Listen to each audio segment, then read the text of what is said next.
Hello, everyone, and welcome back to United21 Season 31 playoffs. We're going to be back with some upper bracket matches today. And our first match of the day is going to be between Inner Circle and Mousquetaires, the EU, I can't even call, a stack, but a very good one at that. Inner Circle have yet to drop a map throughout this whole tournament. They went 2-0 in both of their group stage matches and finished the group 2-0, and then they demolished the Young Ninjas, which then got eliminated with just a single map win in the entire playoffs.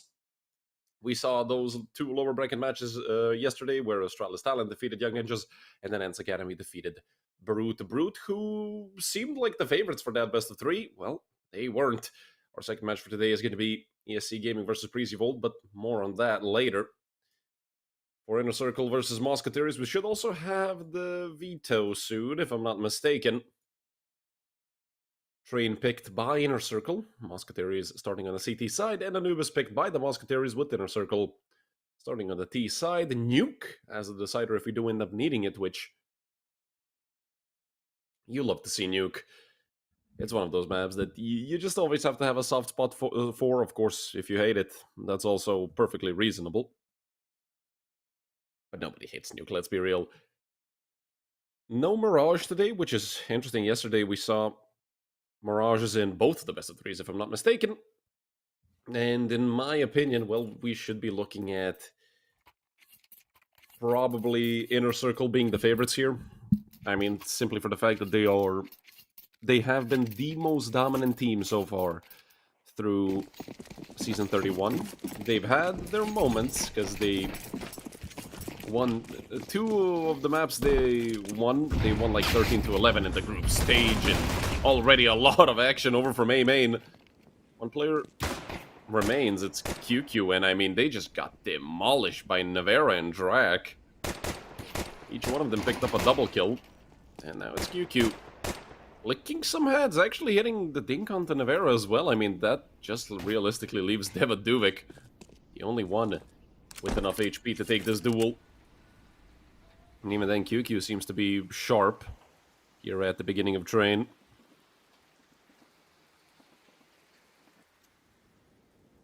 And Devaduvik still sitting and holding that same angle. Kersey there with him as well. He's gonna climb up the ladder and make a lot of noise. QQ can hear all of that. But I don't think he's gonna get a chance, and Devaduvik just gonna nail him in the face. Round number one on the side of Mousquetaires.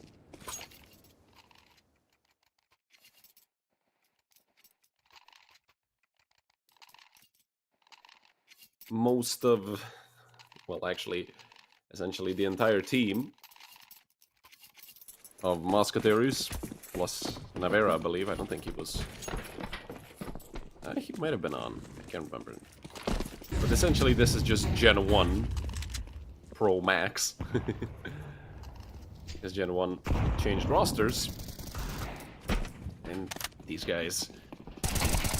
well, they like each other so much, they made a whole new team, and a big old trade of 4 for 3. Well, I'm talking about these guys' previous teams, and Devaduvik the spot. Fessor going back into main. But I don't think Fessor cares too much. I mean, he's just knife out, running over towards Ivy. And he does tuck into the corner. I don't think he's going to get shot in the back. Well, he's going to get dinked, but for only half HP, this is still a doable situation for Fessor. Obviously, not favorable, and Drak should have this kill all day long. I mean, Fessor does drop the smoke, but, I mean, he kind of has to clear this close angle now, right? I mean, with that smoke, Fessor hiding in the corner, and it's going to be Drak to swing into and pick up a triple kill. And get round number 2 on the board for the Mousquetaires. Might see a hero AK be bought up here by Stiko,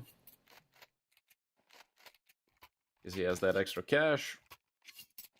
He might even drop it to someone, actually. No, I thought for a second he's just going to buy AK and not take helmet or Kevlar. That's not going to be the case. And all 5 Inner Circle players. The showers, and now Devaduvik. Very aggressive. Him and Jax go down. It's a 5v3. in the favor of Inner Circle, but I don't think anybody expects Gursey to be in this angle. And Navera picking up 2, Drac with 2 as well. Leaving just Oscar. He has no idea where Gursey is, and that's an easy kill for Gursey. And a 3-0 lead for the Mousquetaires, but so much damage done to the economy of the Mousquetaires. 4 of them lost their equipment. That's certainly going to be felt on their skin. As soon as they lose a round, of course, if they do lose a round, Inner Circle are going to have a chance to fully reset them.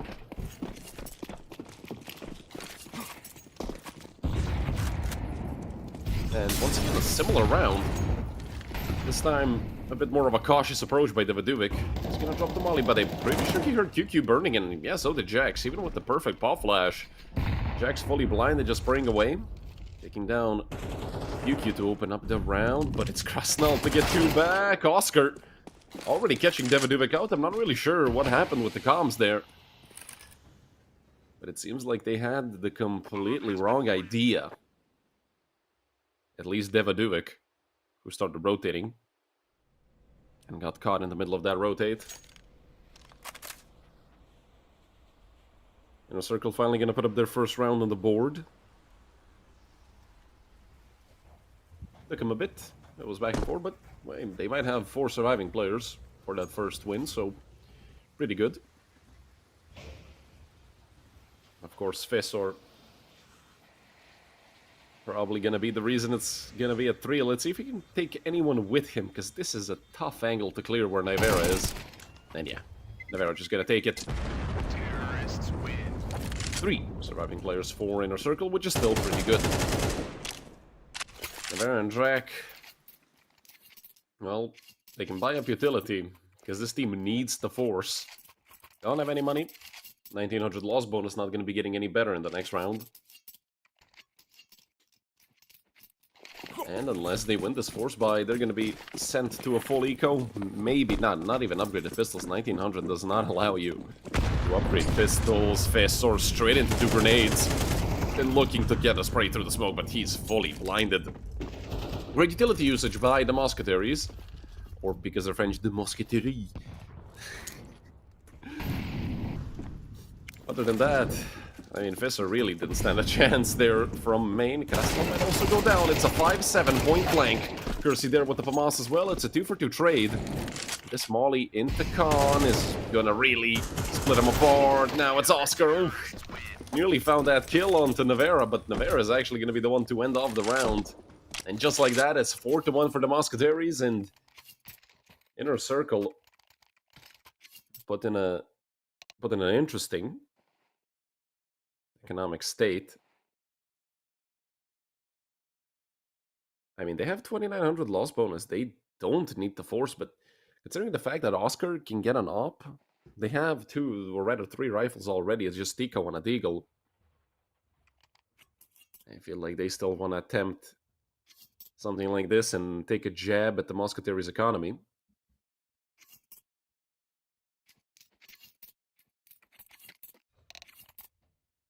Oh, we have a tech pause as well. Hopefully nothing serious.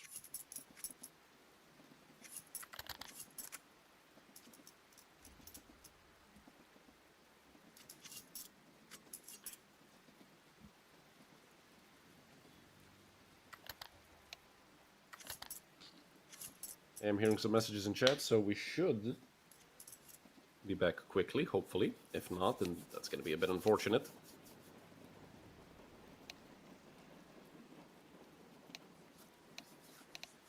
Not sure who has the problem. I mean, with all of them typing so much, I would assume that we're going to get back.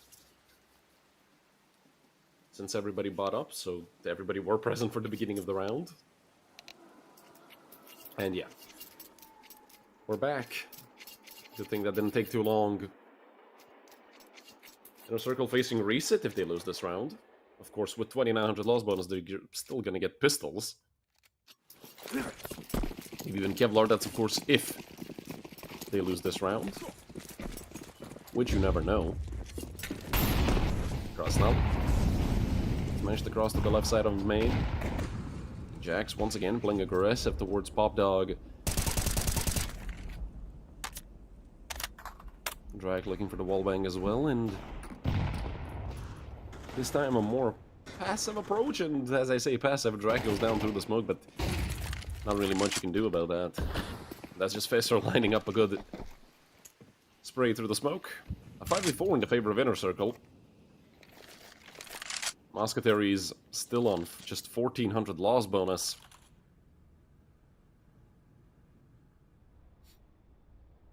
So this would be a detrimental round for the first half.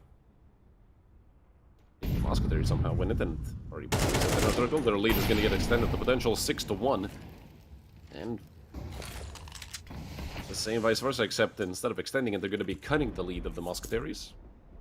But Inner Circle, I'm not sure if they're ready for Davidovic. He's here with the MP9. Up close and personal, flash out, but only a 1-for-1, and great job done by Krasnal. To cover his teammate, Oscar quick on the trade to take down Kersey, and that just leaves the Jax to save. Not really much Jackie Boy can do, apart from turn back around and wait for this round to be over. Inner Circle just put their second on the board, and Stiko's also going to get himself a nice rifle.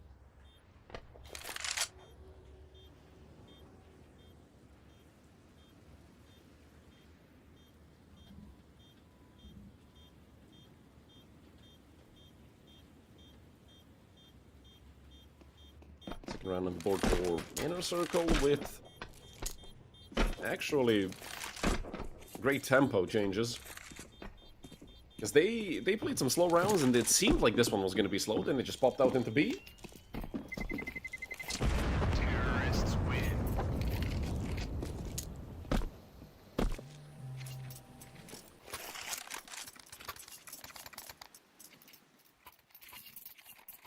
And look at the money on the side of the Mousquetaires. Although with most of them having over $2,000, including, well, Jax is on 1950. Yeah, they call a timeout because they could realistically get a bye next round, especially if Jax can actually save that AK. But nah, they're going to be forcing up. I mean, both plays kind of make sense, but that would be a very, very wonky full buy if they did decide to eco now. But they did think about it. I mean, they wouldn't call a timeout if they weren't at least considering something like that. Kersey just saving up money. Get an op for his team. Because that op is incredibly strong on the CT side train.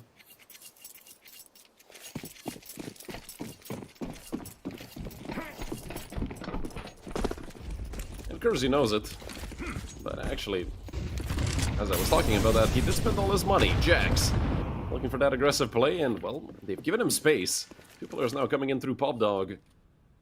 They want to clear out showers. At least that's what it feels like, because they're all grouped up, and the three of them,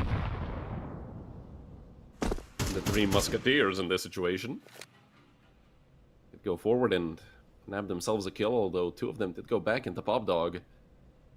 Stiko and Oscar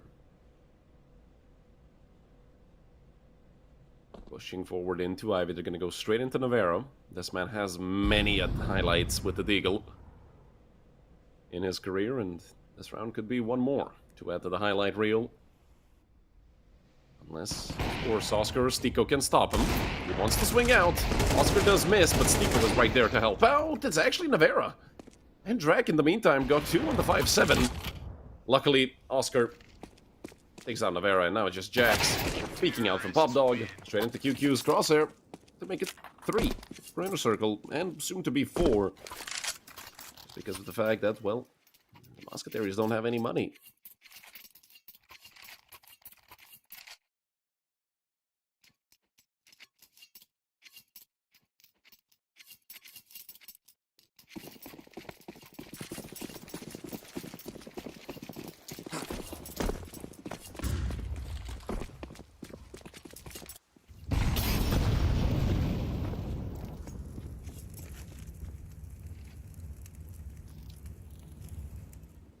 USP, or rather 3 USPs, a PT-50 and the Deagle. And Jax being aggressive over towards main. It's Facer on the other side. Does have a teammate with him. He might even be joined by a third. Drake, Jax, and Kersey, all of them looking to push here through main. Or they might be the welcoming committee, if Fissor decides to go forward. Three of them lining up the peak, and Fissor gets caught. Stico swinging out into Ivy. He's gonna catch these players coming back, but he has just the Tech 9, but just the Tech 9 is enough to rip away Navarra from this round. Kersey also spotted out by the op. And with them having that AK, they are still a threat, even without Kevlar. Drak could do some proper damage, but Kersey goes down right in front of him. And Drak is being held. QQ with a phenomenal round, 3 for him, 2 for Stico. We have to mention the fact that Drak is on 11 kills already. Drak has been doing a phenomenal job, mostly with pistols now that I think about it.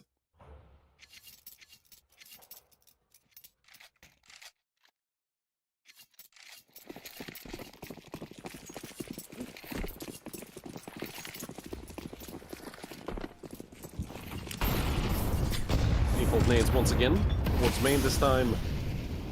Only 20-ish damage on QQ, and Krasnal saw Drak over the edge of the smoke. It's going to be the entry once again going the way of Inner Circle. Oscar also looking for a play with the op over towards Ivy. And Fissor this time going to be a bit more careful with the way he holds into main. Kersey takes down Oscar. Making a 4v4 in Jax. Up close and personal. He might even go all the way into showers and fully push upper. Players here in front of him, but Stico has his number. These two have known each other for a long, long time. And Stico used the Jax's antics. Now 4v3. Once again, the man advantage in the favor of Inner Circle. And look at what that has done with Navarra and Davidovic rotating over to B. It's still not a B round by any means from Inner Circle. Kersey knows it, and he has to look, I mean, a bit of an awkward place to play, because you're probably going to get caught on timing both ways. Because you constantly have to check back and forth. Should get some help from Navarra rotating back. Kersey spots one out. And I think that's confirmation that this is an A hit. Kersey misses. That's a big miss to have in a moment like that. Navarra tried to make a heroic play. Probably should have just been happy with that first kill and waited for Davidovic.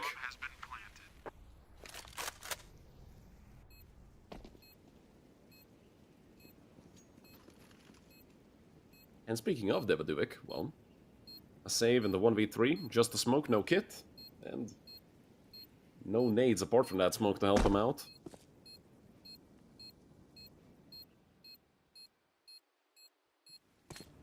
Shouldn't also be getting chased down. I mean, he's pretty far away. They do have some extra money on the side of Inner Circle. I wouldn't be surprised if somebody gave it a chase. Certainly not Stico, who's looking to save that up for Oscar. But Fissor just gonna clear out Ivy and decide not to bother with it. First lead for Inner Circle of the game, 5-4. It was a 4-1 start for the Mousquetaires. Now a 4-round streak for the international team.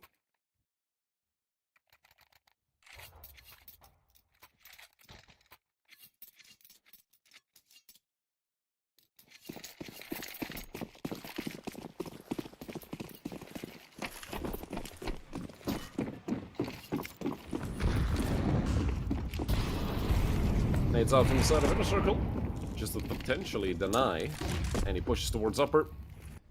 Oscar just wants to take an angle up with his op, but B is actually fully clear. With a single rifle, an MP9 and 3 pistols, Mousquetaires have essentially stacked A. That could pay off big time for the French team. Granted, Inner Circle would have to be pretty careless walking over here into the A-bomb site.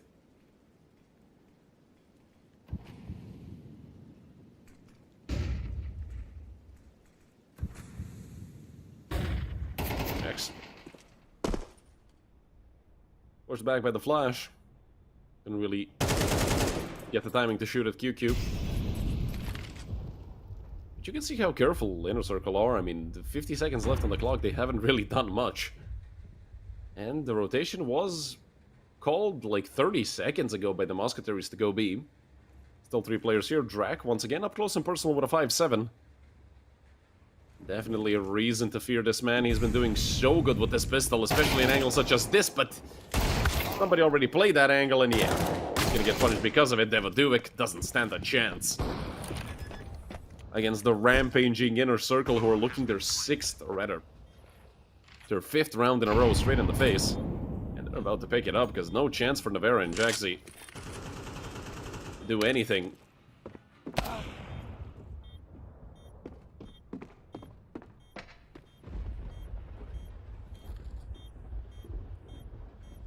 And the former G2 player.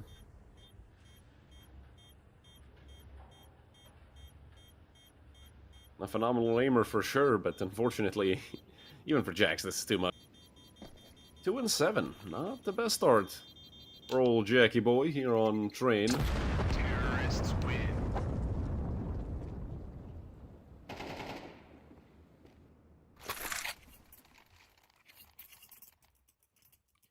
Good run for Stico. And Inner Circle have at least guaranteed themselves 6 rounds at the half.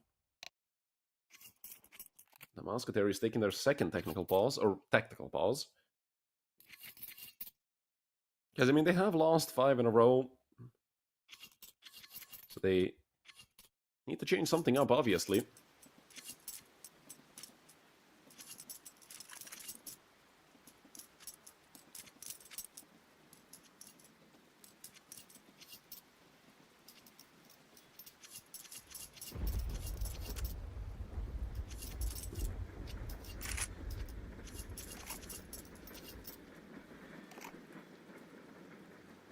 French need to do something as soon as possible.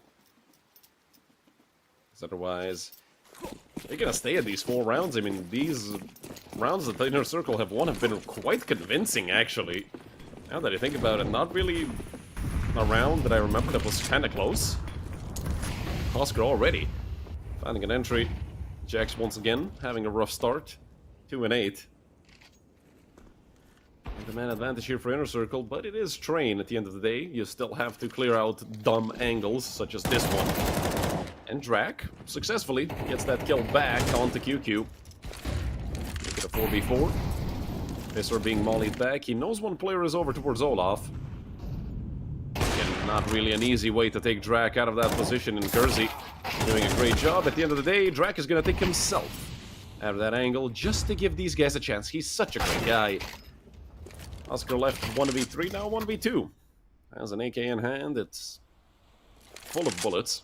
No need to reload it, unless his OCD is just picking at his skin. Reload that one bullet, reload that one bullet. He's also going to need a 4K in total. When with 50 seconds on the clock, bomb on his back. Smoke nade, definitely something to look forward to here for Oscar. Only problem is he's on 73 HP. Not the best, but Oscar can randomly turn into a phenomenal rifler for absolutely no reason. This might be one of those rounds, but Navera already took that off angle, and yeah, Oscar not ready for it. 5th on the board for the Mousquetaires. Now it's a matter of, will we see another 6-6 half? The last game of the day, or the last best of 3 I did yesterday between Brute and Ents Academy, both halves were 6-6. If I remember correctly, it might have been 7-5 on the second map. Doesn't matter. Still, that just goes to show that you're in the playoffs. It's close Counter-Strike no matter how well you play. Actually, once again, walking straight into a nade. Minus 30 health for him.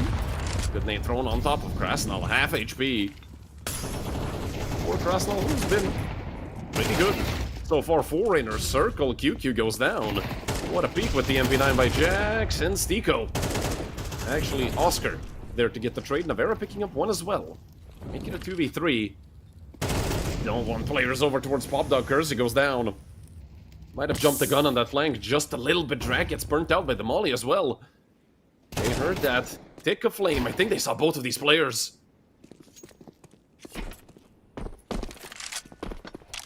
That's huge for Inner Circle. Now they can spread out, and this is interesting. You would usually play a 2v2 together, not like 2 1v2s.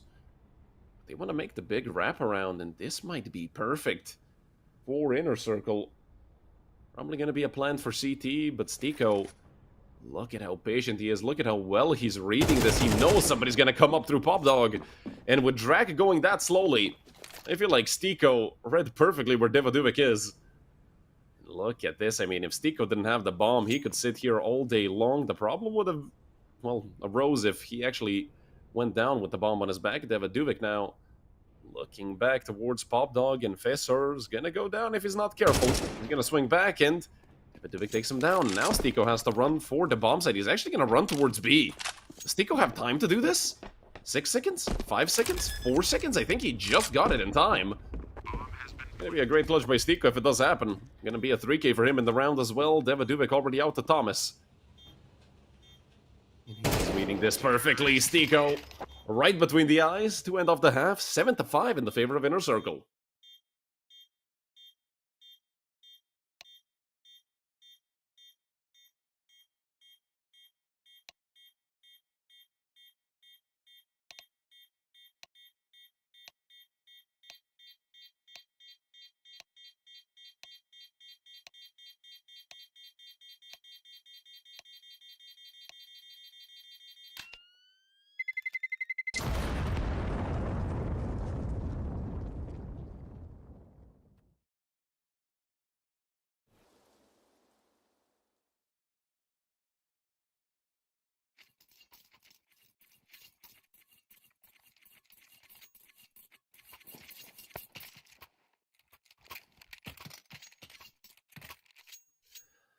Second half going to be getting underway.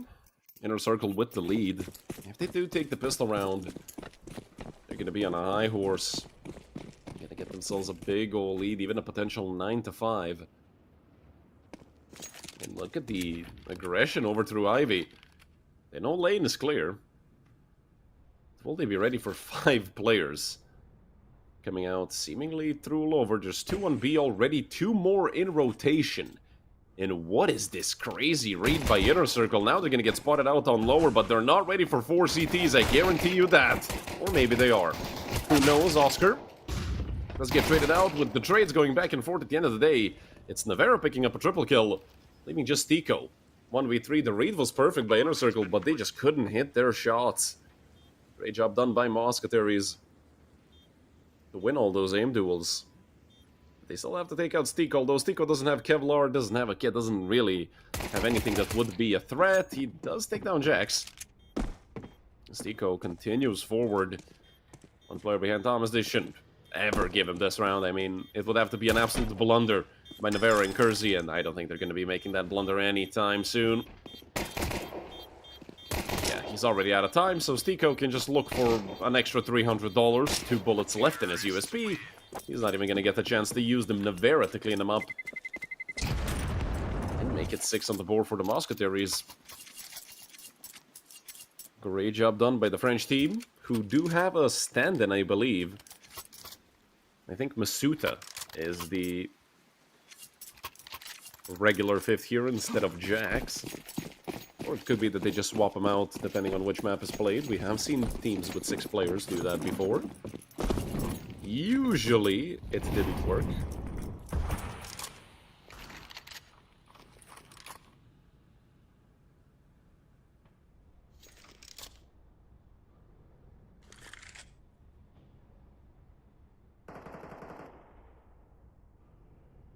Two upgraded pistols for the side of Inner Circle. Those 2 Deagles doesn't seem like they're going to be doing much.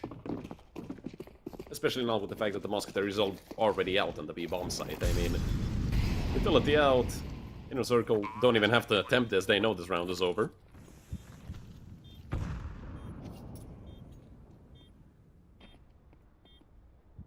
But they might as well try to attempt for, if anything, $300 extra. Or potentially a weapon that they could pick up. Jack's already in a very aggressive angle towards left side of CT. He's going to be going even deeper. He almost gets punished for it. And Jack's now panicking a little bit. He's not alone. He does have Devadovic there to help him out in case he needs him. One player over to the left in CT. Devadovic takes him out, but Oscar and QQ I mean, hey, a Galil and a Mac-10, it could be a lot worse. Obviously, I don't really think they care too much for these weapons. Maybe for the Galil? Hell, maybe even the Mac-10, let's see. What's gonna be the play here for Fessor?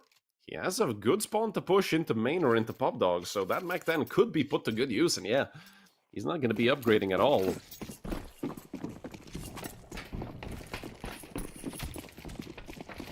A lot depends on this round. Will the Mousquetaires be back in the lead, or will Inner Circle keep theirs? Nothing really to be done here on main with all of that utility down. Especially towards Pop Dog, both sides dumping utility. And the Mousquetaires with 2 players over at the end of a lane. Oscar gonna be ready for it. Not right now, because he's quick switching to his knife. He goes forward, does see the second player as well, and has Krasnal to help him out. That's a 2-for-0. Great job done by Inner Circle to already have a 5v3. Fessor, will he be ready for Daviduvik? Well, certainly he has heard him in the Mac-10. Doing God's work here. 600, 1,200 extra dollars. And an AK to pick up. I mean, that's great for Fessor. 3v1. Drak would need an ace clutch up against these 3 players, and with the fact that he stepped into that molly about 15 times, Drak and Molotovs have not gotten along throughout this map.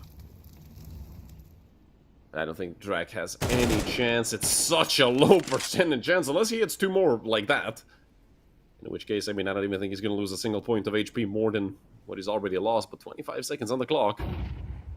Drak does have to hurry up a little bit, and when you rush, you make mistakes. Where's the bomb even dropped? I'm not sure. The bomb is... Oh, over in Ivy. Okay, yeah, this round's over for Drak. That's for sure.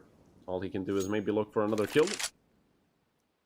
Somebody probably yelled at him to save, and he's just going to do exactly that. 8 rounds on the board for Inner Circle. Counter-terrorists win.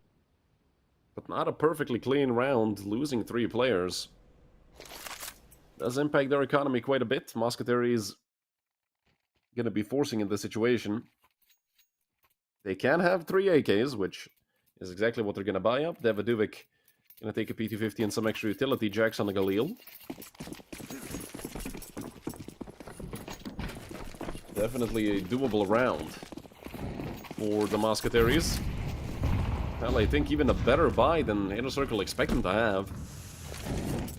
That 1 AK saved really means a lot.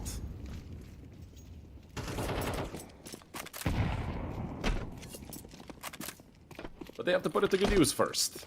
And, well, we see Inner Circle. They love playing... I mean, I'm not going to say guessing Counter-Strike, but they rotate a lot without any contact or anything, which... I mean, hey, they're in the lead, so it's been at least somewhat working. Fessor wants to clear out main. There's 1 player deep on the left side, and Fessor, is he going to get tucked into Olaf? I don't think the answer is yes. He goes all the way back into Red Train. Hell, all the way back into Sight. In the meantime, they lost Oscar. So now that's a little more even, considering the fact that Daviduvik has a P250. But I don't think he's going to be picking that gun up anytime, considering how far Oscar died.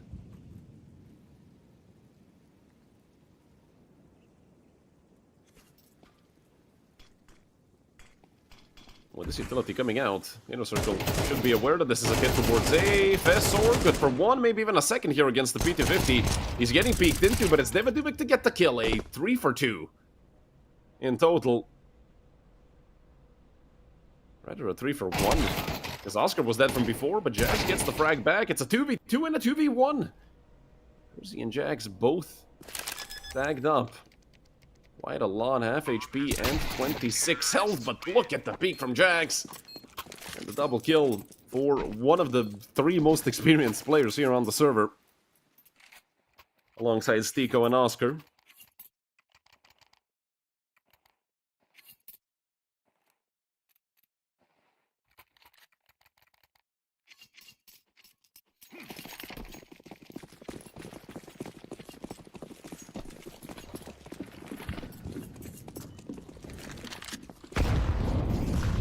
We're going to be aggressive here with the MAC-10. 2 upgraded pistols and 3 MP9s for Inner Circle. A 1-for-1 to open up the round. But a lot of damage done onto Krasnal as well. And look at the rotation. I mean, this is what I was talking about. They have no reason to believe that this is B. Especially with all the noise being made on A. This is literally only a reason for Stiko to push. And well, that's what he's doing. And look at the flank coming up from Oscar as well. He's already in A main. Really close behind him. Oscar could have a play on his hands. I'd love to see his POV with the Deagle. Oh, only gets one. And re-peek straight back into Jax. Stiko goes down as well. Maybe should have waited for Stiko so they could strike together. I feel like they could have gotten a lot more accomplished if they went together. Rather fired. At the same time, Jax just holding off the push from Khan. This should be the 9th for the Mousquetaires.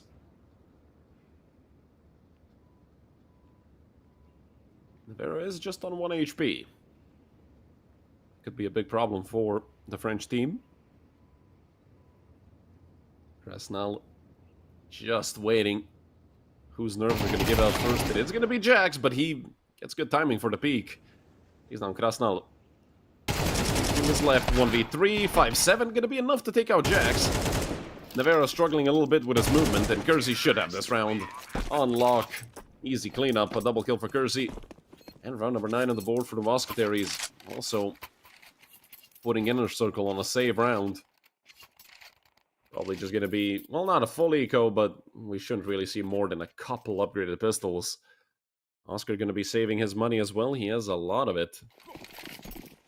He can get an up in the next round. Maybe be the shining star for Inner Circle. I mean, as if he hasn't been already 15 and 11. Kersey with the op. They will see one player up. Oh, I thought it was Stiko who climbed up and actually hit the shot from the ladder. Stiko all the way back in stop sign. And Fesor, well, they've spotted him out. They should just be mauling and nading this. Fesor pushed out into the open, just a bit of damage. And not the frag. Now 3v4. With the man advantage going the way of the French team. Once again, a flank, but this time Oscar, I mean, he found an op somewhere along the way. Which is great to have, and now they have to worry about Oscar flanking them with a sniper. Hell, I mean, that might even be good enough of a reason not to attempt this retake. Let Stiko go alone, sacrifice him to the save gods, and hope that you can carry this op over into the next round. I have an op anyway, but yeah, against a MAC-10 at essentially point-blank range, he can hear Daviduvik running all crazy. And yeah, Oscar gonna give up on the play. Seemed like he wanted to retake. But all odds are, I mean, stacked against him to the max.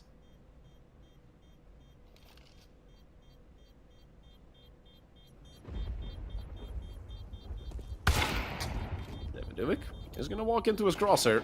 Oscar being pinched from 2 sides, and it's Drag to finish him off. Yob gonna be saved as well. Then on the board for the Mousquetaires. And 3 more, and they actually get to steal away the pick from Inner Circle.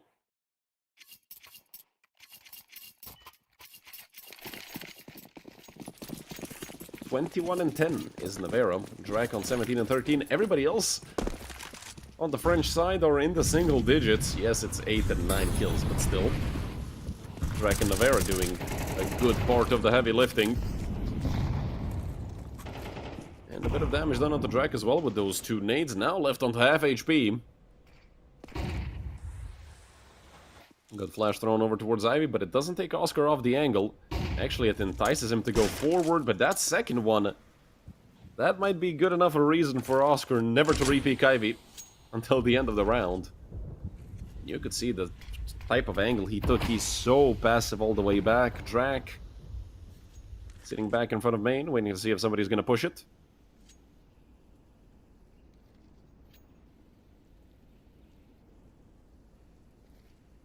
Fesor right behind the smoke. And all 5 French players, well, and Belgium,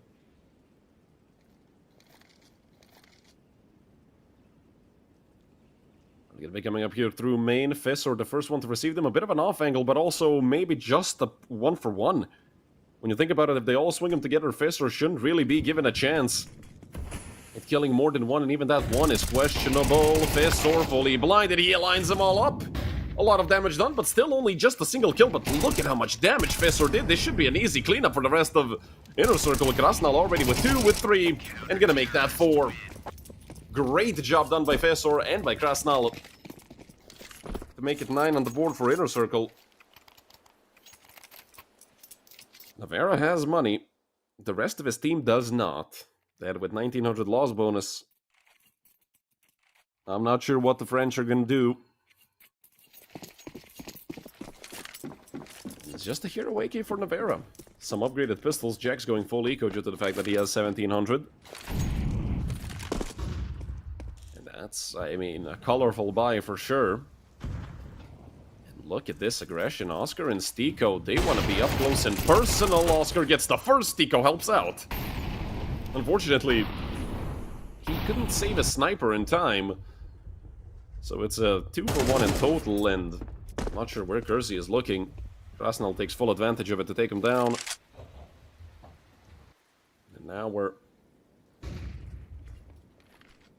in a 4v2. In a circle with a massive advantage. Drak and Daviduvik, not in a million years should this round happen. Neither of them has Kevlar, just a drive-by by Drak. It does not connect onto anything. Stiko does, with the picked up op. And at the end of the day, it's just a single M4 lost. Great job done by Inner Circle to make it 10-10.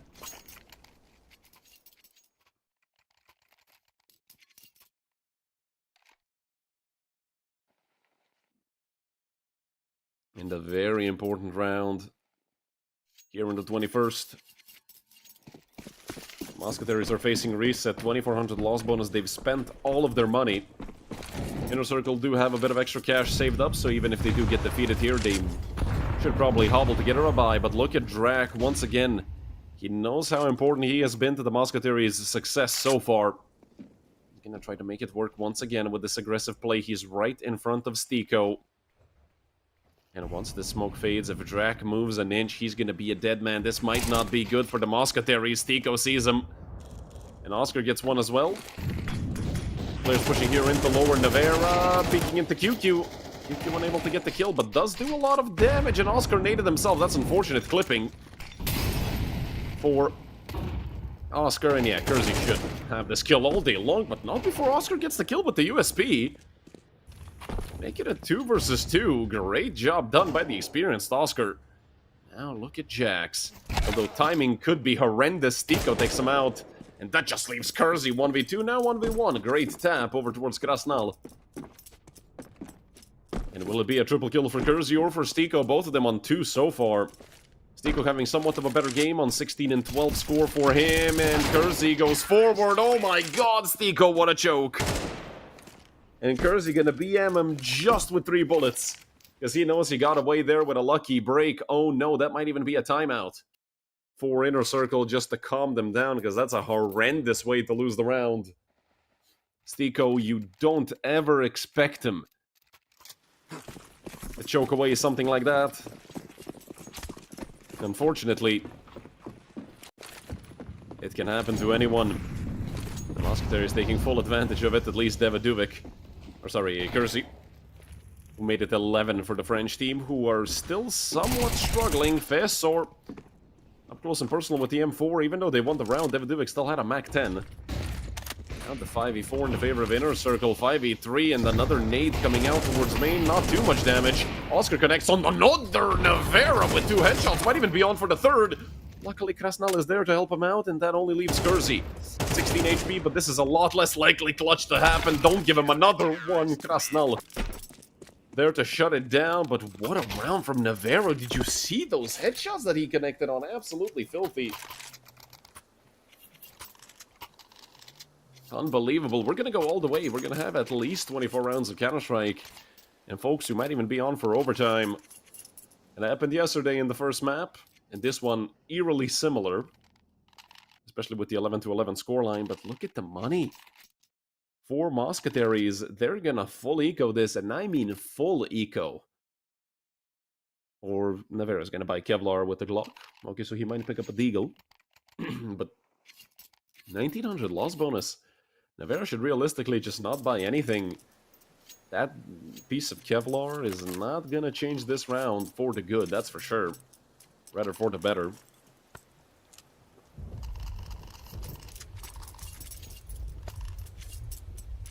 I mean, with the Deagle, maybe, but it would be so much better for him to save that money up and just, well, 1350, that's the perfect amount of money to buy utility in the next round. Even buy an extra flashbang once you get your 4 nades. And look at this through the smoke. Krasnal, perfect lineup. Perfect timing for that as well. 3 players coming towards lower from the side of Mousquetaires. QQ, and not even shoulder peeking it. He's like thigh peeking it with his legs. And now that they've been spotted out towards B as well, let's see what's going to be the plan here for Mousquetaires. They could turn back, they could stay stubborn and sit behind the smoke and wait to pop out and maybe surprise QQ.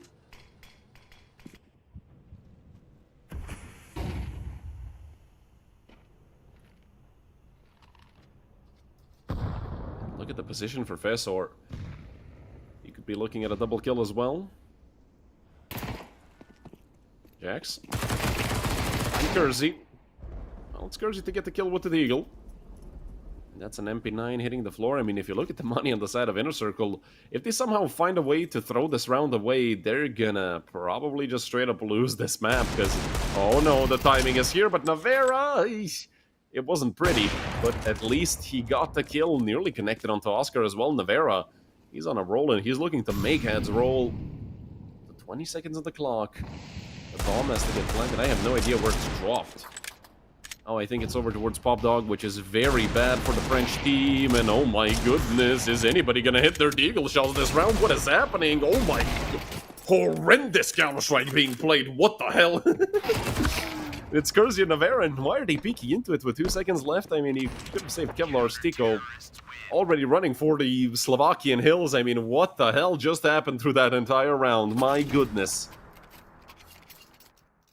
Navarra went from literal scream, you know, as his brother would, to missing 5 Deagle shots on a player that's not looking at you. Then Kersey with the Benny Hill's theme song chasing Oscar around with the Deagle.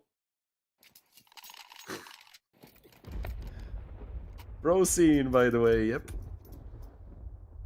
I mean, it can happen to anyone, but it's just funny when it happens to these guys. Because you know they're good. That's what makes it 10 times funnier.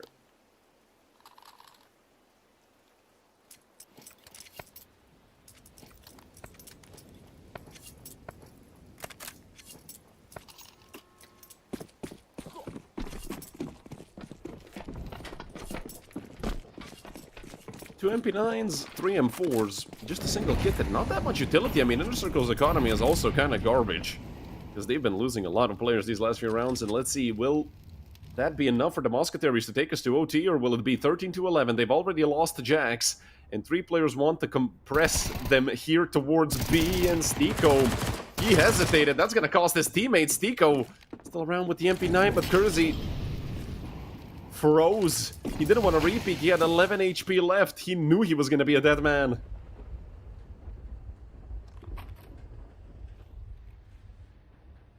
Stiko wants to reaggress. He might have even heard them going back. It's QQ and Stiko to potentially push this smoke and maybe even win the round for Inner Circle, but all 3 of them are towards B. That's good for the French players, because now they have a completely open A bomb site, and now they can go push forward. Kersey, all he has to do is connect on 1, but he took the very aggressive angle. Now they should be holding him. QQ should have that kill. So now they know QQ is going to be coming out from Pop Dog. Up, picked up. Maybe even drop it over to Oscar. I mean, Oscar has an M4. I'm certain both of them would love to swap, but no. QQ going to keep the op around. 1 player under heaven. And Drac on the other side of the bomb site. Smoke on top of the bomb, and QQ gets right on top of it. It's a 10-second defuse. 7 seconds, 6 seconds. Drac takes him off. And now Davidubik has to try and deny this. Oscar in the smoke. 3 seconds. And Davidubik denies it. That takes us to overtime, ladies and gentlemen. 12-12. 29 kills for Nevera. And we're going even further than the distance. We're well into overtime.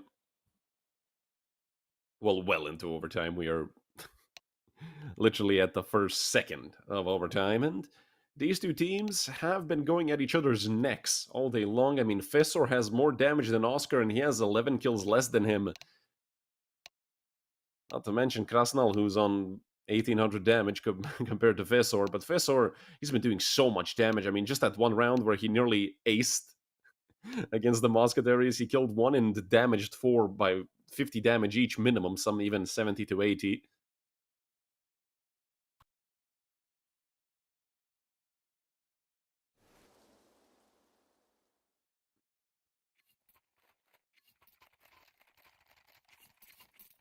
Well, it's very simple. I mean, QQ went for the defuse because he had an op. I'm just not sure why they didn't swap even before the retake began, because you have Oscar, you know, certainly top 10 opper of all time. If you disagree, casual. Yeah, but you guys don't... Oh, tell me what you know about Prime Oscar. Krasnal didn't buy Kevlar. Krasnal, are you kidding me? And he's still gonna get a kill. He's gonna look at the bottom of his HUD and he's gonna freeze with fear.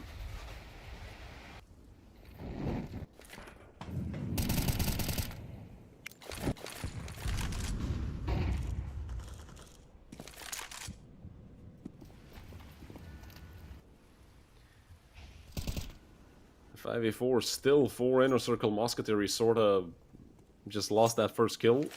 And didn't look for any refrags or anything. They're actually playing this round as if they have 5 alive. They're not really grouping up anywhere. I would love for them to just bunch up in it, eh? I mean, honestly. Their hits have been actually pretty good, apart from the time, you know, they get lined up in main.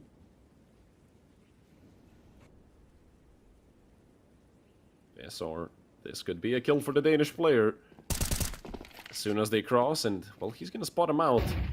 Now Fessor has to fall back a little bit, gonna be hiding behind the red train. And they're 2 towards main, 2 towards Pop Dog, but 30 seconds on the clock. Oscar takes down Jax. Fessor, all he has to do is stand his ground, and a molly thrown into Pop Dog. That's gonna shut this A attempt down. Molly over there towards Oscar. He's gonna burn up heavily, down to 68, but through the smoke he takes out Kersey. And what can Nevera and Davidovic do? I mean, Nevera's been phenomenal this whole game, but, I mean, you kind of have to save this. Although, saving with 16k and OT, get out of here. Just go kill him. Get 30 at least, Nevera, come on. Counter-terrorists win.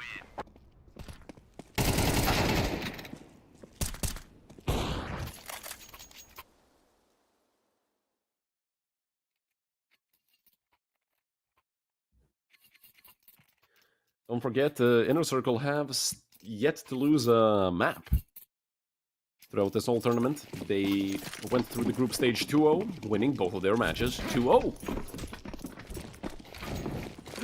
Now, still... Oi, Krasnal.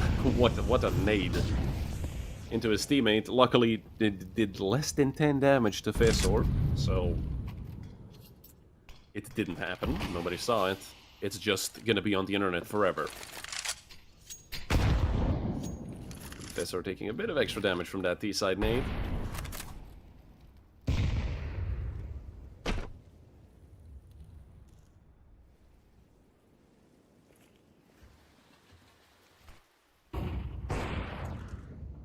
Oscar doing a great job at finding another entry.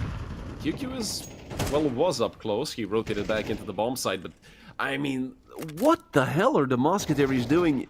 My inner coach wants to yell at them right now. Obviously I won't. Obviously I can't. But they've been giving Inner Circle so much space. I mean, we haven't really seen them go for, like, just a screw-it round here on the T side. Because Inner Circle, they push him from A, they take main from them, they take deep Pop Dog. I mean, the only thing you have is halls, and you can't plant in halls, for goodness sake. And once again, it's QQ doing the same thing. 30 seconds on the clock. QQ gonna drop the most useless piece of utility in this game. But his M4 is much more useful. Half HP on Drek and the kill onto Devadubic. Bomb has been planted. I'm not sure why he threw that molly so deep. Could have made it a bit more shallow and actually made it useful. Fessor taking out Jax as well. It's a 4v2 in the favor of the international team. Navarro looking back and forth. It's a good angle, but not if you get flanked from lower. And, well, that just leaves Drak. You know where he is. He got one in this 1v4, and he immediately gets shut down by Oscar. 14 on the board for Inner Circle. Don't forget, I mean, with them already taking 2 rounds on the CT side, they played very well on those full buy rounds in the first half. The part they struggled with was the beginning, where they were losing 4-1. And they ended up taking a 7-5 half.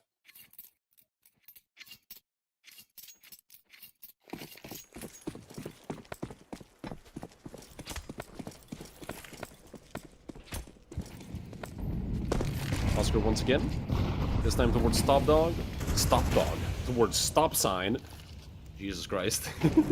Looking for that entry again. He's had so much success with the op and just shooting straight up through the smoke. 28 kills for Oscar. This man ages like fine wine. Every year I think we're gonna see the recession of Oscar and he just gets better. I mean, it's insane what this man can do. I love the fact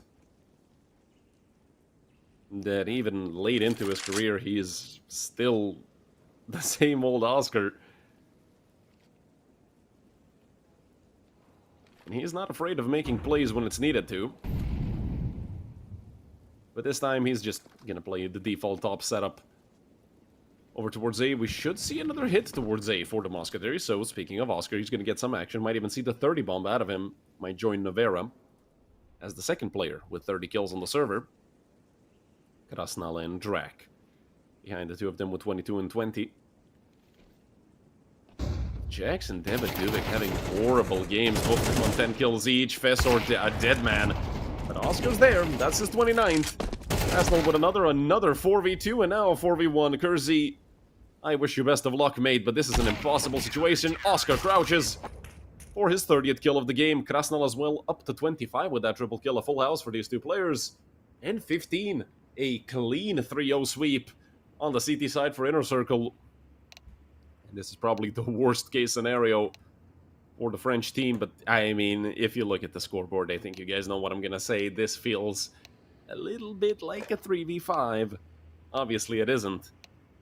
Hell, at one point Jax was 2 and 8, so I mean, he did fix his act up a little bit. Not enough, apparently. Navera hoping he can get... I mean, this is going to be me joking, obviously. Yeah, Oscar, young talent. He's forever the young talent. I can't remember how old is he. I think last time I checked, he's 34 or 33. One of the two. He might have turned 34 this year, I'm not sure. I'd have to pull up Wikipedia for that, and I'm too lazy to do that, so you guys can tell me.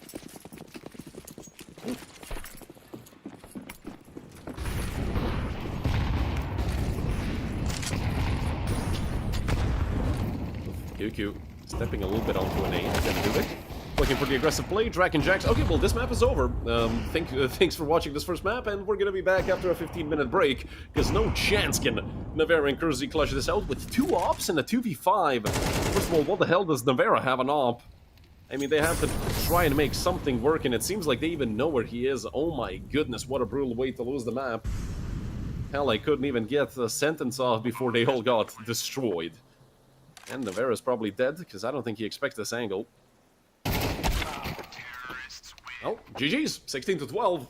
That's a 1-0 lead for Inner Circle on their own map pick. I mean, hey, it was a close game. And at one point it did look like the Mousquetaires were just simply going to take it. But at the end of the day, the Oscar effect was in full play. Navera had almost no help.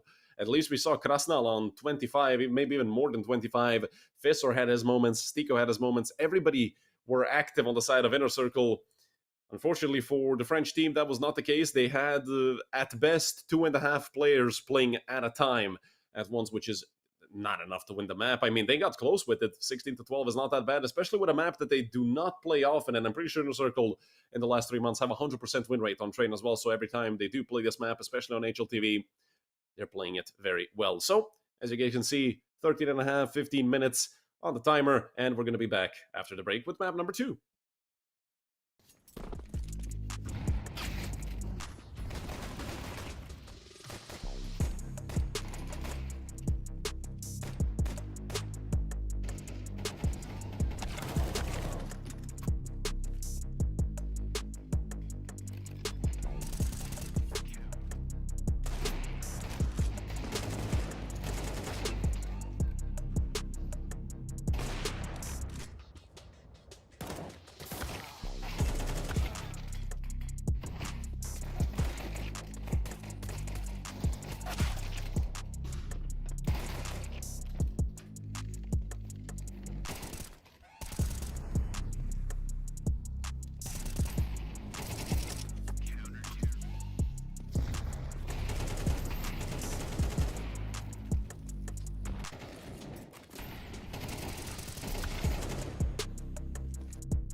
Hello everyone and welcome back to map number 2 here between Inner Circle and the Mousquetaires. A bloodbath on the first one, ended with an Inner Circle 16-12 victory. Now the Mousquetaires fighting for their place in the upper bracket. Obviously this is not an elimination match, so if either of these teams do lose, they're at least gonna get a second chance. And a lot of bullets being exchanged over towards the A-bomb site. Stiko as well, pushing from B main. No Kevlar, but he's tagged Devaduvic for 99. It's QQ to actually clean him up, and what a shot from Drak. It's a 4v4 currently. Fissor has the flanked play. Not really sure how that's going to go for the Danish player. I mean, you can tell by the kill feed how well it went for him. A 4v3 retake for the Mousquetaires. And also Stiko. He doesn't have Kevlar in this position, but QQ is hitting his shots. That's his second of the round. Stiko goes down. A 2v3, they need to get these kills as soon as possible. QQ stuck in a corner. Krasnal just playing time. He needs to play it for 4 more seconds. And he does get taken down. Kersey has just enough time to defuse the bomb. And that's round number 1 on the board for the Mousquetaires off of Kersey's triple and Drag's double. That was an incredibly close round both ways. Luckily for the French team, it went in their favor.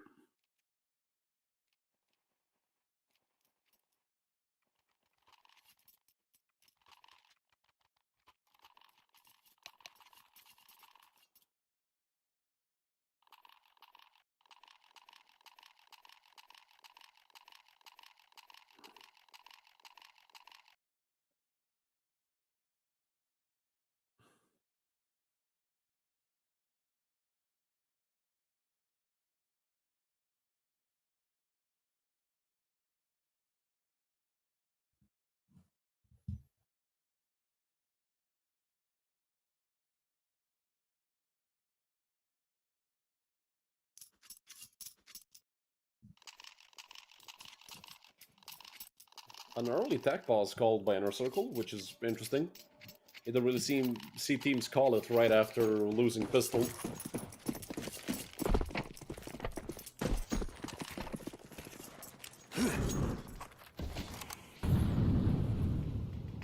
Molly over into carpet.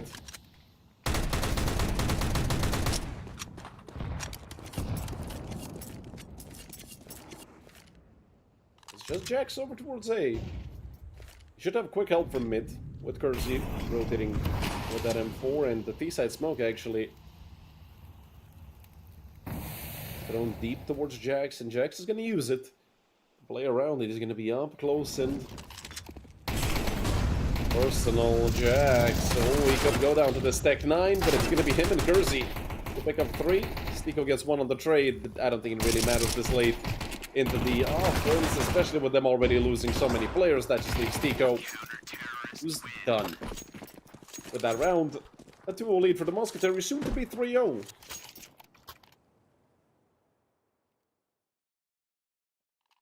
Because Inner Circle don't have any money.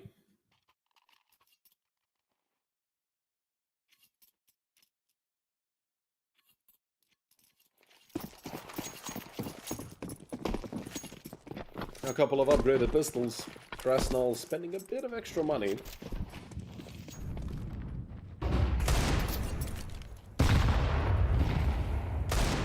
They start taking a big nade, minus 70. Of that, I do believe it was Jax who threw it, and speaking of Jax, he has to run for the hills, and Krasnal takes him down. Flash thrown, it's not gonna blind him. Drak, well, just waited for Oscar, took him down, and that's a kill for Kersey as well. Now, Inner Circle probably gonna have to turn the other way, but no. They're gonna go right back over towards A. Kersey somehow, okay, well, I was gonna say somehow he didn't get tagged. They missed him so many times just so they could nail him in the face. And they're over here through water. If Stiko turned around, or turns around, he did just do, he's gonna get that easy kill, but he gets traded out by Devaduvic, which just leaves QQ in the 1v2. He can actually just run B and get the bomb down, which would be terrific for Inner Circle.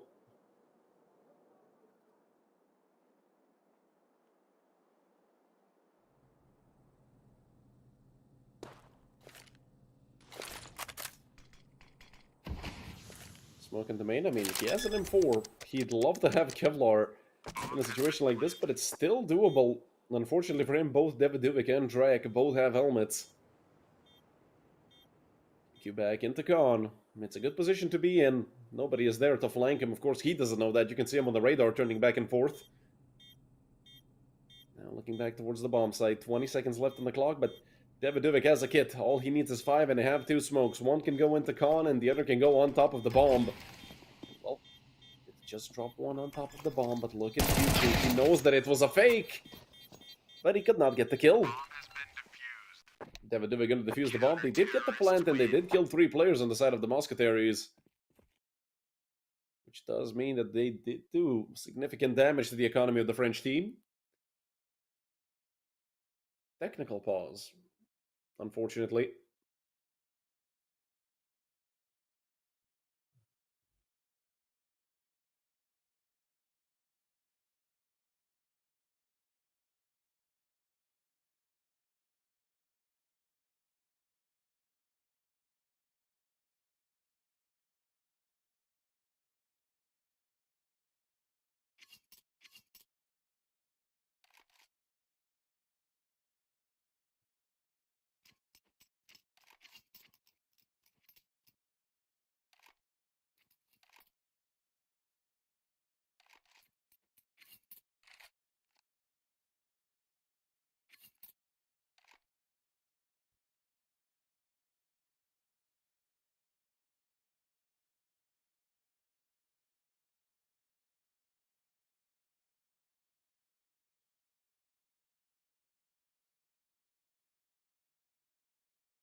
I'm reading messages exchanged in chat, so hopefully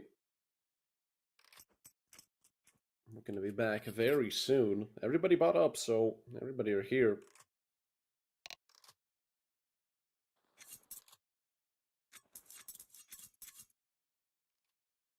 Luckily for us, that technical pause did not last too long.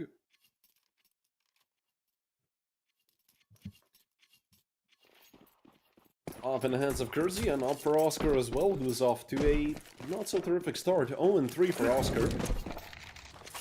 After a phenomenal first map. But it is the T side, so he's gonna have his moment to shine for sure on the CT side. Stico could shine right now. 2 players in front of him, but Navera just deletes him with the aggressive peek. Not a chance for Stico.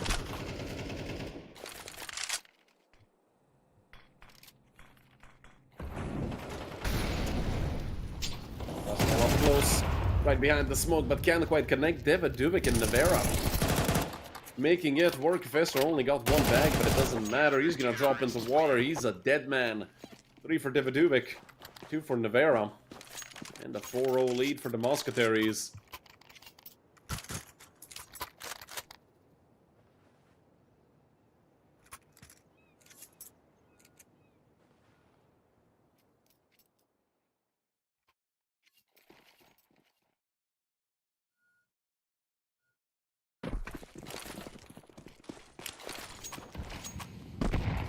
It's gone over on the top mid.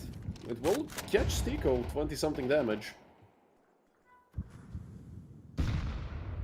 A 2-1-2 setup for the Mousquetaires. Sort of the default, maybe the 2-2-1 would be more common with 1 player anchoring A, but in a situation like this, I mean, mid has to be given up by Drak, considering the fact that he is alone.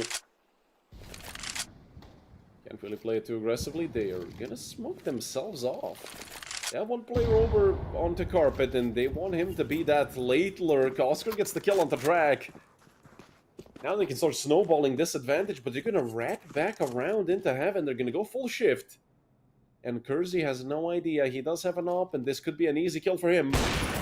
But they double swing him. He only connects on the tag. Leaves Krasnal with 35 HP, and they want to keep chasing him. Krasnal connects onto the dink, but not the kill itself. Kersey, you only got the third out of heaven. It's a 3v3. And QQ, well, he was just waiting for all of this. Jack stuck in a very bad position, turning back around, finding the headshot onto QQ. Now looking at Fessor, but he gets the kill first. The 2v1 most likely post-plant Navera. Can he deny it? They're already running to B. Navera's going to be quick to come into connector. He has a Molotov, an 8 in the flash. Oscar is going to plant it for CT and for Temple. Navera, no chance of denying this. He could potentially win this 1v2. He has a Molly. Got off one of these players, and well, with Fessor spotting him out, going to be the Molotov used. Navera dropping a flash over towards CT. He swings out. He does spot out Oscar. Oscar just going to wait for him on the angle. 3 kills for Oscar, and well, from 0 to 3, from 0 to hero, goes Oscar to make it 1 on the board for Inner Circle. Still a 4-1 lead for the Mousquetaires. A very decent advantage, although, I mean, they're already at risk of being reset, and they're going to call a timeout. 3 M4s, an MP9, and an op bought up. But certainly the French team seeing something they're not happy with.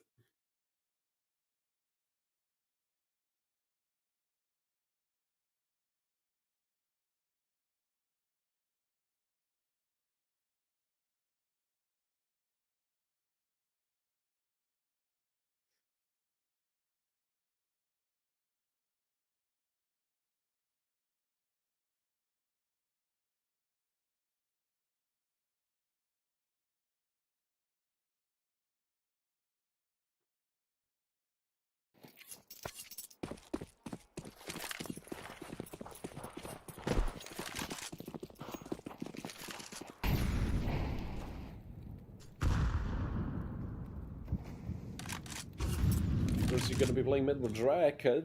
That's the 2-2-1 setup I was talking about. Seems like they were saving it for a round that could be the breaking point for them here in the first half. I mean, it's similar. The scoreline is the same as it was in the first half of Train.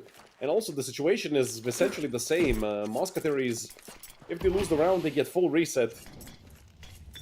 Get fully reset. And Drak is going to be ahead of the Molotov. Gonna chill in that corner until the fire goes out. Inner Circle with just a default setup.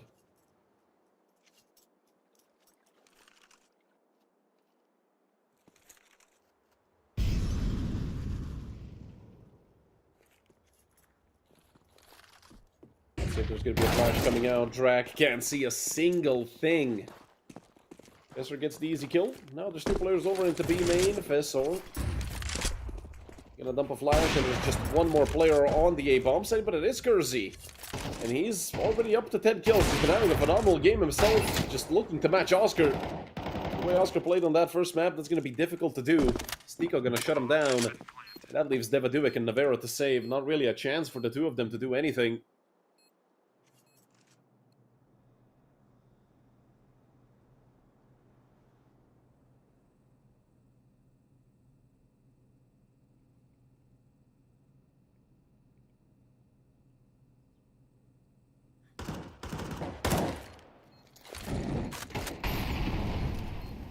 Might go down, which I'm surprised he's actually even making this much noise. This would be a situation where you would essentially just hide and wait for the bomb to explode and not make a single sound.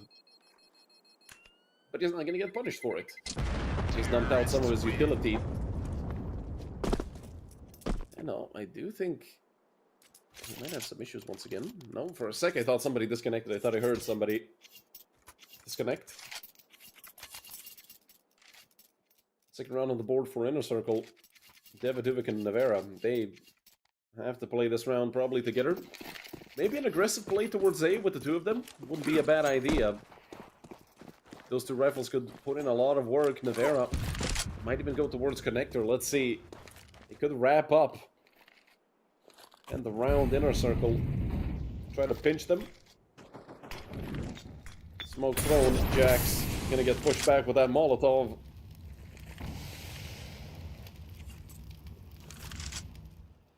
QQ gonna be falling through. To take space.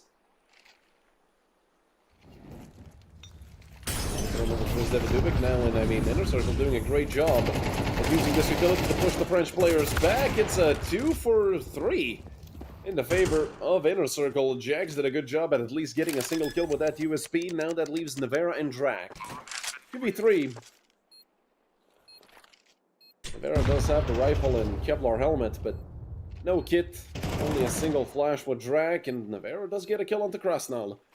Problem is, he's been left on 19 HP. He's going to drop the M4 to Drak, who doesn't have Kevlar. Professor should have this kill all day long onto the low HP Nevera. With just the USP, Drak does give his position up, and Drak, he's still up close and personal, but Professor has it. Great job done by the Danish player. Make it 3 on the board for Inner Circle, but that was way too close for comfort. Up against 3 essentially full eco players and 2 rifles. Inner Circle barely winning that 7th round. Still a 1-round lead for the Mousquetaires, and once again, they're at risk of being reset if they lose this round, and not only that, but they're going to be losing the lead if they give this round up. This time a 2-0-3 setup for the Mousquetaires, which is interesting. And they thrown over onto the stairs, not going to do any damage whatsoever. Look at Jax, perfect flash thrown by Drak. Taking full main control. They spotted out Oscar. I don't think they're going to be reaggressing too much through that. Jax just drops the smoke. And he's going to decide to stay around, spam it a little bit. Probably just going to fall back into the bomb site. Daviduvik now. Around the corner is Krasnal. And still swing into Khan, but Daviduvik has his number. A bit of an off angle for David Dobrosavljevic. And a 5v3 for the Mousquetaires. Not really much that Inner Circle can do here. I mean, they would have to group up. Or Stika would have to make a heroic play. He's completely alone, and he gets blindsided by Nevera. Never mind the heroics. Can they even get a single kill in this round? Nevera did just get tagged up, so it would be smart for him to fall back. He does knife out all the way back into B. Jax with a very good angle. He does fire before they even peek around the corner. That's going to cost him his life. He did do a decent chunk of damage on the Fessor, and, well, the bomb does just get dropped. Fessor last man alive. He does need the ace clutch. It will be a 1v4 in total. With 15 seconds on the clock, and even less, 10 seconds. Gonna have to try to get the bomb planted, and it's Daviduvik through the smoke. Take him out. Double kill for Daviduvik, and round number 5 on the board for the Mousquetaires. They're not going to be giving it up so easily.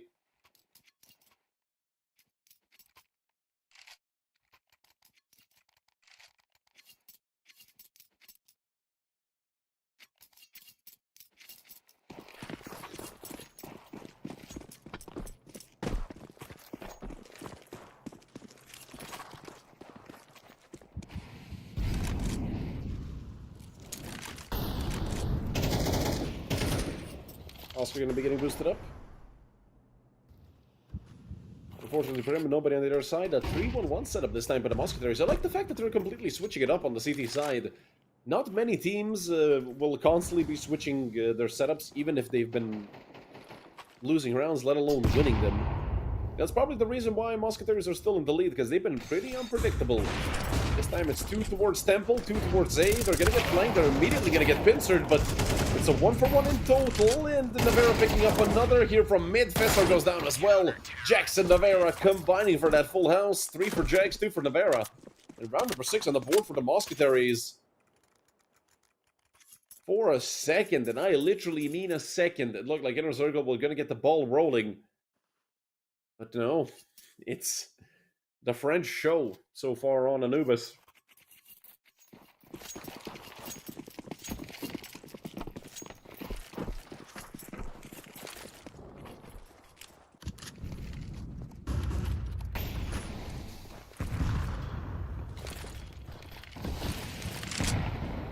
It could do a bit of damage. It will leave Stico at 50 HP flat, and through the smoke, Stico goes down. Now they're just gonna try to push with the flashbangs. I don't think it's going too well for them. Maybe, actually. 2 kills gotten back by Inner Circle, and Drac couldn't get another kill. He did leave Oscar on 3 HP. They didn't plant the bomb yet. Arsenal gonna be getting to that. QQ is full HP. Drac is tagged up. Is going to be, in the very least, an interesting retake. 2 players coming in from B main. I'm not sure if QQ spotted out Jax. Certainly he knows where Jax is, and he just connected on the dink. Luckily for Jax, Kersey was there to cover him. Now it's a bit easier to breathe to the side of the Mousquetaires. 20 seconds in the bomb, but they have 2 different defuse kits, and look at this peek from Jax. Making that low HP valuable, and Oscar finally gets taken down. Going to defuse the bomb and make it a 7-3 lead on the CT side of Anubis as well. The Mousquetaires doing a great job at staying in the lead.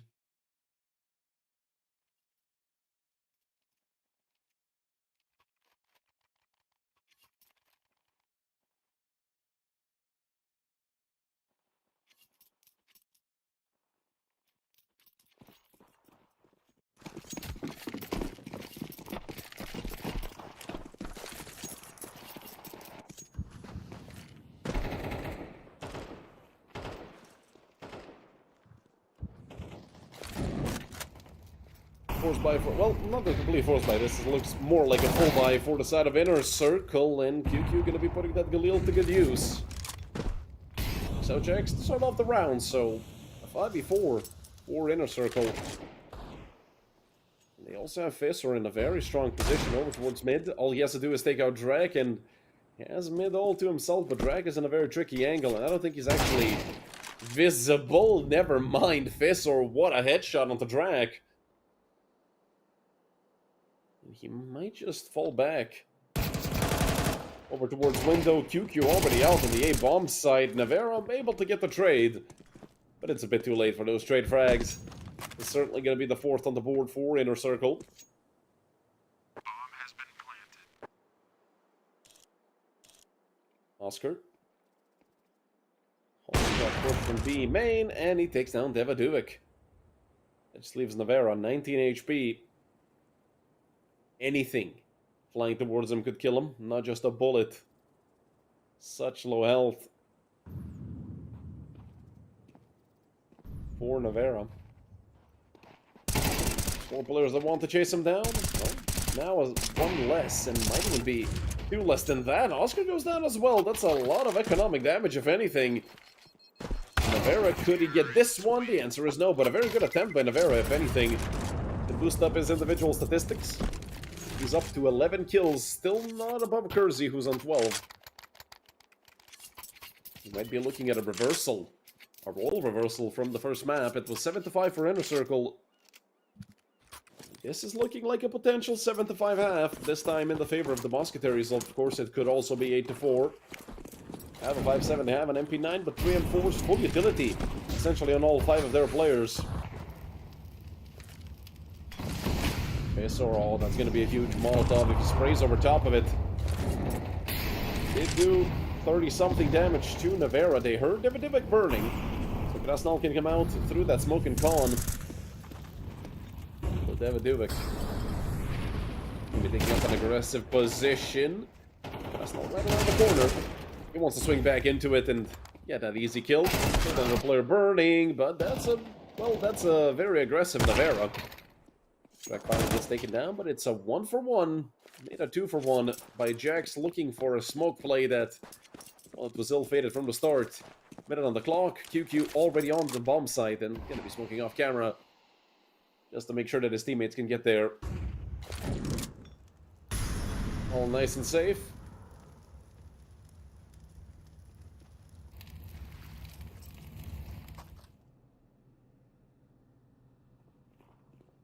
Tico going to be getting the bomb planted. If anything, Inner Circle Bomb has been planted.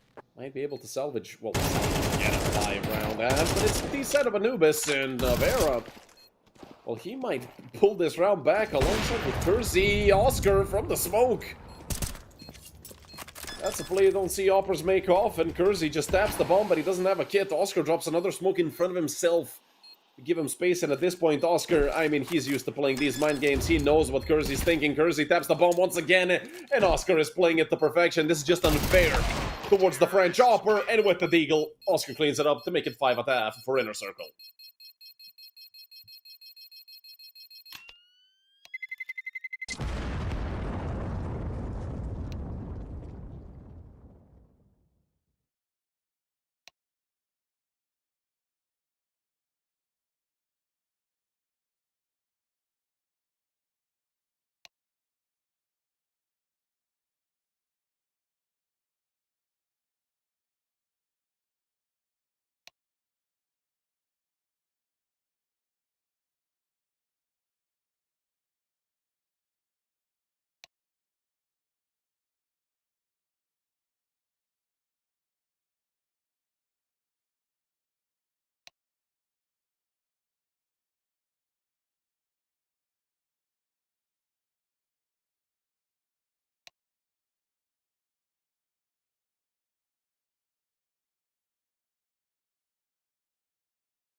Seems like you might be having some technical issues here at the end of the half. Should have already come into the second part of this map and gotten to the pistol round. Not sure what's making this delay.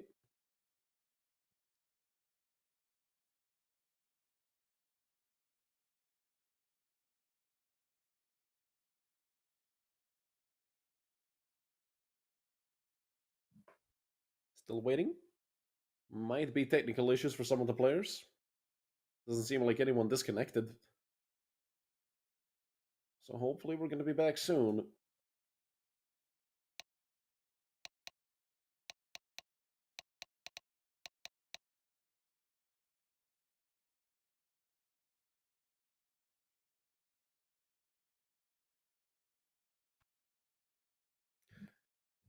This might have even been a bit of a bathroom break for the players.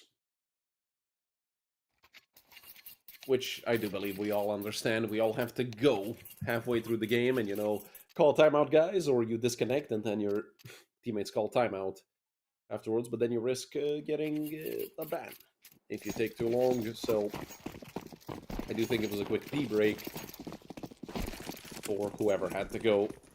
Whoever had to go wee-wee. And Kersey, well, he definitely heard my joke and it definitely pissed him off. A great early kill. Just deleted Fessor over towards Connector. Inner Circle, forced to switch up their setup. QQ. Let's see if this player right in front of him. He's gonna spam off some shots with the dual Berettas. He's still sticking around, and he almost got that kill while flying. But it's Drac and Kersey, and also Drac once again to almost get themselves a full house. Well, they might get themselves a full house if Drac can get his third of the round. Kersey with 2. And it's Drac to pick up 3 to clean it out. A phenomenal buzz around for the Mousquetaires. Great job done by the French team. But look at the force coming out from Inner Circle. 2 MP9s, 2 deals, and a third MP9.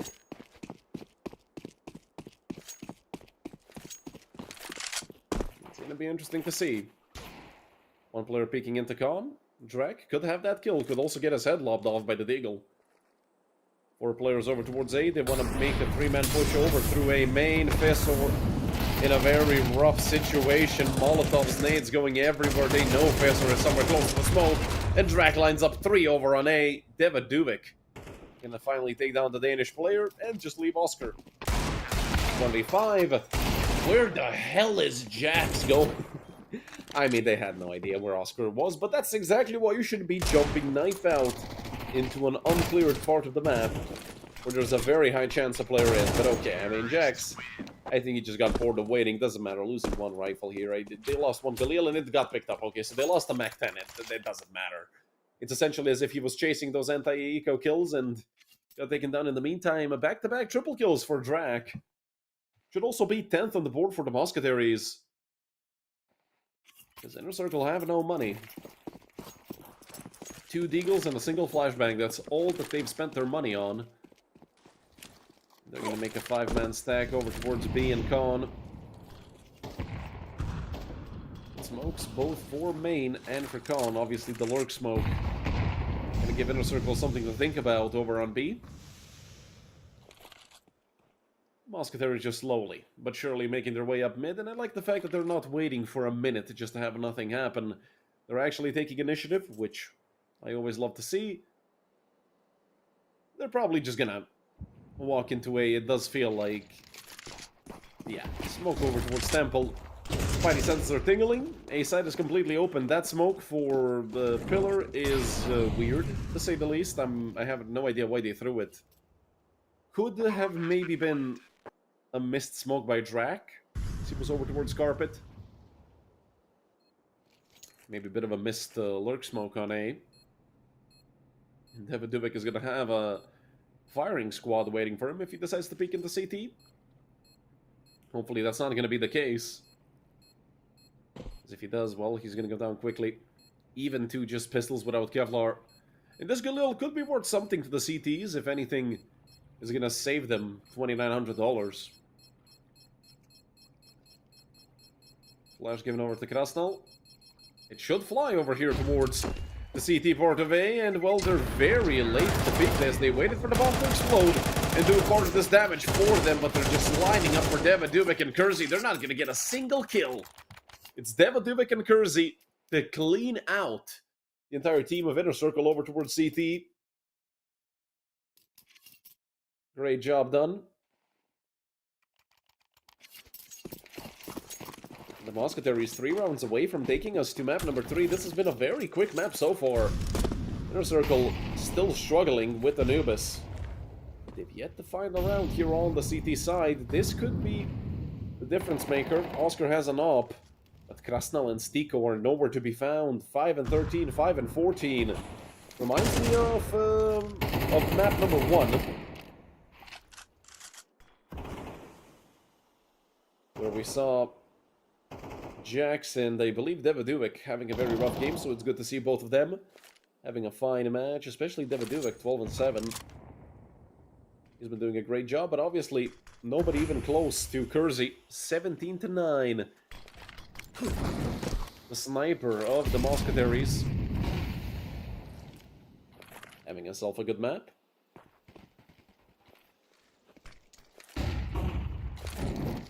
You can see how much respect is being given out by the Mousquetaires. I mean, they're just using as much of their utility as they can to potentially do some damage, and still they've saved up enough to hit A bomb site.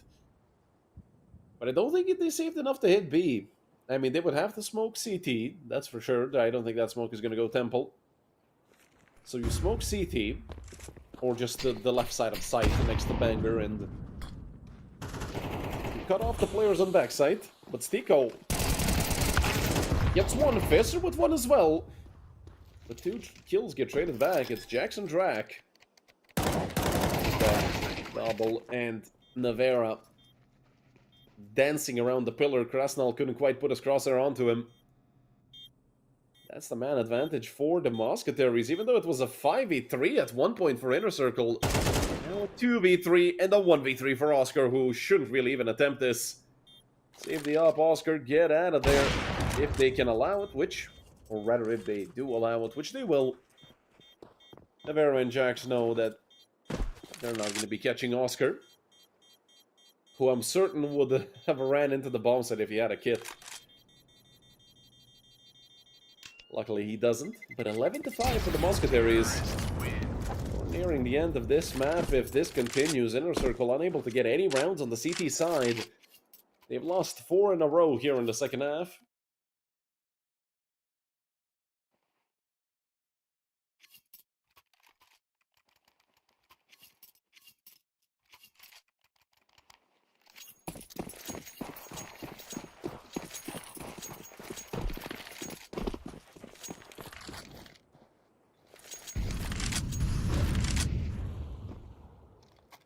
MP9 in the hands of QQ of Moss for Krasnal.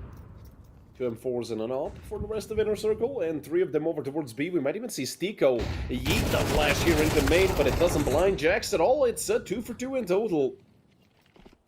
If anything, that's some information.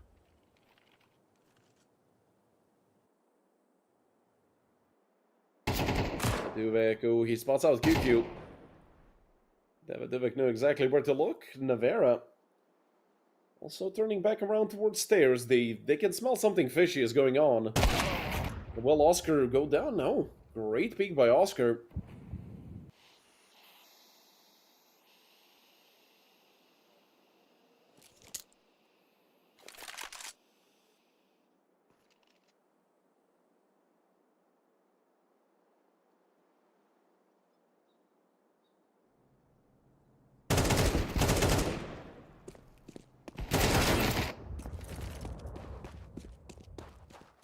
Once that settles, it's a 1v1 between QQ and Kersey. Interesting situation for these two players to be in, and they're gonna go right around each other, aren't they?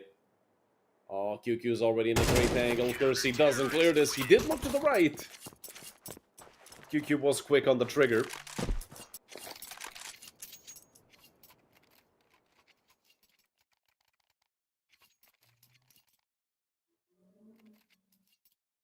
Finally, we see a round on the CT side for Inner Circle. It took him quite a while to get it.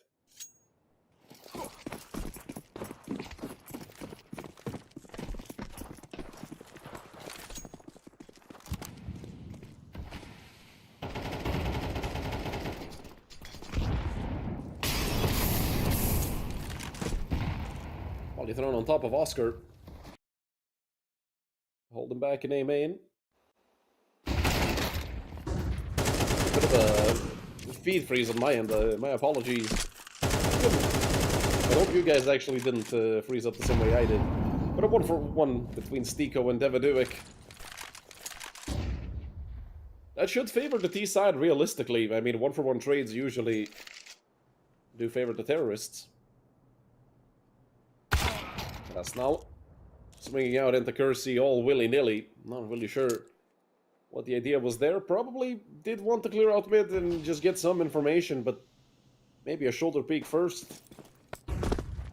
Although for Krasnal, it's been a rough game, so you can understand why his concentration, whether his focus is not perfect. Both him and Stiko, non-factors throughout this entire map, essentially. Might even see the Mousquetaires get up to 6 map rounds in a row if they get a 12-6 score line. The only bad thing for them is that their bomb is quite far back, so they have to wait for Navera to drag that C4 all across mid.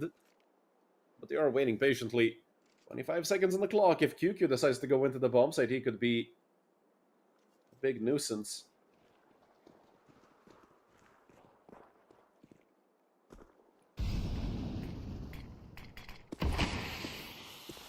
Smoke into main. Let's see if QQ's name going to do anything. And half HP on to Navera, but Kersey destroys QQ through the wall, through the smoke, through his face, through everything. That leaves Fisser and Oscar to save. No chance for the two Inner Circle players, which Which means the Mousquetaires are going to be up to a 12-6 scoreline, and we're most likely going to be going to nuke very soon.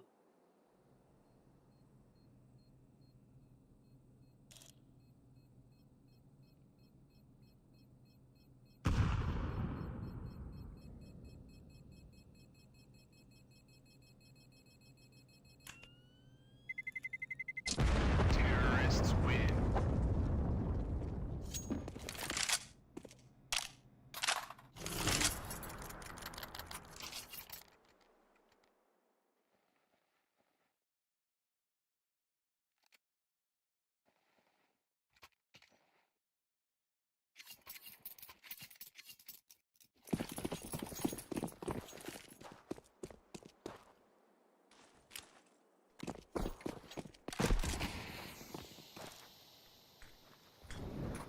Oscar with a great angle over towards stairs.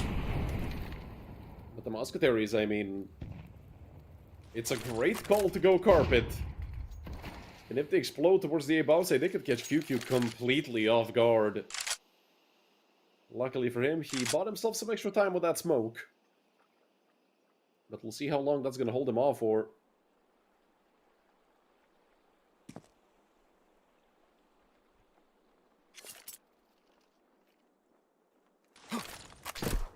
QQ. Great nade thrown onto Navarra and Drag.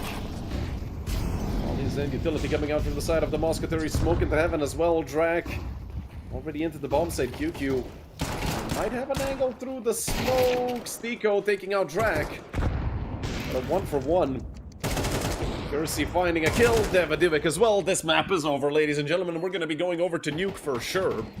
I don't think Oscar and Fissor have much of a chance here, but Oscar finding one. Navarra jump peeking into Fissor, who takes him out. That leaves Devaduvic and Jackson at 2v2. Okay, I might have spoken too soon. Let's see. Jackson. Devaduvic anticipating a flashbang. Jack's caught in the middle of nowhere. It's Devaduvic, and he's unable to get the kills. So a 4v2 thrown away completely by the Mousquetaires. Of course, they have 5 more chances. Yeah, I swear to God, these guys can hear me. And they specifically did it to spite me.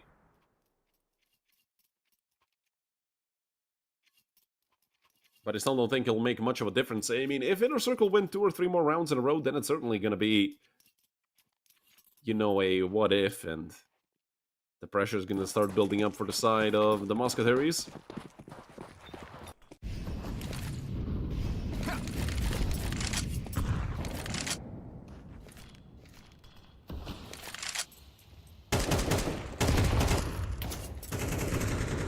Going to be spotting 2 players out towards B main. There's 3 in total over on B. A deep smoke thrown. Inner Circle really want B main control. And I'm not sure if they spotted out Jax. It seems like they did by their body language, but Jax saw them as well.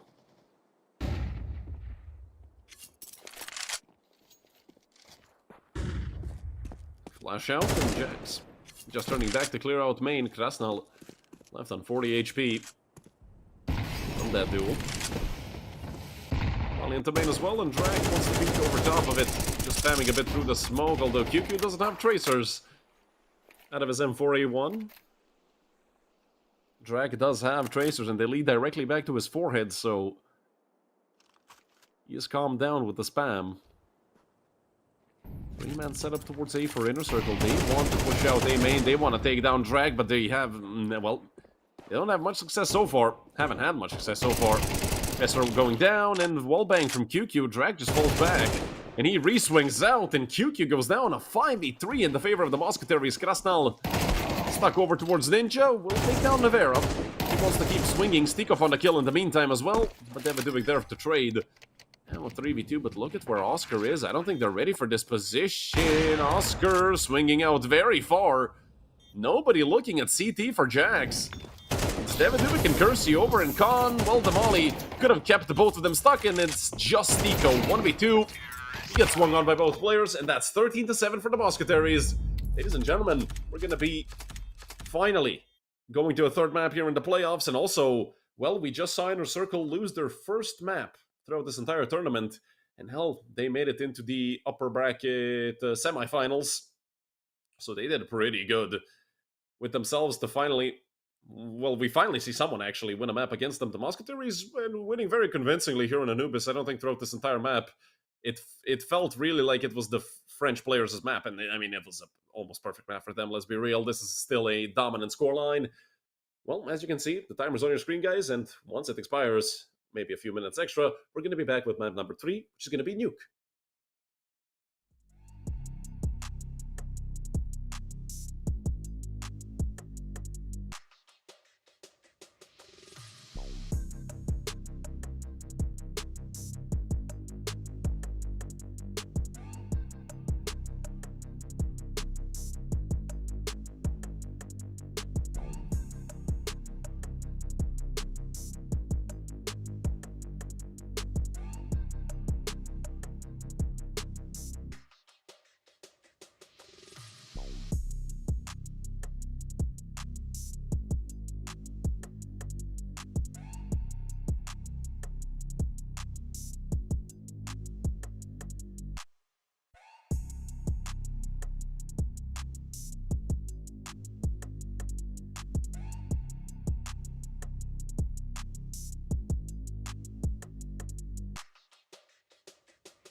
Welcome back, everyone. Here's the knife round for map number 3. We're just going to see who's going to get which side, or rather, who's we're going to pick which side, and it seems like it's going to be Inner Circle winning. Or maybe. Nah, never mind. Fessor. Left click enough to take out Navera. So, we're going to see which side Inner Circle are going to be going for, which probably is going to be the CT side, although I have seen some teams favor the T side on Nuke, so both of those are possibilities, obviously. And as you can see, our next match later today is going to be between ESC Gaming and Parisi Volt. ESC, who have looked like a very dominant force so far throughout this tournament. Parisi Volt, who have sort of been struggling, but then again, they won their first match 2-0, so maybe in the playoffs it's time for the rebirth of Parisi Volt, because in the group stage they did not look perfect. And let's see what this Nuke has in store for us, and then afterwards we can talk about that next duel all we want. Mousquetaires on the T side, Inner Circle obviously picking the CT side to start off on. One set of utility here for the Mousquetaires, flash in the smoke. They've already dumped out the smoke. Should be a... actually it's a mini smoke on the side of the Mousquetaires.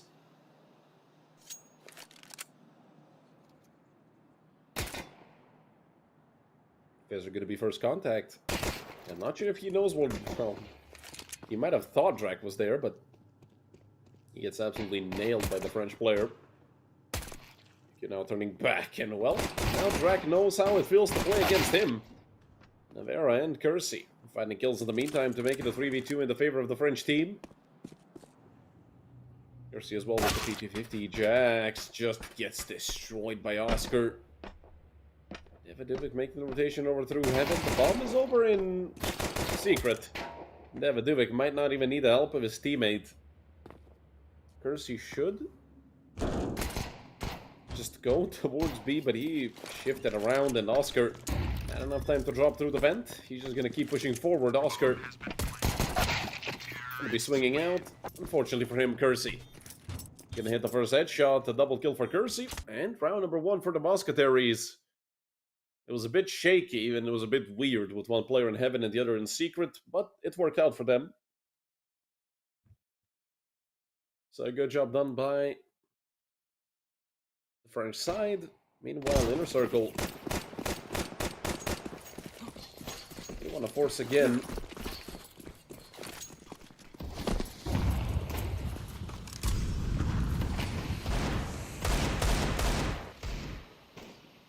They're spamming some shots to the smoke. But nothing connects. 2 players already in secret. It's Tico and Krasnal.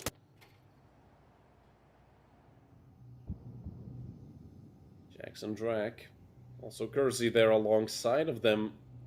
Stico, very aggressive angle. And Drac does clear it out. They take Krasnal down as well. Confessor from Vent. Next up was first shot. QQ hits a 1D as well in the meantime. That's both of those kills traded back. A good nade gonna take QQ out the round. And the turnaround from Jax to stop Fessor from causing any more trouble with that deagle. Only leaves Oscar, but it's never only with this man. It's Oscar at the end of the day. Davidovic on a single point of health. Navera luckily peeks out in time to stop Oscar and a scout. So the Mousquetaires go up 2-0. And also put Inner Circle on an eco round.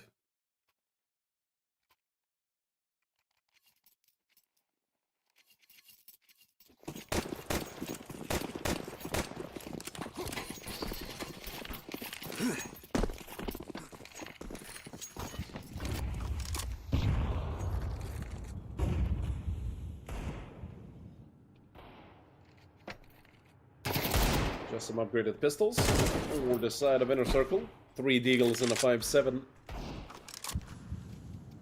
Nothing else, not a piece of utility, not maybe a death kit. They do have 2 bar vests on Oscar and Krasnal, so there's something positive if they pick a weapon up. They could maybe give that rifle over to the 2 of them.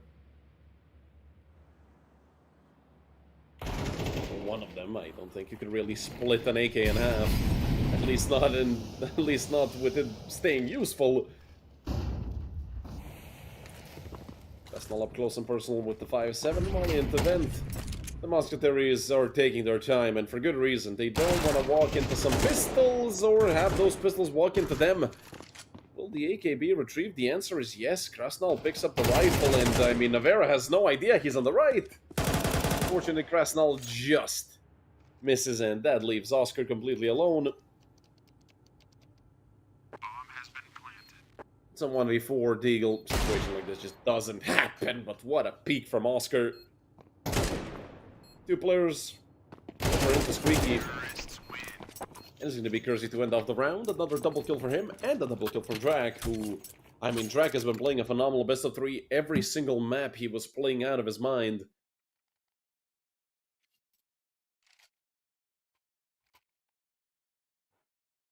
And hopefully that continues, because Drak has been a big factor for the Mousquetaires every time they've been winning rounds.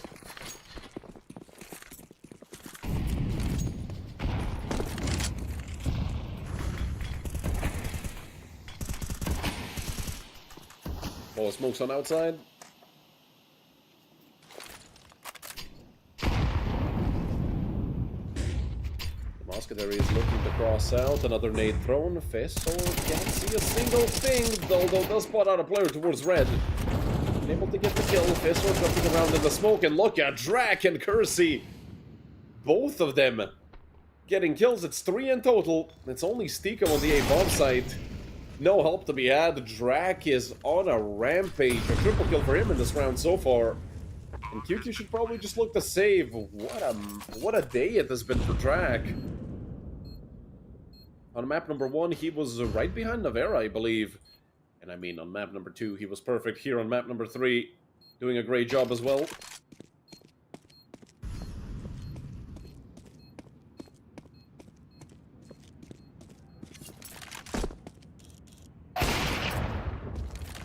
Ooh.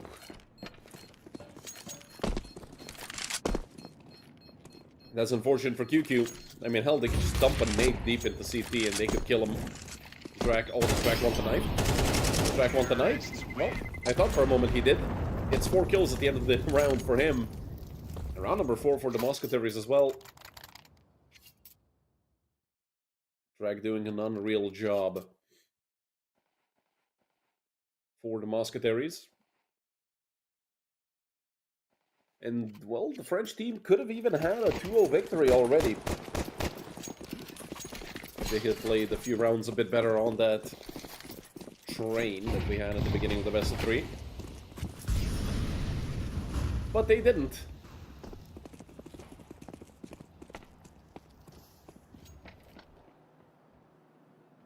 Drak already in a very strong position to cut off the rotation. If they try to come out through the smoke and go secret. Krasnal as well dropped into vent, and there's a player towards single. There's 4 players on the lower part of the map. 4 inner circle. Molly thrown towards double door just to push him back. They want to keep going forward. Krasnal can have a very good timing to peek, and he's only going to take 1. But they still have to worry about him, and the flash was thrown perfectly. Stiko finds 1 as well, but Krasnal goes down. It's trades going both ways. Kersey, he goes down, but Jax has to trade with the nade, and in total, it would have to be a 1v3 for Jackie Boy. Just dropped somewhere in front of him, I believe, and what a headshot from Jax. That just leaves Stiko. 1v1. Stiko going forward. He's going to find the head of Jax for the first round of Inner Circle, but boy, did it come at a weird time. They had a half buy, and, well, the Mousquetaires decided to go into secret. They wanted those close angles, the CQC. It backfired horribly, but, I mean, just losing 1 round is not the end of the day. For the Mousquetaires, they're immediately going to call a timeout, see what they did wrong.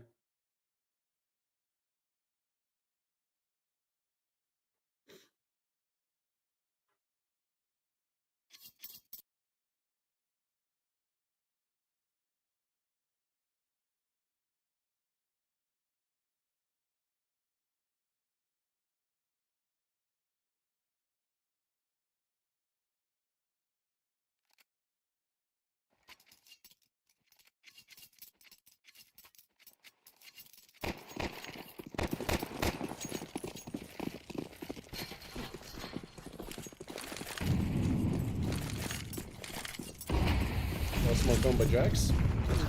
He's gonna play around it. He's actually trying to run back behind red. His momentum gets stopped by the Molotov, but I mean a re-smoke. And he should be able to cross into secret all he wants. Drac. I have no idea how he already got here. There's two players over towards CT. And he has the element of surprise for sure, although the element of timing was absolute garbage from Drac. He missed timings on two different positions at the same time. That was just an impossible situation for him to get out of. And, well, with him being taken down, this round becomes a lot easier for the Mousquetaires.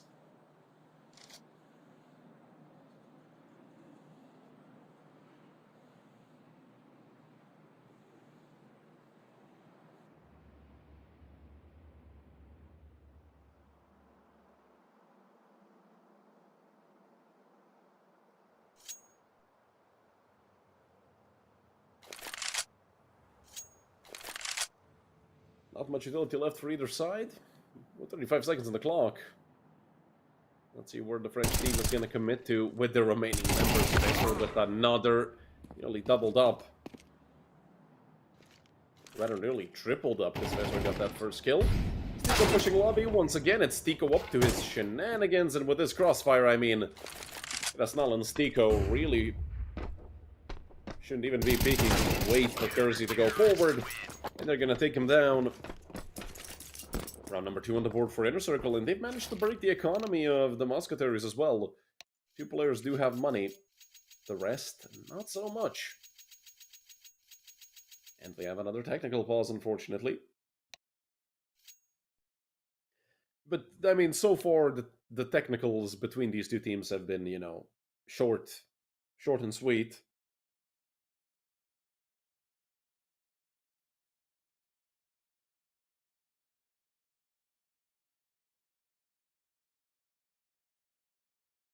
And hopefully we get back into the server quite quickly.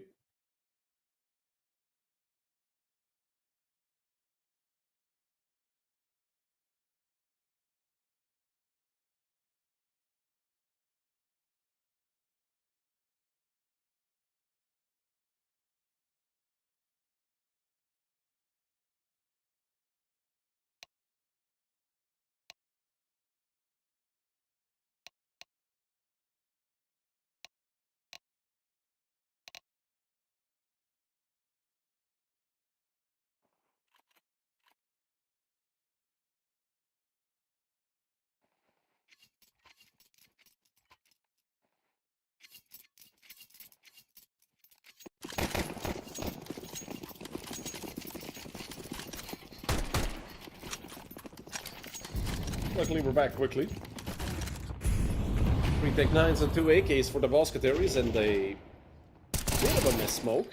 QQ nearly goes down because of that smoke, though, so he's forced to fall back into Forbidden. Krasnal making the rotation over into B, but it's Oscar and Fesor taking out 2 members of the Mousquetaires. Although those 2 AKs are still in play. One in the hands of Drac, the other in the hands of Jax, although Drac has actual Kevlar behind it, but it doesn't seem like it matters. Krasnal goes down because of Jax. And Drac in a very strong position. In case that QQ wants to drop from heaven, he's probably going to be a dead man. Drac might get shot at his feet. Can QQ see him? No? Well, now he can. Drac goes down, that leaves Navarra and Jax in the 2v4. And hell, I don't know what to do with them here. I mean, they have 2400 loss bonus, not the best amount of money saved up. I feel like it might even be best for them to just try and attempt it, although Navarra did boost his economy up a little bit with that kill reward. So even with 2400, he's going to be able to buy in the next round. If, of course, the Mousquetaires opt for a full buy. But that lack of Kevlar is really going to be a killer here for Navarra and for Jax. QQ hasn't moved from this position. Navarra trying to bait it out. And with Jax going down, they know exactly where Navarra is. They're probably just going to leave him to see. They'll try to kill him after time. Navarra, it's a difficult duel, a headshot angle, but he takes out QQ. I mean, he's going for that duel versus Navarra. Feels like you're gonna lose it immediately. 3 seconds, 2 seconds, and the USP is enough for Stiko to kill Navera after time. That's a bit unfortunate for the Mousquetaires, which actually might have their plans changed due to the fact that Navera didn't get his loss bonus, and they're actually gonna go on pistols with a single hero Galil in the hands of Jax. Fessor not close and personal with that MP9. Might even be quick on the flank here behind Devaduic. And oh my goodness. This... that was horrendous. I mean, that's like my 5th time seeing somebody completely whiff a free double kill in these last few days. Like in the last week. Unfortunate for Fessor. The Mousquetaire is more than happy to take that kill. Although it was traded back, and now with this aggression through Hot, Krasnal gonna be taking another one. Right of inner circle, Gurzy. Take care. It's actually Jax to get the kill onto Krasnal, so a 3v3. Even number of men for both sides.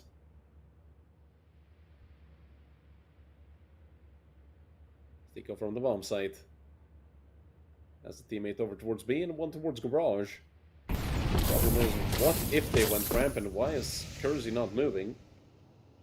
Maybe thought that smoke would extinguish the molly fully. So he's on 60, Jack's on 72 HP. Not the best situation for the French players. And with 20 seconds on the clock, it seems like they've decided to go down onto B. It's only QQ down there. He's in a very good position. Maybe even get a multi-kill. The first one certainly is going to go his way. He swings out and gets taken out. Now it's Jax to try and look for the plant, but they can hear Oscar running around and he wants to go to double door. Oscar only caught Kersey out. He's going to drop a flash of his own. Jax already into single and Kersey chasing him down. Jax does connect on the dink on the Stiko and now he knows the Slovakian is low. And one bullet away from dying. Stiko, I thought for a second he was going to certainly stick this. Jax looking to bait it out, and yeah, he knows. The bomb would have been defused by now if Stiko stuck it all the way. 2 seconds. Jax, he has to go forward, and he perfectly times it. With about 350 milliseconds left. Jax is going to swing out. 3 kills for Jax. The experience really showing. It was mind games between these two players. But this time, it's Jax who wins the 1v1.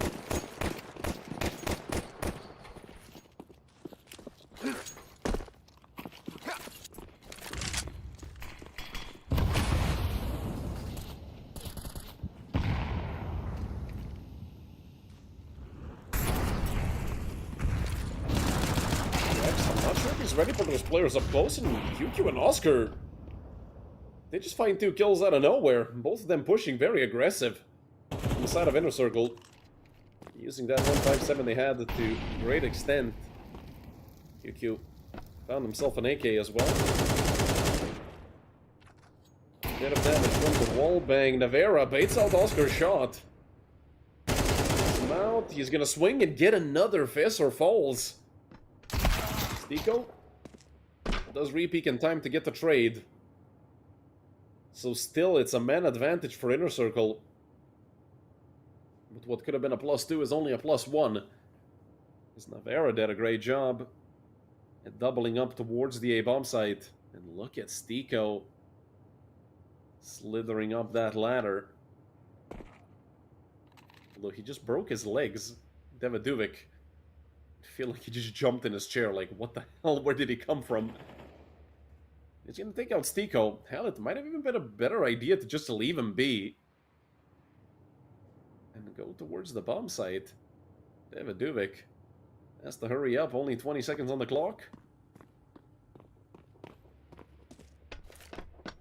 But he'll get to the bomb site in time. He's gonna plan for Drag, who's in heaven. And this is a great post-plan situation for the two of them.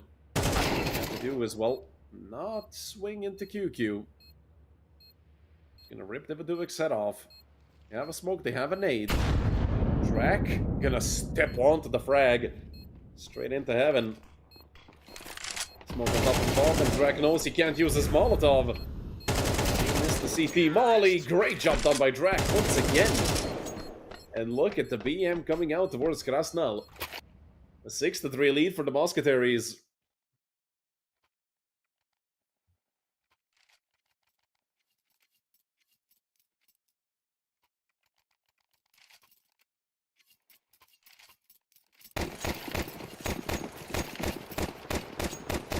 Five AKs in the hands of the French players, and it's a bit different on the side of Inner Circle. 3 MP9s, a Deagle, and a FAMAS. They've spent all their money. They're gonna get a reset if they lose this round, and it's just a wall of smokes. A bit of spam there onto Drac. It's actually gonna connect for half of his health.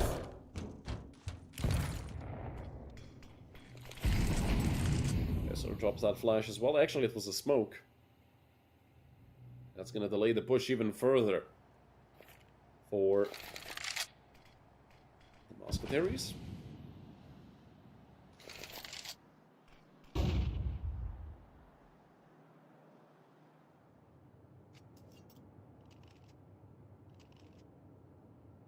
Nevera could be caught off guard. There's two players looking to push into Hut. And Stiko, is he gonna go up the ladder again? Oh my god, Stiko! Just please don't break your legs and everything's gonna be fine. He has to get this kill onto Nevera, right? I mean, no chance Nevera is ready for this. Nobody ever remembers to look at the roof. But 4 players out from Mini. A-side is completely open, what? Well, they just took out Stiko in lobby, and they're gonna be, I mean, more shocked than anything. How the hell is A-side so open? In a 4v5 of all things.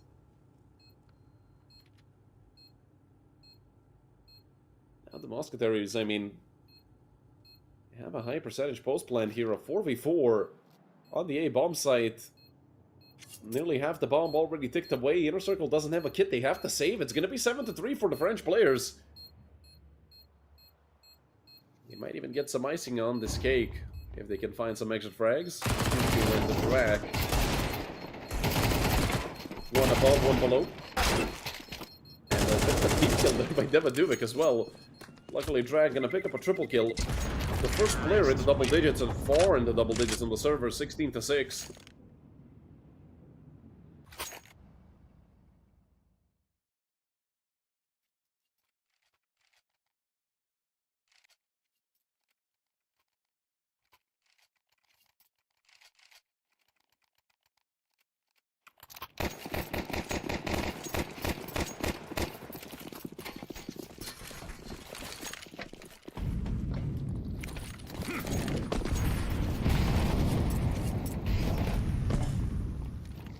Two AKs, an M4, a FAMAS, and an MB9 in the hands of Inner Circle.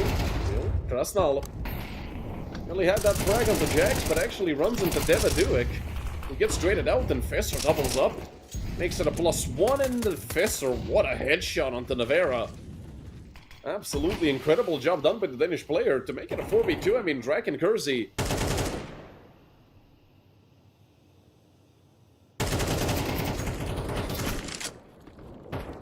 Couldn't quite find the angle to the smoke. And now it's Oscar who's pushing outside. He's gonna become a bigger threat.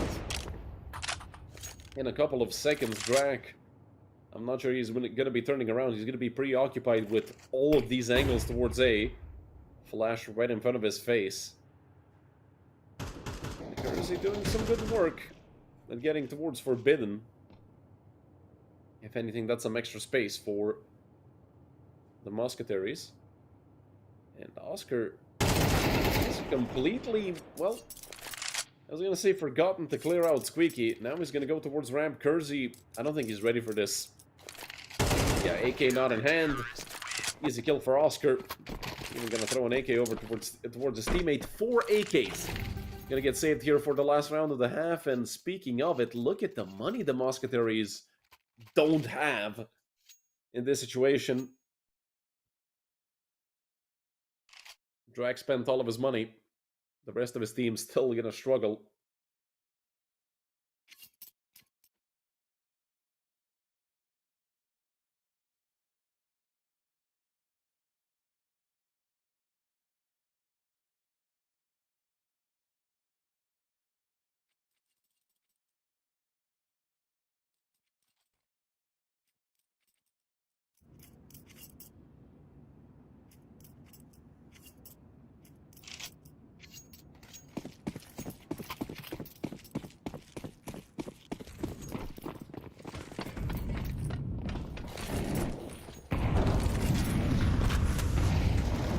be another 7-5 half. We see something else. QQ gonna get tested towards ramp. There's 4 players behind that smoke, and they're just waiting to maybe even flash out. No, they're gonna go dry. QQ doesn't connect onto anything. Nevera's still chasing him. Good flashbang thrown by QQ. Give himself enough time to escape. I didn't even see a frag happen on outside. The Drac in a very aggressive position once again. Let's see if he's gonna miss the timing again. Drac, he hasn't been spotted out. Did he actually get the kill on Professor? So Drac going into garage. And Krasnal, what a headshot. A 4v4 with 2 Tech 9s, a Mac 10, and a AK-47.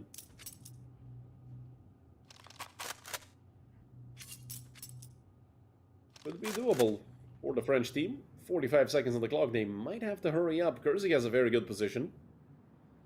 3 players over towards heaven. Actually, the A side itself is clear, I believe. Stiko pushed into lobby. Oscar, similar situation. Actually, Stiko going back towards the bomb site is going to be a great angle to take. And hold over towards heaven.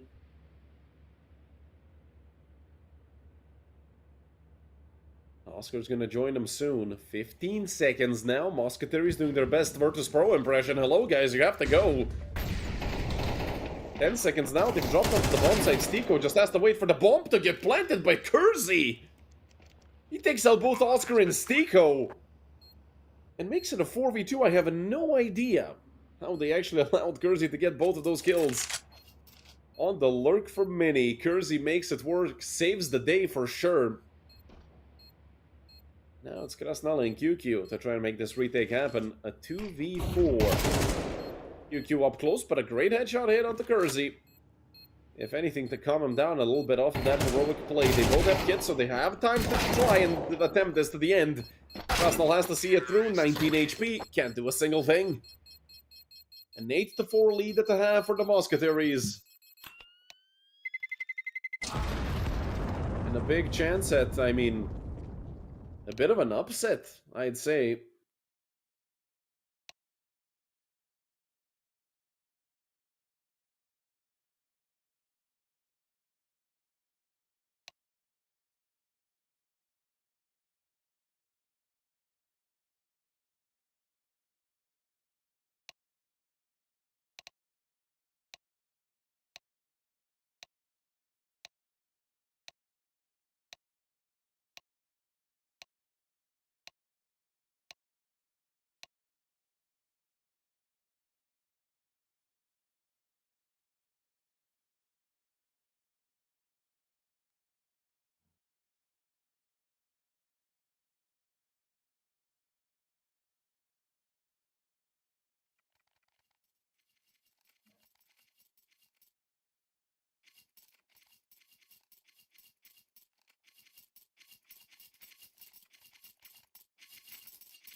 Second half underway. 2 pairs of dual Berettas from Nevera and Kersey. Davidovic, the sacrificial lamb when it comes to dropping those pistols. The rest of the team has Kevlar. Jack's already fighting a kill on Tefesor. Making a 5v4 Nevera. Oh, the timing could be a bit bad for him.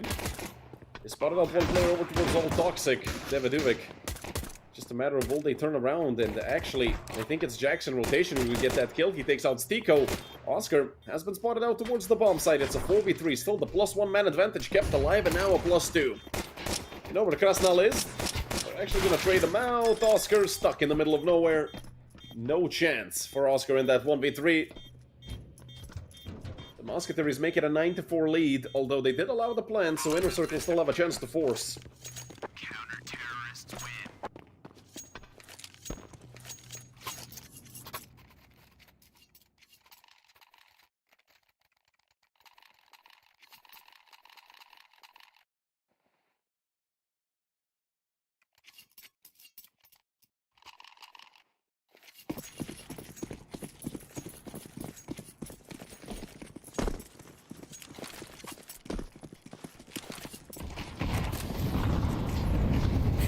just pistols from the side of Inner Circle. Usually you see teams buy up Galeos with lesser amounts of utility. This is interesting. 3 rifles and 2 SMGs for the Mousquetaires, and immediately Davidovic getting into this aggressive angle towards Hunt. The flash is all gonna bounce behind him. QQ right there, and he loses his face to the MP9, and great trade by Krasnal, if anything. Okay, left tunnel visions onto him. One player up there on, well, sandbags at not really the correct side for it. And the 2v3. Inner Circle have the man advantage. They've also picked up an M4 Fizz, or you do a lot of damage with it, but it seems like they want to commit into A, which might not be the best idea, but if Fizz finds the kill on Takurzi, that's just gonna leave Jax completely alone. He should go ramp here, and that's the correct decision. He's gonna follow them through, but the problem is, Stiko, he's over towards Forbidden, and he's holding off that drop into ramp with his life. Jax, will he clear it? Well, he didn't look there immediately. And I love the fact that Stiko just spots him out and goes the other way. I heard a lot of messages in chat at once, so we might even be on for another technical after this round is over. And a great shot by Jax. If anything, to take away the rifle from Fesor. Stiko found an M4 for himself. And Oscar's on an MP9. Stiko just spotted out Jax. I'm not sure if they're gonna survive. They should. It's planted towards double door, yeah. But both of them have been tagged up, so no point in chasing down Jax. They have to allow him to save. He's just gonna pre-fire. And we have another technical pause.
Luckily, we're back quickly once again.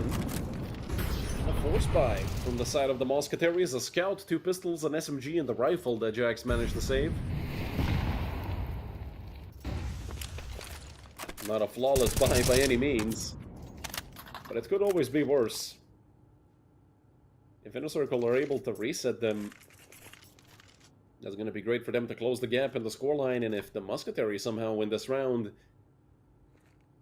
it's going to be a tragedy for the international roster of Inner Circle.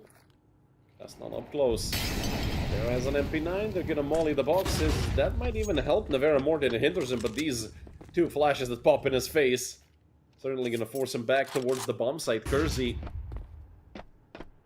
not really much he can do. He has to respect the push into Forbidden and just give him the space. Maybe just wait for his teammates to rotate down towards B. Navarra over towards Shadow.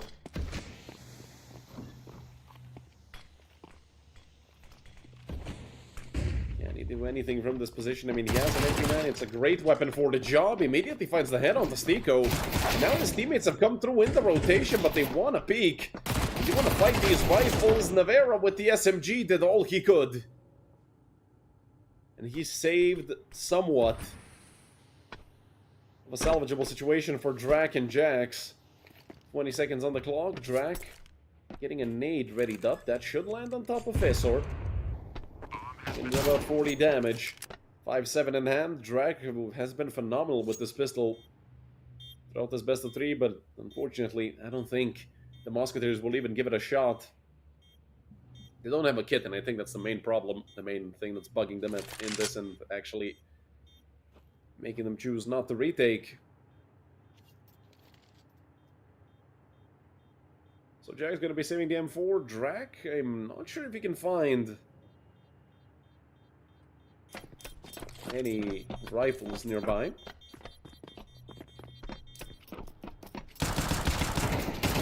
Drag. Well, 5-7 might be one of his favorite weapons in the game. He did find another kill to close out that round, so a bit of extra damage to the economy of Inner Circle, it's always welcome. And the lead of the Mousquetaires cut down to 3 rounds.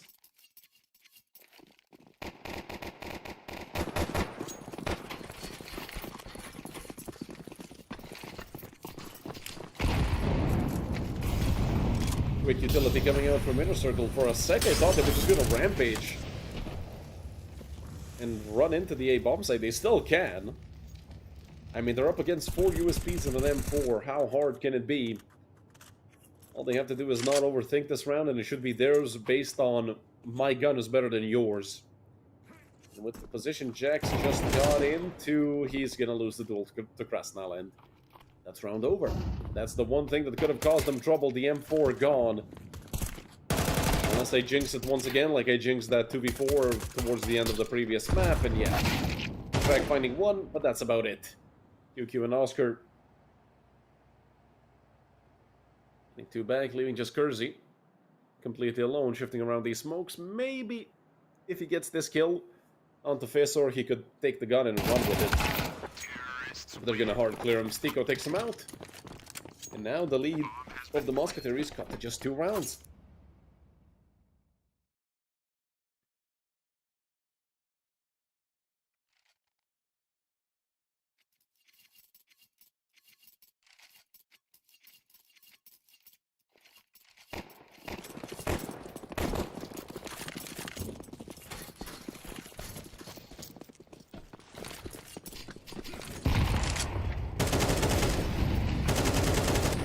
Utility out from the side of Inner Circle. Finally, another full buy for the Mousquetaires.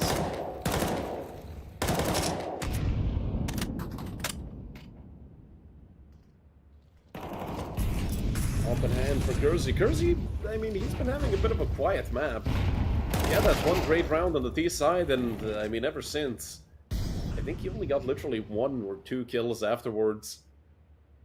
Drak has been the main man for the Mousquetaires. 20-11 is his scoreline as of right now, and it might even get better or worse, because he's in a 3v5 right now. He's going to need a multi-kill to even make this round close. Kersey definitely helping out with his op frag. Stiko jumping on top of Mini. And I think they heard him, because he made a lot of noise. They want to clear out Squeaky. Kersey. A bit of combat opping, a bit of aggressive opping, and Drag, he needs at least 1 more, cannot get it. It's 4 kills for QQ in the round, and he's on for the ace as well. Navarra needs the 1v2 if he wants, essentially, to keep the Mousquetaires in the lead.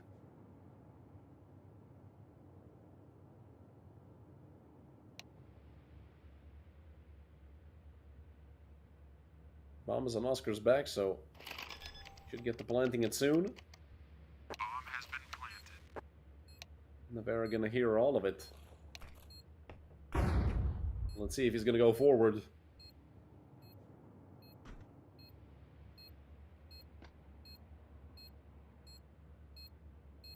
Doesn't have a kit, that's the main problem here. For the Belgian player. He's not ready for QQ. Ace for QQ. Here in a relatively important round, and not only does it cut the lead of the Mousquetaires to 1, but also it fully resets them. Obviously, with max loss bonus, they can buy a little bit. Spend some extra money. Kersey is probably going to save all of it to get an op. A great job done by QQ to get the ace off through all that chaos. I didn't even notice until he got up to a 4K.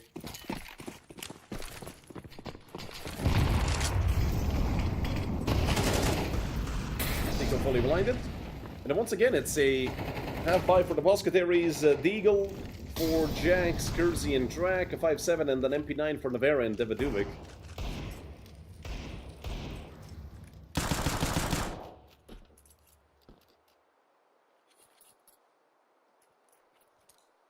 Guess we're just looking for somebody to attempt a push there through Secret.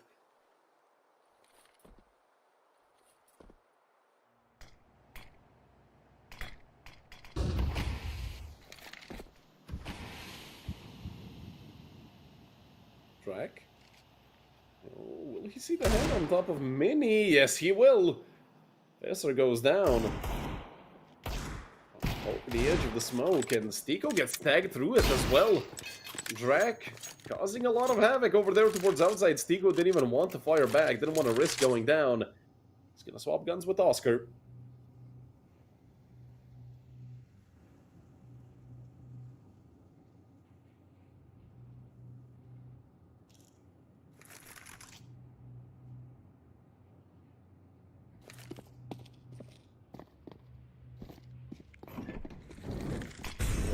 Got himself in a great position once again. There's going to be a gap in that smoke in the doors. So you can see players crossing and potentially take him out through the smoke, but they immediately turn towards him. Navarra just gets the dink. They did molly his shadow, I believe. So Kersey's position might be a little bit unexpected. Kersey around the bomb site. Can he catch Oscar off guard? Oh no, Kersey, oh no. He messed it up. That could have been the round-winning play right there. Inner circle. In this 2v1, I don't think Oscar and Krasnal are gonna move. They're gonna nade themselves is what they're gonna do, and damage done onto Devaduvik. Oscar cleans him out. Kersey, what happened? He had the easy kill, panicked. Didn't even aim before he shot. He shot while flicking.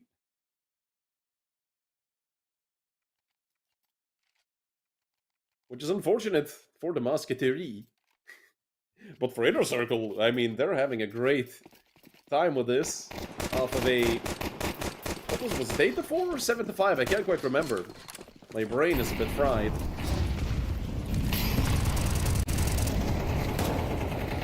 Devaduvik looking for the peak. We'll walk into a bit of bullets from Krasnal's wallbang, and actually Devaduvik taking even more damage, left on 29 HP. Krasnal still looking for a wallbang, but the Mousquetaire players will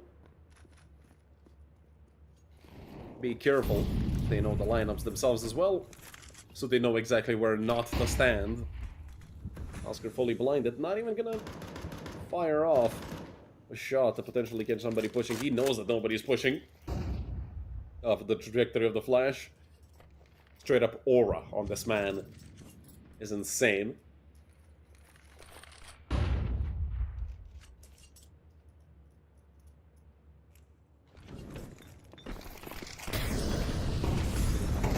The A-pop gonna commence from the side of Inner Circle. Stiko and Krasnal getting a kill each. Jax did attempt to stop it, but only got one. Kersey now towards 7 alongside Navarra. And immediately Kersey gets deleted. Navarra looking for the trade, but can't get it. Only got one. And who else but Drac to be left in a place, or rather in a situation where you need heroics, but with 10 health. It's not the fact that Drac can't even attempt, it's the fact that he can't even save anywhere apart from T and CT spawn. Because I have no idea how Drac is going to survive this round.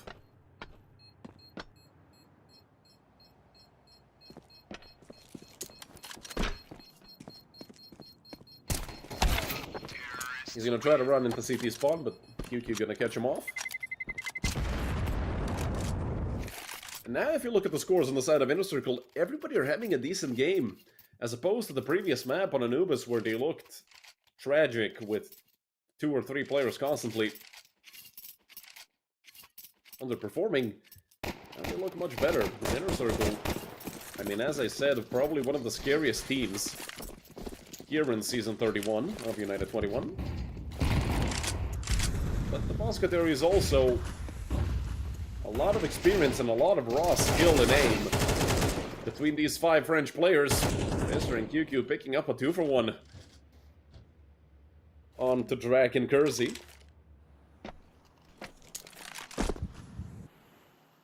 Round number 20 starts off nicely for Inner Circle with man advantage.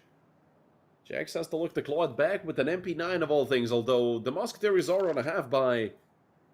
They will have a full buy in the next round, but it feels like this map might be coming to a close if they lose it. Need something to break the momentum. Because Inner Circle have won, what, 5 or 6 rounds in a row? This will be their 6th, maybe, I believe. I think it was 9-5 at one point. That was 9-4, actually, I think. And then they lost the anti-force. And it's been chaos ever since.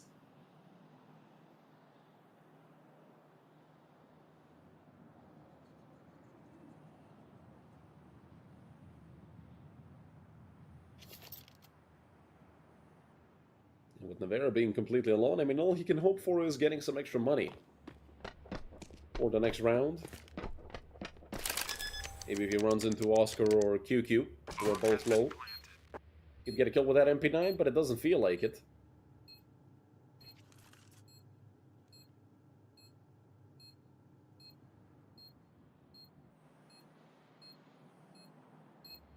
I don't think there's much of a reason for Navarra to save this. He's going to be able to rebuy whatever he needs. So, he can get up close and personal, maybe towards Mini. Or get, I mean, he could have pushed Heaven as well. There's a player on red, so he could get an extra 600 bucks and even an AK. That is Stiko, though he is full HP. But Navarra just decides to save.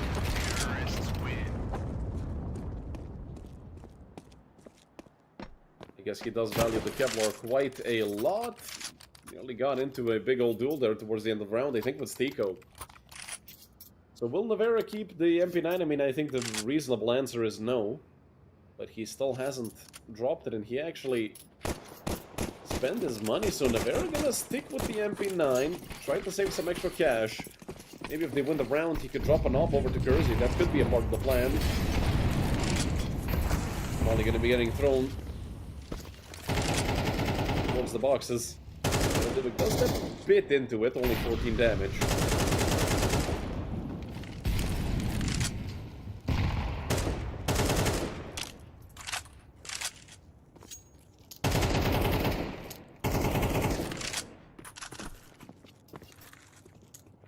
Spam coming out from both sides, but it's mostly Inner Circle doing the spamming, the spraying and praying.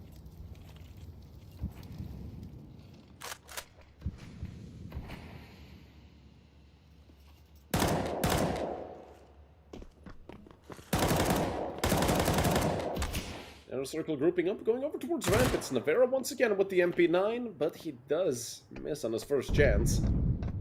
Doesn't make any noise while falling back.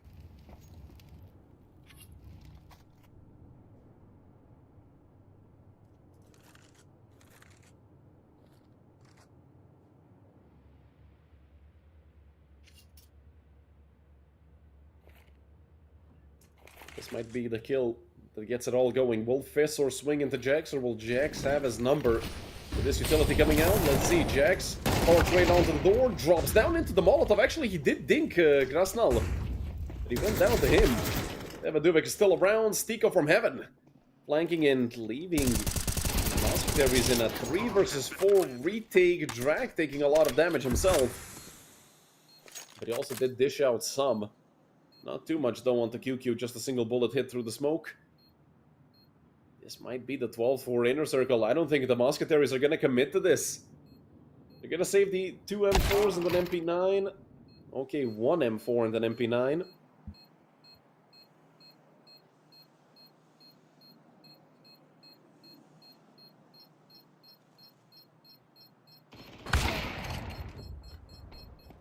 Oscar takes out Navarra, and that just leaves Kersey completely alone. Should be able to save this M4. Nobody's even close to him. Great round by Stiko. Great job done on the flank. And 12 for Inner Circle. A 12-9 lead. Not something you expect to lose at any point.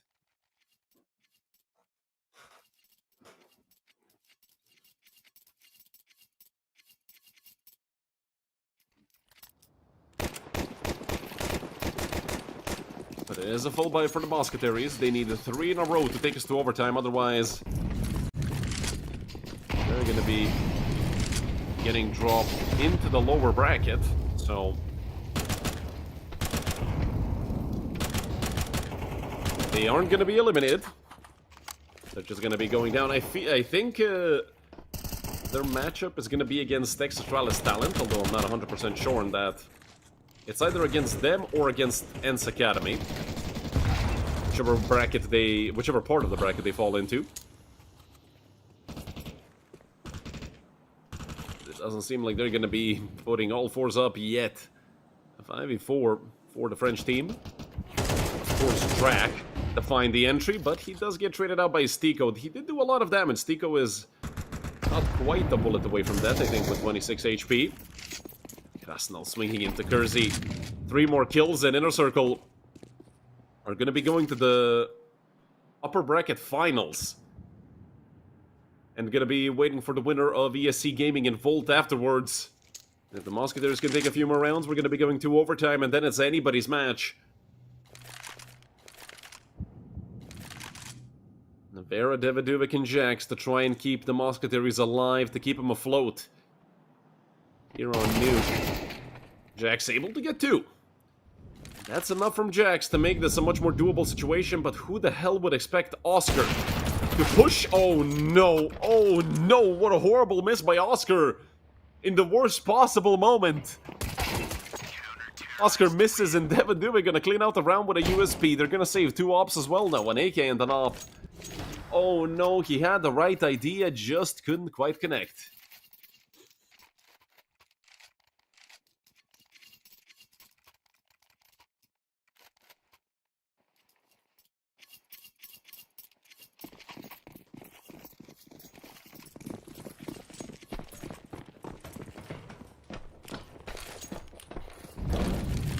Mousquetaires need 2 more rounds.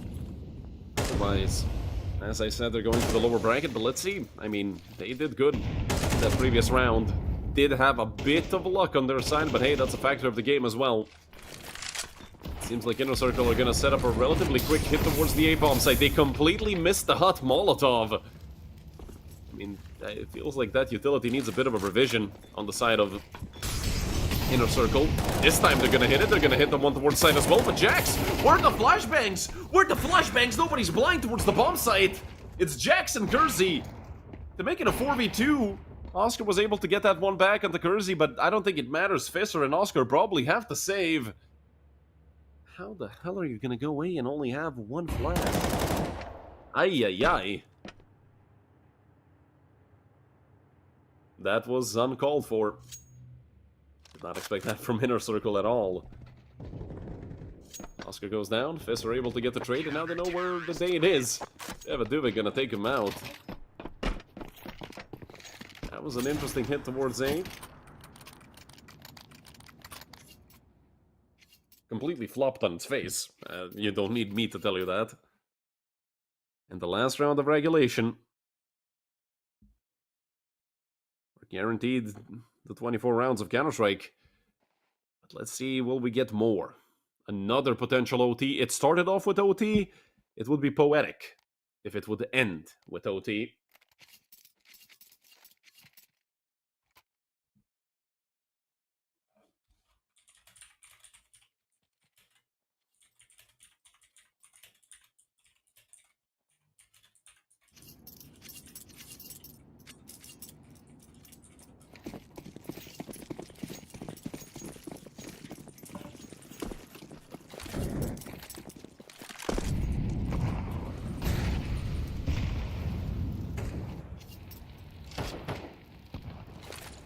Navera once again towards ramp. Right behind the smoke in Inner Circle. Will it be a pop through the smoke? I mean, on a full buy round, you wouldn't expect it to happen. Nate gonna break open the smoke, and Navera gets deleted by Stico. Kersey now there with the op, does connect onto QQ. So it's a 1-for-1 trade in total over towards ramp. Oscar has to pick up the bomb.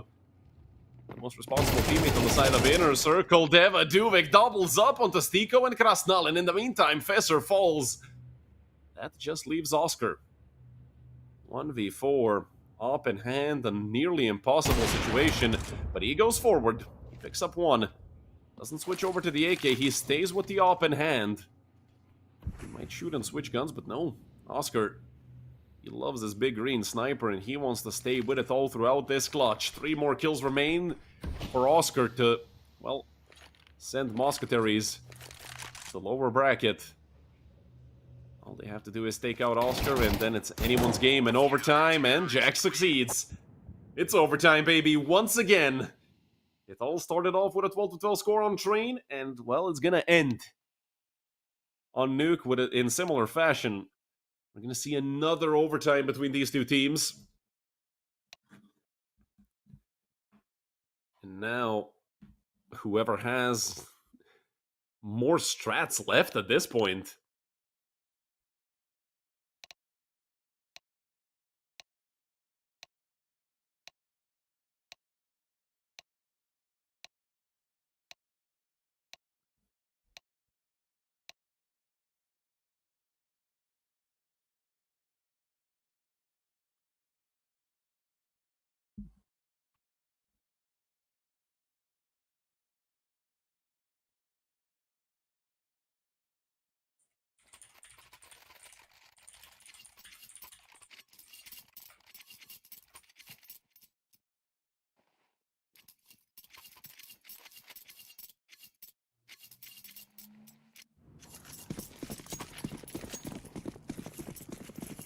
First round of OT.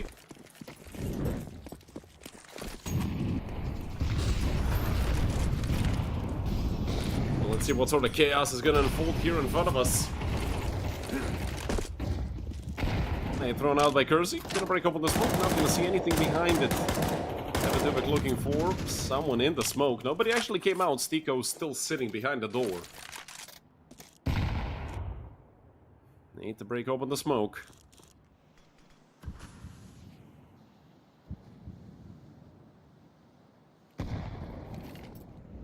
Keep getting your utility readied up as well.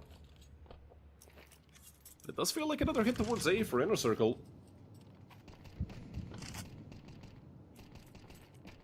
They're just waiting for themselves to get set up in positions to dump utility, or maybe even waiting for Visser to make a play from outside. I mean, he has good timing, I believe, to come out maybe even through the smokes and straight into Mini and not get spotted out by Kersey. The smokes should fade soon. That's gonna leave Visser out to dry. He has to look towards Garage. He's gonna go forward. Kersey saves his teammate. It's Krasnov, the only one who gets a trade back. Davidovic, Jax, everybody getting kills on the bomb side. Drak as well. And Kersey to close it off. 27-17 for Drak. And a 13-12 lead for the Mousquetaires.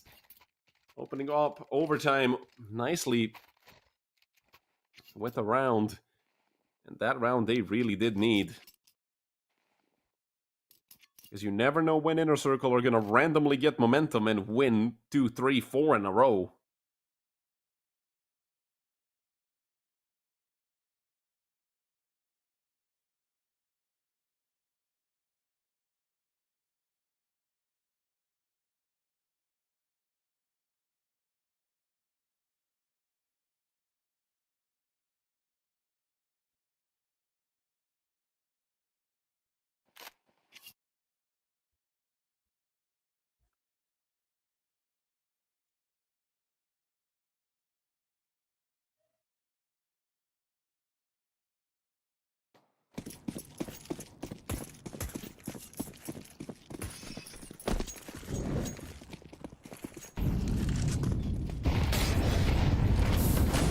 See how long this lead will stay up for the French team. Kersey, what the hell is that?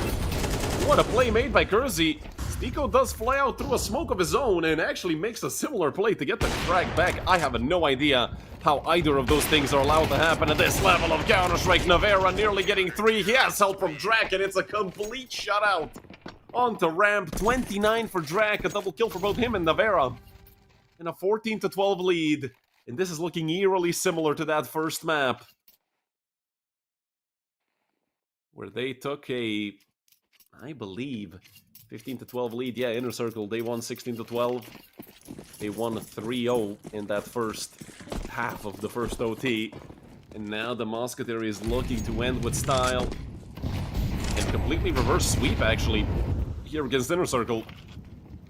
Or potentially going to get sent down to the lower bracket.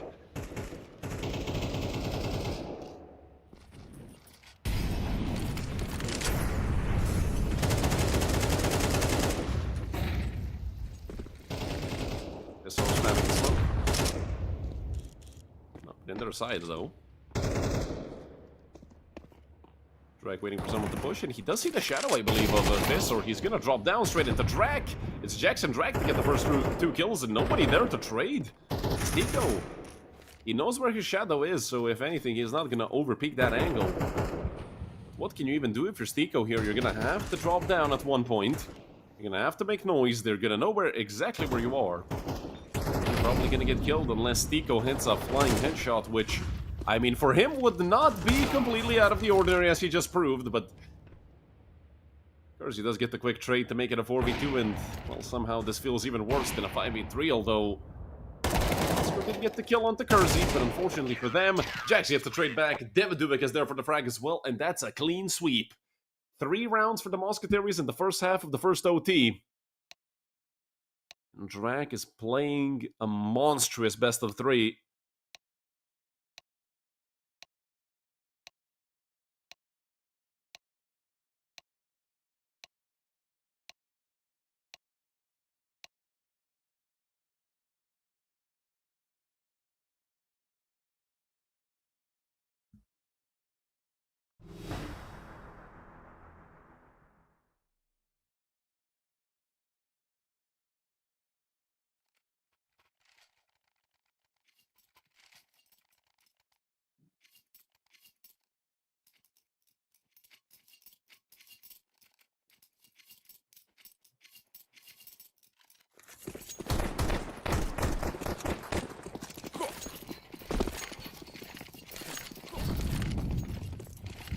Three rounds that Inner Circle really need to win on their CT side are here in front of them.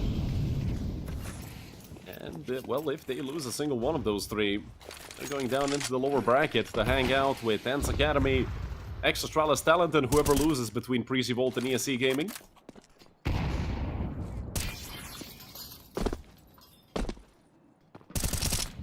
Or trying to break open the smoke and see someone behind it, but nobody is there. Now it's Oscar. Over towards Secret. He has to hit this shot, otherwise he's gonna lose it immediately. And, well, he takes out Drake, the most important player for the Mousquetaires in this entire best of 3.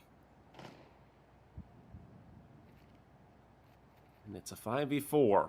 4 more kills, and they're finally gonna have their first round of the first overtime. QQ got a bit off guard by the peak, but he takes out Navarra nonetheless, so a 5v3 now in the favor of Inner Circle. And yeah, it's only Kersey and Jax left. It'll even only be Kersey soon. Jax has been spotted out, they know where he is. He will get the kill onto QQ, and actually, did he just break transfer onto Oscar?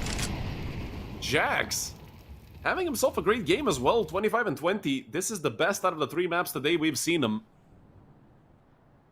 And he's given himself and Kersey a legitimate chance. Is the bomb dropped on top? No way, it's dropped on top of Mini, right? It has to be inside of it. Yep. Kersey, shoulder peaks, baits, and now he needs to clutch up. Technically, it's going to be a 1v3 because Jax went down, and he does not quite connect onto Fessor. 2 kills for the Dane, and round number 1 for Inner Circle.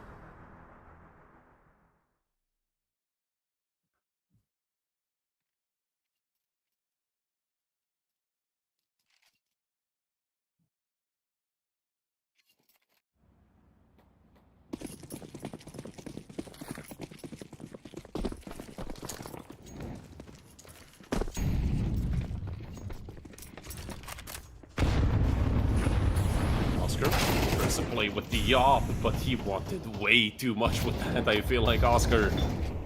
Caution to the wind for sure. Oh, Stico. Hopefully he's blowing on that molly not to catch him, and Stico just swings out, gets a kill, even a lot of damage done. Navarra burning up as well, he's on 14 HP. Stico did not move a muscle. Navarra somehow survived with a single point of health. And now it's a 4v4.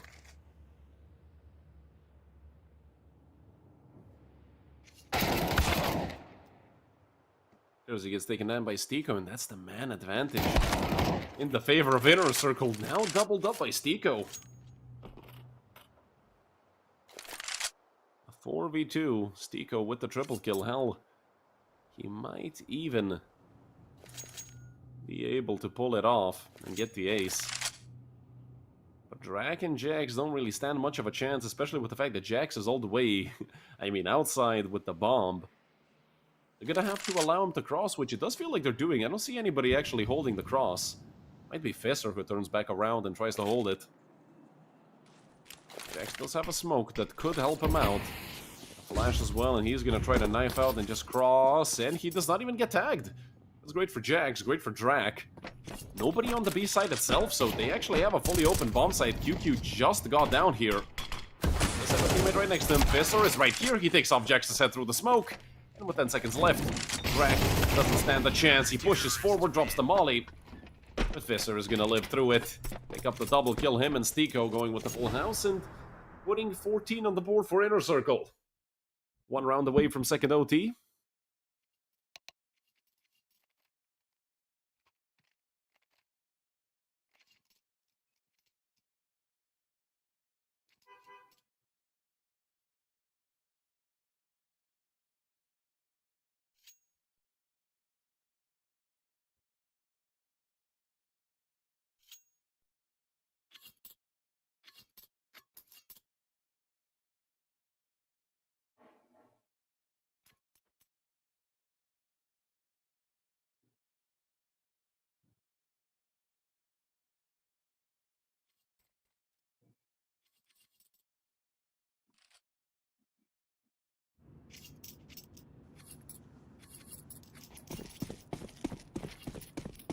Last round of the first OT, no matter how you turn it, otherwise, well, or not otherwise, we're either going to a second OT or we're finally aiming up this best of three, which has gone the distance quite a few times already.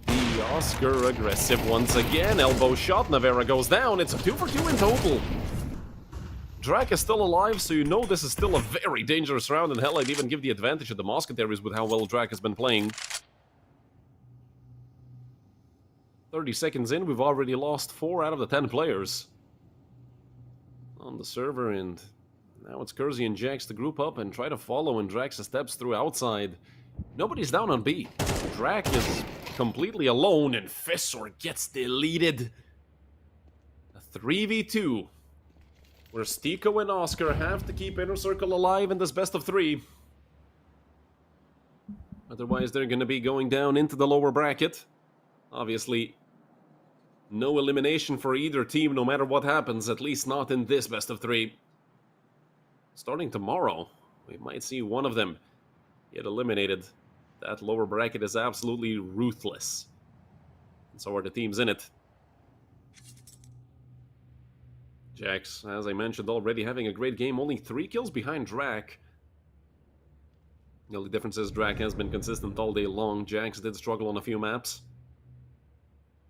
Oscar still looking for someone with his op.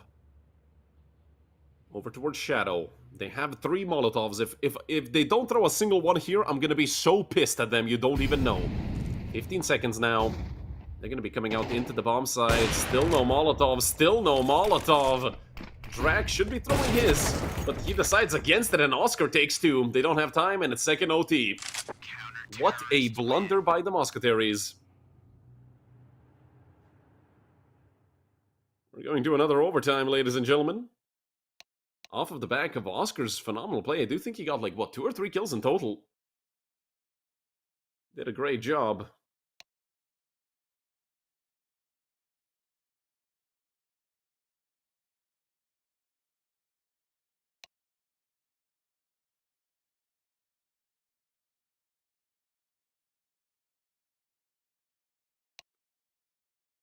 These two teams at each other's necks. This might be the grand final before the grand final. I feel like Mousquetaires, Inner Circle, and ESC Gaming have to be the top 3 teams for this tournament.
Seems like both teams are ready. Judging by all the messages being exchanged.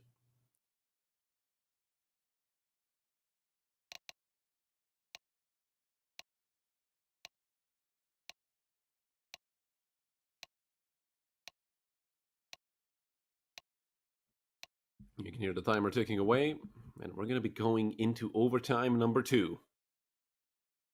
An absolute bloodbath between these two teams.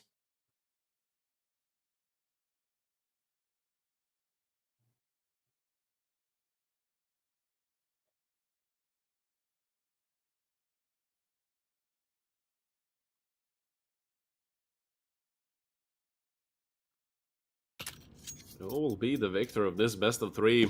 Nothing has been decided yet. And even though at one point this was a 12-9 lead for Inner Circle, then it was a 15-12 lead for the Mousquetaires, nobody was able to actually convert. And I feel like at this point both teams are starting to get into that mood of, can we just get this best of 3 over with? Oscar? Oh, I thought for a second he'd find something through the smoke.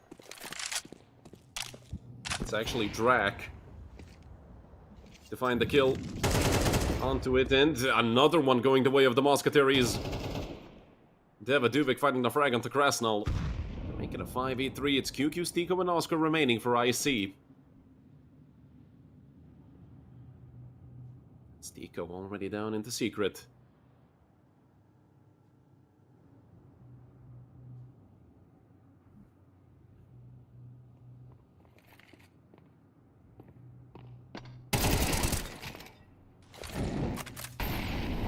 They're gonna reduce the man advantage from +2 to +1, and look at this. Drac is surrounded by Inner Circle players. He's actually gonna get the easy kill onto Stiko. I don't think he's ready for QQ. Not a chance he is. QQ does shoot early, but he takes him out. The bomb is dropped outside of lobby, so Oscar is gonna get the chance to take him out right in front of the Molotov. Oscar, he's so quick on the flank, there's no chance they expect him to be there this early. If he goes through HUD, he's gonna fully surprise Jax and maybe even give Inner Circle a chance, or Jax is gonna rip his head off. Very simple. Jax with another 30 bomb for Jax as well. You'll love to see it. You absolutely love to see it.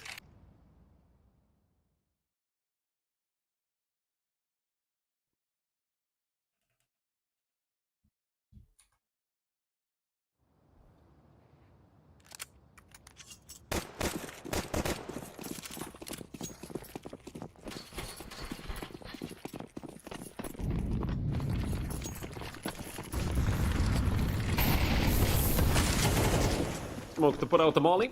Duvik getting another entry for the Mousquetaires there. I mean, if he had a bit more luck, that would have connected. But it is a running AK shot. You don't really expect to hit that. Krasnal stuck behind the molly and, well, unable to move. Fessor almost connects on the 2. That leaves Stiko and Oscar in the 2v3. Stiko just getting door stuck, I guess. They're just gonna close it right back. Hey, you're letting the draft in. It's pretty chilly down there on the B-bomb site, I'd imagine. Especially if it's a cold fusion reactor. I'm never coming back to this map, am I? Stiko, although garbage jokes aside, he's gonna double up. Making a 2v2, Drac and Kersey. On the other side against Oscar and Stiko. Definitely we know who's the more experienced duo, and Stiko makes it a triple kill for himself. Oscar, well, he's not gonna deny. Actually, he is gonna deny the plant and make it 16-16.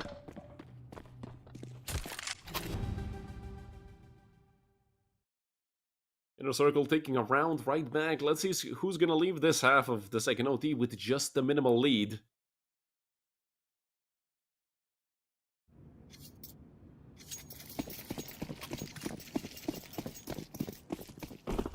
The massive 3K from Stiko. Keep the tempo somewhat even. Maybe even switch it over to the side of IC, and Oscar not gonna be allowed the aggressive play he loves so much towards ramp. Fessor gonna just flash the audience a little bit. Drak towards outside, and again Drak gets the entry kill. 35 and 22. Drak isn't letting them breathe.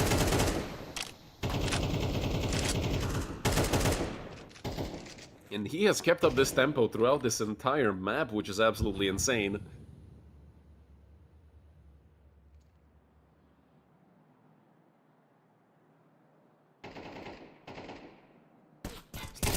Towards Mini, but he gets taken out.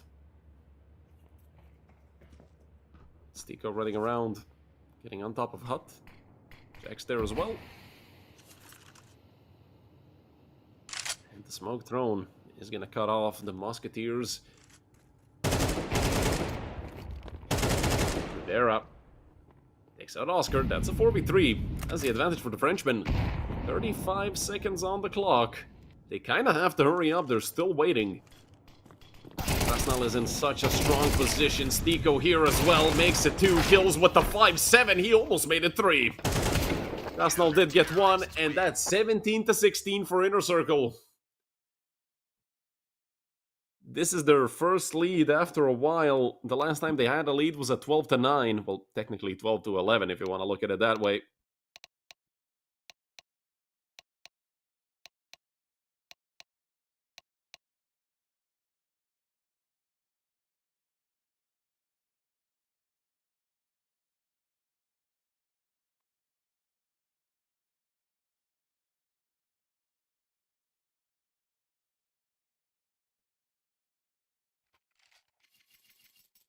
What a game of Counter-Strike this has been. What a best of 3, fully. 2 great teams, both fighting for the same piece of real estate. And I mean, I couldn't tell you who's gonna be the winner. I'm usually good at analysis, but this is too close to call. Certainly photo finish worthy between these two teams, no matter how it ends.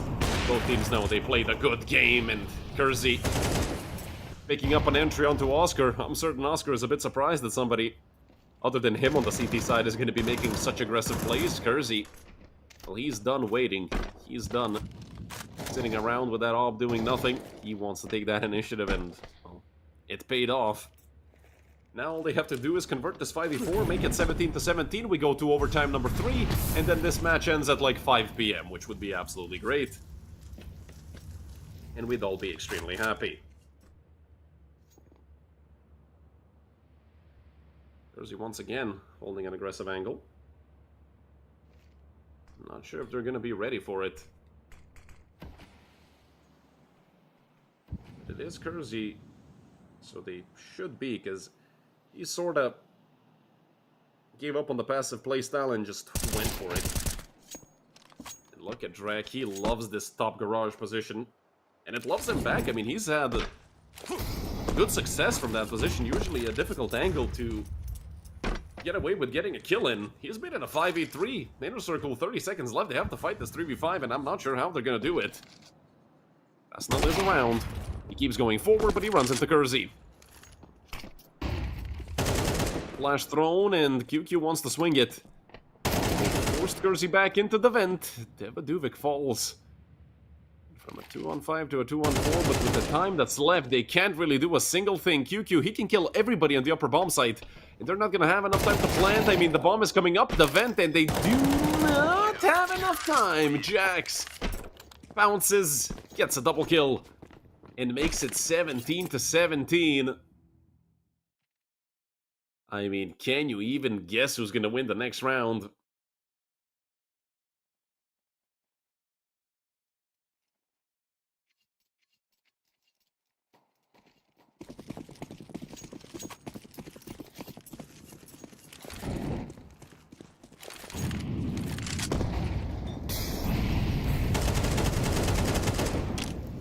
Drak looking for a wallbang.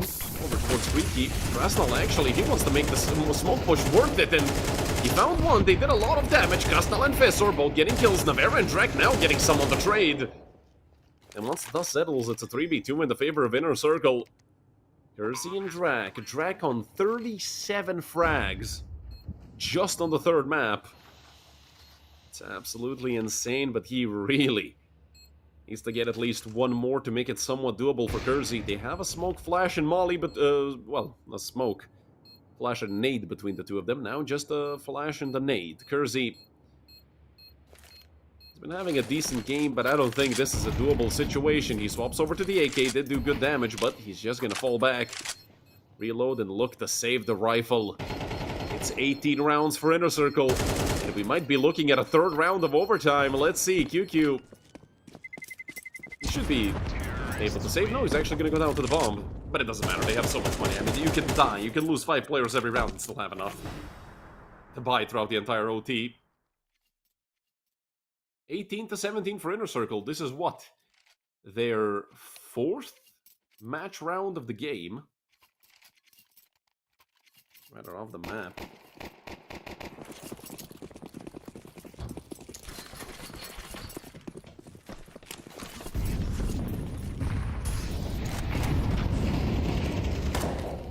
Have to be careful of another A rush potentially by the side of Inner Circle. Doesn't seem like they're doing it right now, but they're popping out through these smokes. Some players are going, some aren't. Wasn't really great communication, I'd say, on their end. Arsenal now jumping down into ramp, straight into Navarra. It's a 5v3 in the favor of the Mousquetaires. Or rather, the Mousquetaires. Oscar does get one back. Stiko is pretty low. We're probably going to see him and Oscar swap weapons. But the B-side is open. Oscar goes down. That just leaves QQ and Stiko. 2v4. Ladies and gentlemen, I mean, I don't want to be Captain Obvious, but it does feel like we're going to overtime number 3. Bomb has been planted.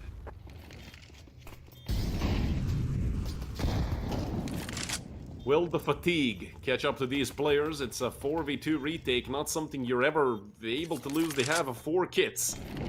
2 smokes, a flash, and the Molotov, and that molly falls right on top of QQ, forces him out of position. He needs some help, and Stiko completely alone. He picks up 2, he's on 19 HP. Don't give him this, he sees the shadow when he finally goes down. 18 for the Mousquetaires, and we're going to another round of overtime. Bomb has been defused. Counter-terrorists win.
Round number, what is this? 37 underway. And we've yet to be able to declare the winner. Devin Dubik finally gonna go up to 20 kills, but Visser gets the trade right back. Max looking from heaven, but he just misses. It's a 3v3. Great trades by both sides. Visser is on a triple kill. Visser ramaging through the upper bomb side. Not gonna get broken open. Navarra readying up a grenade. Visser gonna drop a molly, but I think it lands inside of the smoker. No, Navarra. He dropped into the bomb site. Navarra has an open hand. He swings. He's in a molly. And that just leaves Drac alive. It's gonna be 19 for Inner Circle for sure. Drac. Not a chance. Not a chance. He wins this. No way. 19 for Inner Circle. And 4 kills for Visser.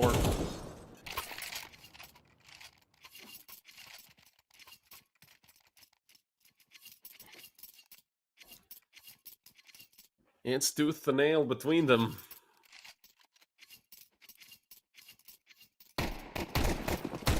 Neither side really able to get the upper hand. It's 1 round there, 1 round here. Nobody's in the lead, apart from Inner Circle right now. 19 to 18. Don't forget, the Inner Circle in total had 4 match rounds. The Mousquetaires had about, I believe, 3 on the 15-12 score, and, well, Kersey goes down. That's a frag for QQ. And it might be a very important one, and look at how much respect the Mousquetaires have to give them. They can't even look for that repeat. They can't do anything. Daviduvik. Down in the vent. There's a smoke on top of him. Jackson, an aggressive angle. Daviduvik, I do think you can actually see the player on the side, so yeah, that's an easy kill for Daviduvik. And ooh, the trade almost didn't happen. Daviduvik did hit the head. The Drag does get that kill, and that allows Jax to get deep into HUD, but he might have been spotted out. No, he hasn't. No, they didn't. They didn't see him. And now Oscar and Fizz are left in the 2v3. Try and deny the 19th for the Mousquetaires. Nevera can't connect. Having an uncharacteristically rough game, and they already have a player over towards window. Oscar pushing forward. He spots out. Jax nearly took him out. Visser with 17 health. Considering the fact that Nevera has a grenade, shouldn't be alive for much longer. No, he's on the bomb site. They have him fully surrounded. It's just a matter of who's gonna get this kill. I mean, it would have to literally be a power outage in all of France for them to lose this. And even then, since Nevera is Belgian, it might not be enough. 19-19 is the scoreline right now. And, well, as I said, they're at each other's necks.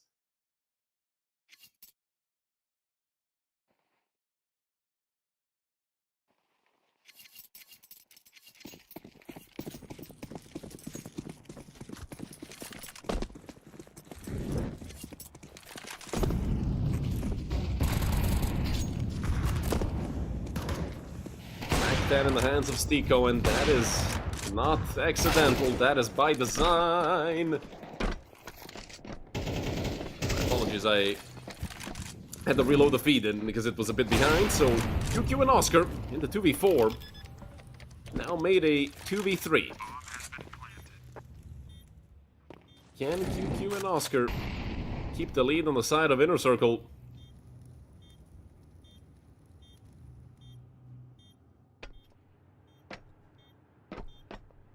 39 kills for Drag so far, make that 40. And with that 40 bomb, they might have secured themselves the 20th round, but let's see, Oscar is still alive, and he's one of the best clutchers alive, except for when he full blinds himself. Drag pushing him down, and he takes him out. Oh boy, the walking jinx strikes again. 20-19 for the Mousquetaires. Counter-terrorists win.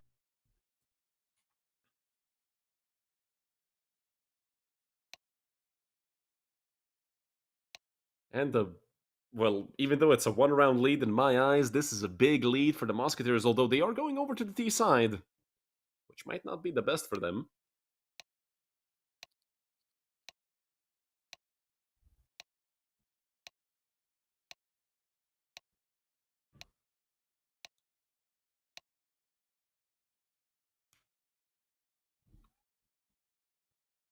Both of these teams going to be using this pause as much as they can. Over 4,000 damage done by Drak.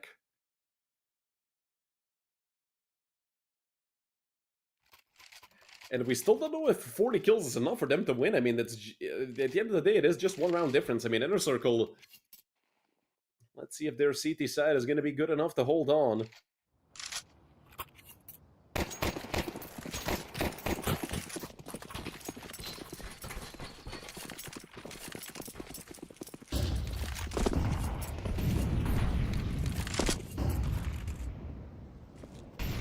Double up on the T side, by the way, and not only that, they're actually dragging an AK along and, you know, tossing it around to carry it with the op. That is, you know we're deep into the overtime once this happens, once this turns happening. Well, who knows, we might set the world record for the most OTs, but that would have to be 80 rounds of Counter-Strike that I really do not want to see right now, especially on a solo cast, because I'm gonna start going insane. More than I usually am. Just keep that clear. Drak is flanking. I have no... I mean, I feel like the focus for these guys has fallen so far. Drak might have a portal gun that we can call out. But there it goes back to an AK. Stiko goes down to Jax. It's a 5v3. The Mousquetaires might go up to 2 match rounds. All they have to do is clean up QQ and Fessor. Now just QQ. A 1v5. It'd be a 1v5 for the ages, I tell you that much. I don't think he's even gonna get away with one. There's an op holding him. Kersey takes him out. A triple kill for Kersey. And round number 21 for the Mousquetaires. Are we finally gonna see the end of this best of 3? It's 21-19. They have 2 chances.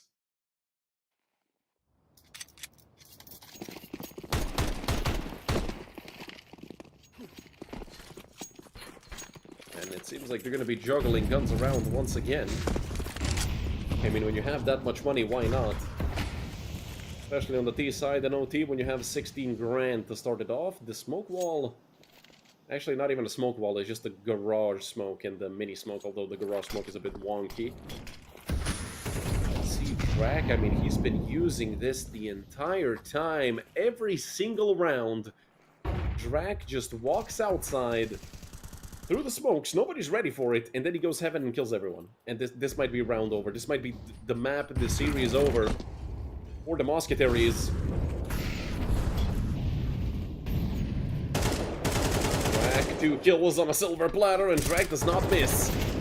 2 kills found, they have to somehow claw it back, but it's only 1 kill for Krasnal. Kersey managed to get one himself on the op, and Jax is there. It's a 4v1. QQ last man alive once again. And I think finally we're gonna see the end of this map. A 4 versus 1, there's no chance they lose it. Who else but Drak? 45 kills on map number 3. 114 ADR after 41 rounds of Counter-Strike. You don't need me to tell you that is absolutely insane. Finally, this best of 3 has ended, and I mean, it was a crazy roller coaster, up and down, up and down. Wow, is all I can say. Don't forget, neither of these teams, well, neither obviously, the Mousquetaires are going through to the upper bracket final, where they will be facing the winner of the next best of 3 we have for you, which is going to be in about 10 to 15 minutes. And Inner Circle are going down into the lower bracket, I believe against Extrastralis Talent, but I'm not 100% sure, don't quote me on it. But that's it for me for today. You guys are going to be chilling with Abbas for the rest of the day, so I'll see you guys tomorrow.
So big welcome everybody here. Hope you guys are doing well, feeling well here as I'm correcting the camera a little bit. And yeah, here we are.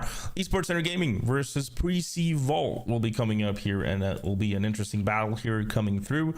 And let's just see how they'll do here coming up into this one. We have the map video for you guys as well. We'll check that map video up right now and before jumping up to the game here. And here you guys go. Anubis will be the first one. Esports Center Gaming picking the T side, and Ancient is the pick for Esports Center Gaming. Well, Pre-C will go to the CT side here, and Inferno will be that decider coming through. So let's just see what they could do here coming up to this battle, these two teams, as we'll be having the pistols coming up. And yeah, let's see what they could do here in this one. Coming into this battle here.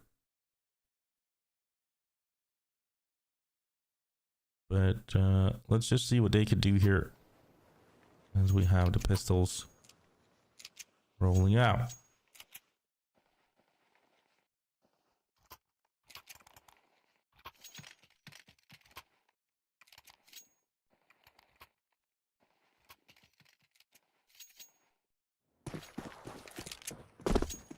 So, round number one, Pre-C Vault versus Esports Center Gaming. We have the lineups here on these two teams. And we have for Pre-C Vault, Maze, Seth, Danny, Sky, and Jabon. And for Esports Center Gaming, we have Sammy, Olymp, Reiko, Buy Me, and Moonwalk. Towards A side here, they come with this one.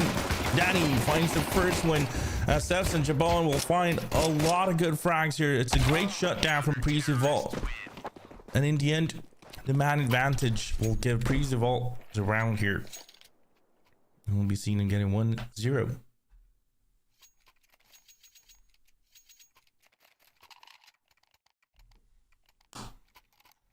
So, second round to come through.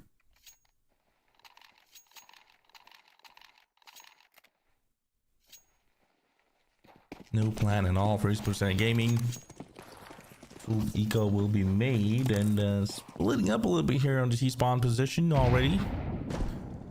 See a nade flying in. Buy Me goes down to 89 HP.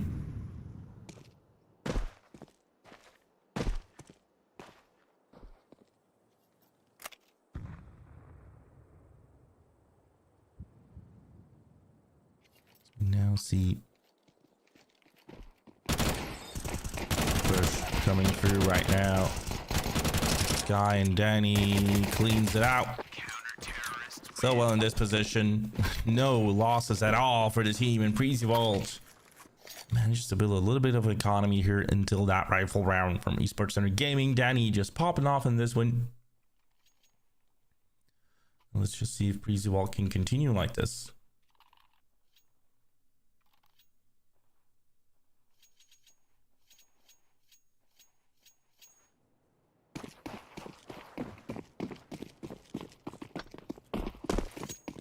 So with this win now, number 3, Sammy and Buy Me gets 2 kills already. Look at Buy Me and Sammy popping off in this one. Olymp and Reiko goes down, but a quick win from Esports Center Gaming as Pre-C Vault tries to play aggressively and it doesn't work out for them. So with this win, you got round number 4 coming through.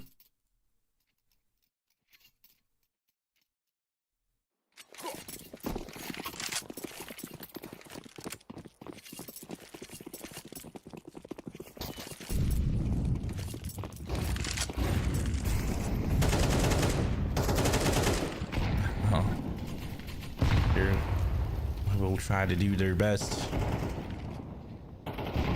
See if that's enough here. Rifles for Pre-C Vault as well.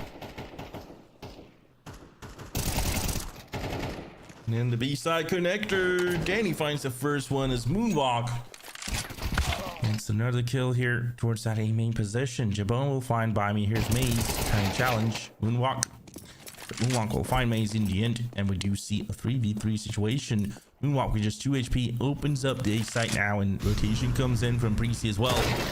Moonwalk with 2 HP tries to go for another challenge. Zolimp makes the bomb plant possible here. It's a 3v2 right now. Sammy is pretty close. Sammy finds the sky.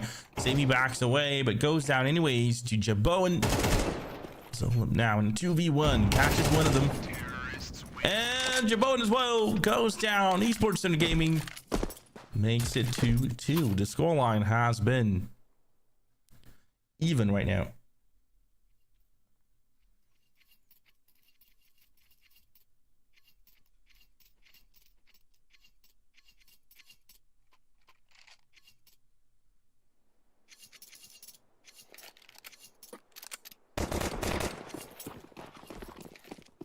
Round 5 on this one.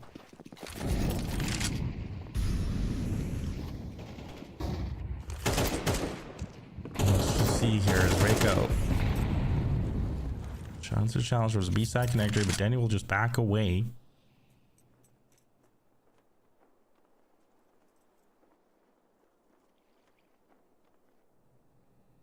I'm gonna hold out from both sides as it is a force buy from Precy Vault. They have some MP9s and a scout to rely on. Could be difficult.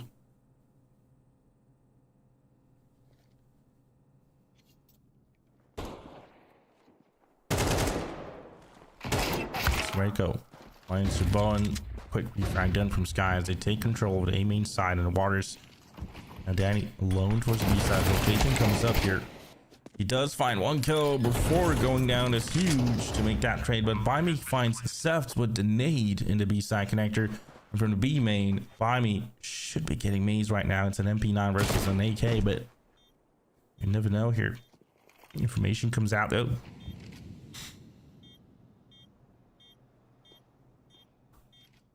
Sky try to go towards the B side now, but goes for the save instead.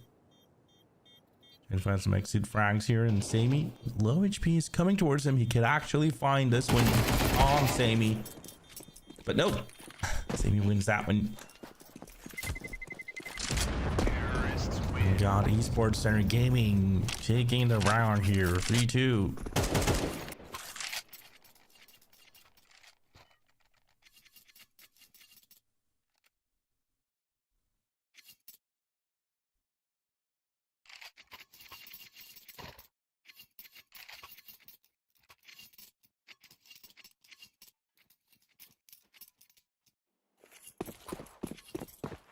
So at round number 6, 3-2 to the scoreline.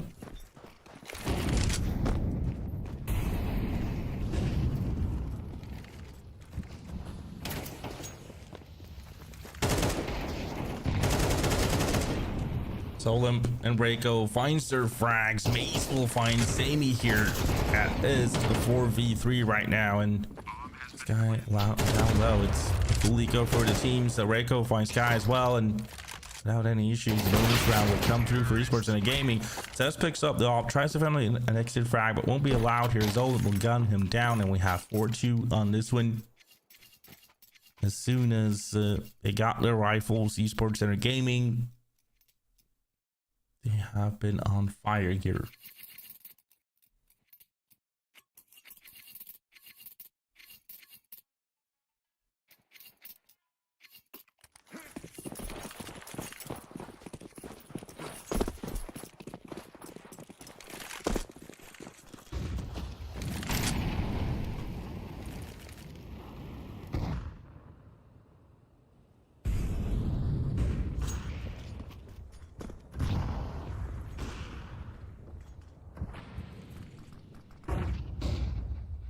Here we go. Danny and Sky as Maze finds Olymp in the middle. Esports Center Gaming sneaking up towards the B site here.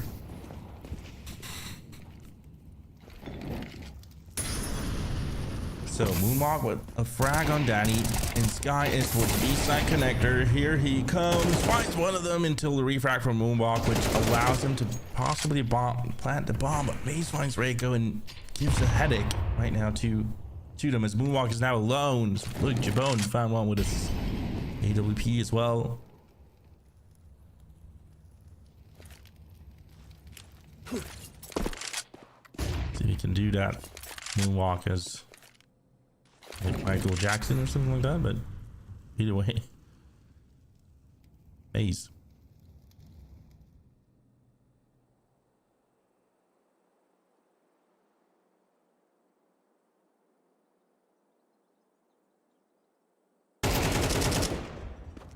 So winds out and almost finds the frag over there, but instead has to back away.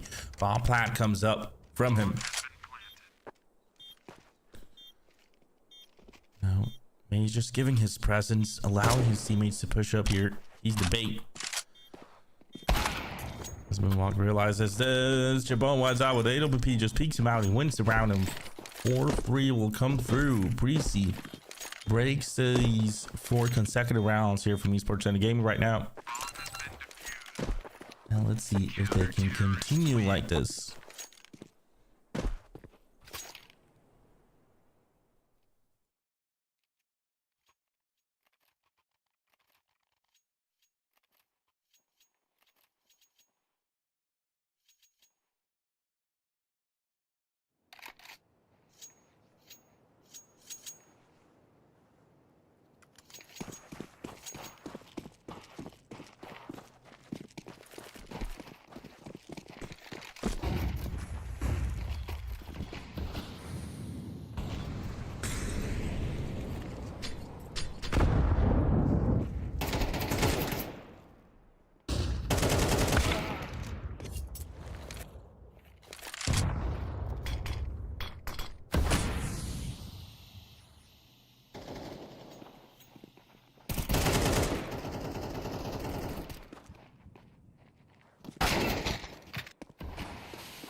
So sorry for missing the round, but we're back. It was a delivery that was late. I had to pick it up. Interesting. A tactical pause for Esports Center Gaming. And it looks like it's 6 players on Esports Center Gaming side.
So, round number 9. Moonwalk finds Seft in that position.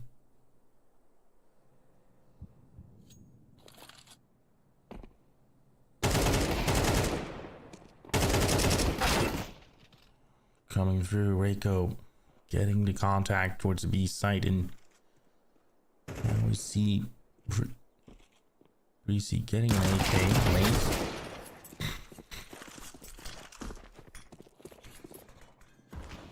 Finds another one as Olymp makes a quick refrag and 3v3 on the full eco. Look, Jaboan finds Sammy as well. Bomb's been dropped towards the cameras. And Moonwalk has to retrieve it. Zolimp locks in the CT position. Moonwalk will join him.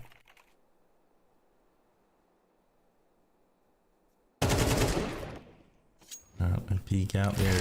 Both of the players have been playing right now. Look, Jabon tries to find a fry, but Olin will gun him down. It will be a costly victory. But a victory for Esports Center Gaming in this 2v1. The Sky just has a deagle. And there it is. 6-3 on the board right now. And we have round number 10.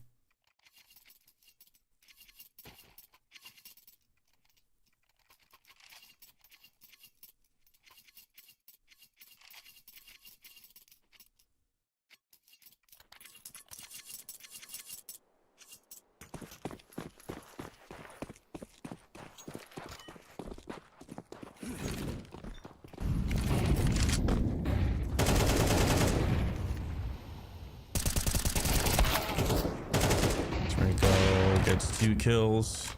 Sammy will find Sefts and 5v2 situation arising.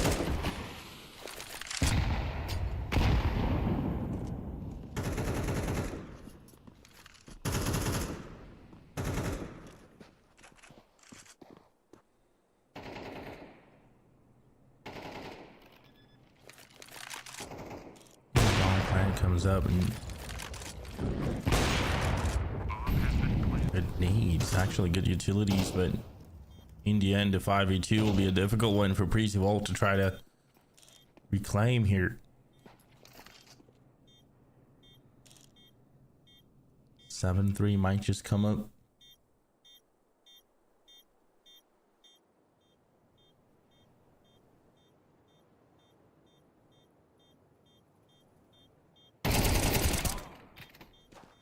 Maze finds Reiko. Finally we find Jabo, and Moonwalk gets Maze here in the end. And we got 7-3.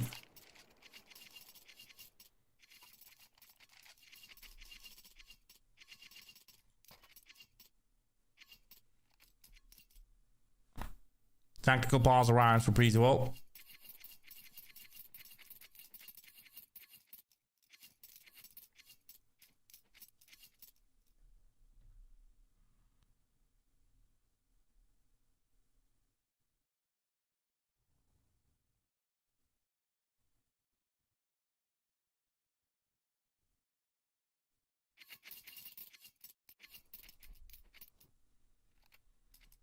Two more rounds here to go in the first half, and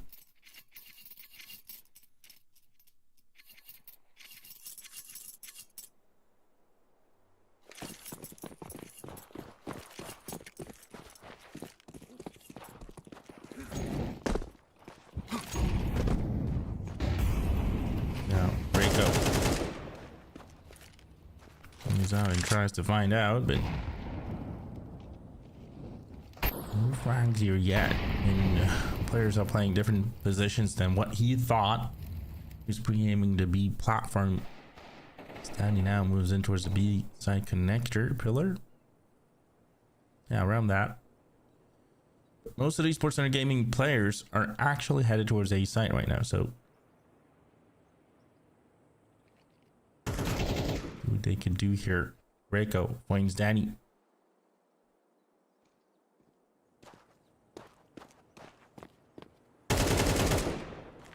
Reiko tries to find the second one as well. Could be an opportunity.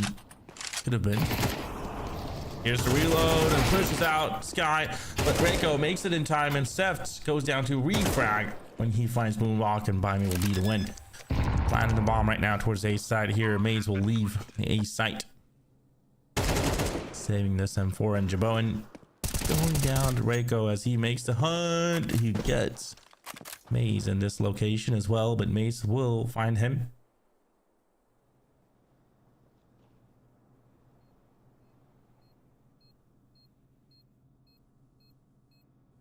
E3.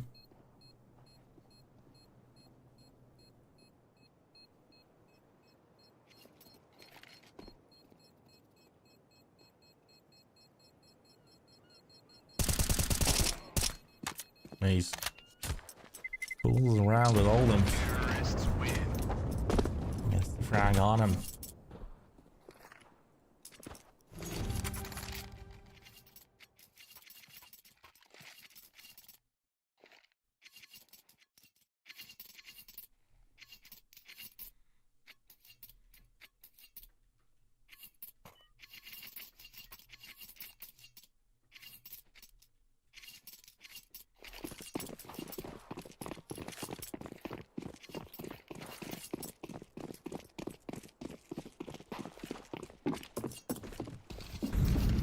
So, last round on the first half arriving.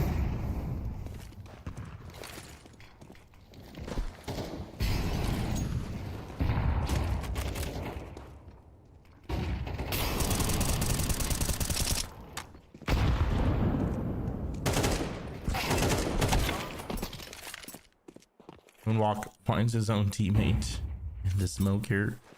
A little bit chaotic towards that A site.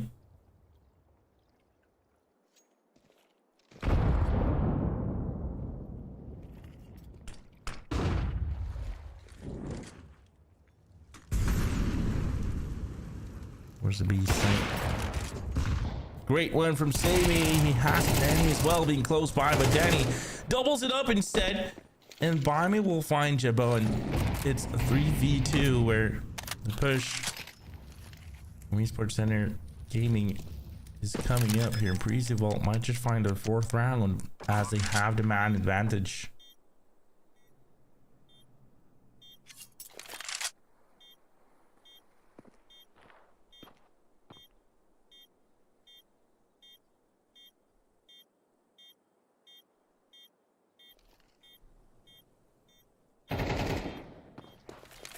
Olin finds Maze though. As Barmy will find Sevs.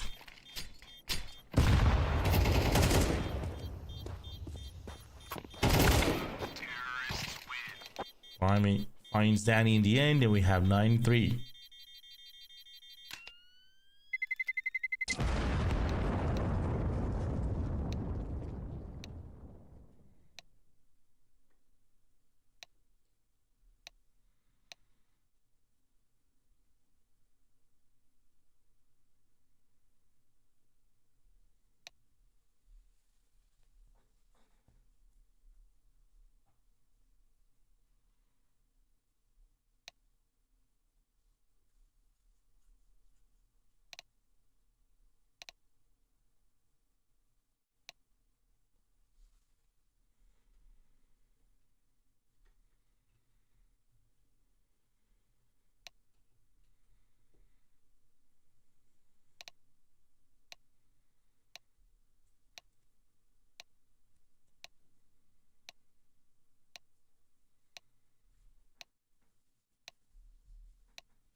So, second half to begin here.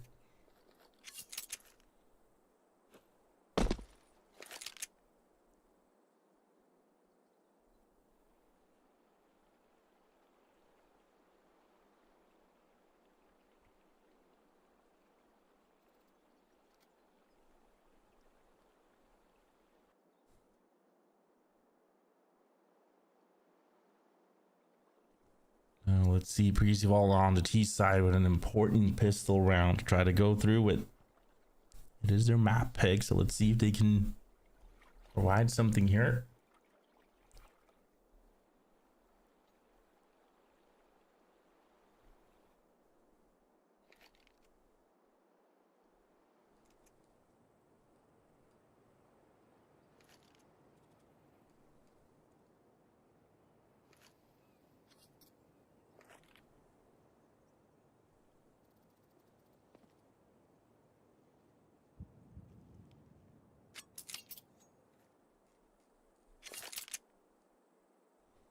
So right now, towards the B side, there's an execution from Breezy Vault here. Smoke's coming in, players coming through. 4 players already from Esports and Gaming here. The boost comes up. Reiko tries to find a frag here. As they try and get some headshots from the smokes here. Seth finds 2 frags. His own teammate and another one. Sammy gets one, but instant refrag done by Maze. Reiko doesn't get a kill. But yeah, Biden and Nolan will stop those, and the 3v2 situation will work through from Esports Center Gaming as the bomb is planted. Nolan finds a gap. Bomby finds a frag, and together it will just be 1 player left.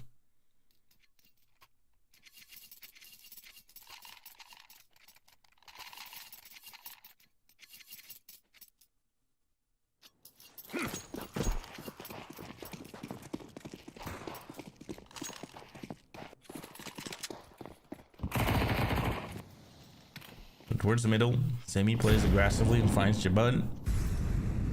Full eco for Breezy Vault right now, and opportunity for Esports Center Gaming to go 11-3. Danny. Eco finds him.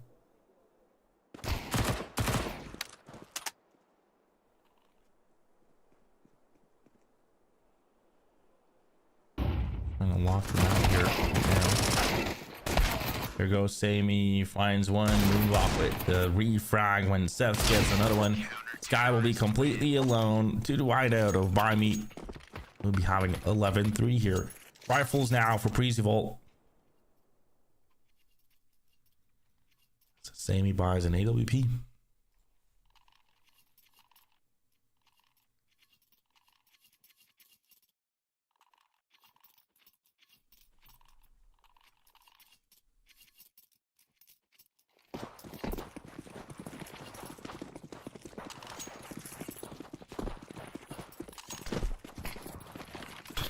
So 11-3 on the board here.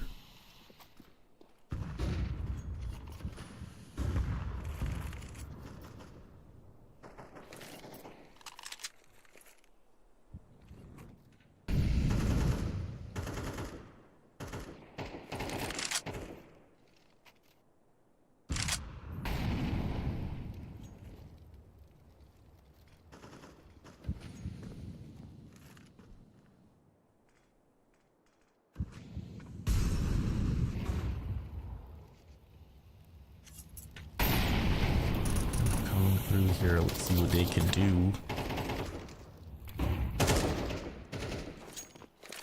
It's the middle is a contact. Sky backs away when Esports Center Gaming takes some ground control. Don't go for the fight instantly. They'll try to rely on different angles instead.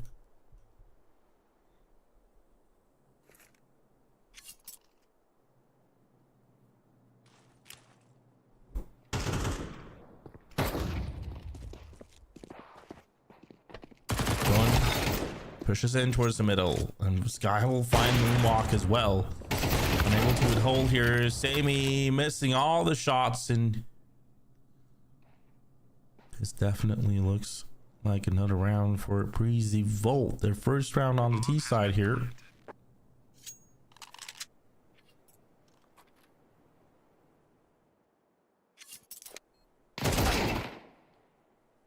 Reiko and Buy Me just backs away here. Buy Me will find Sky.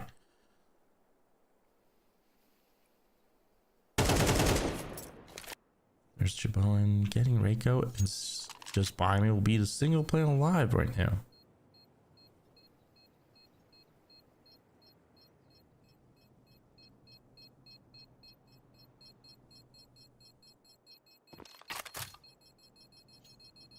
Buy Me picks up them for it.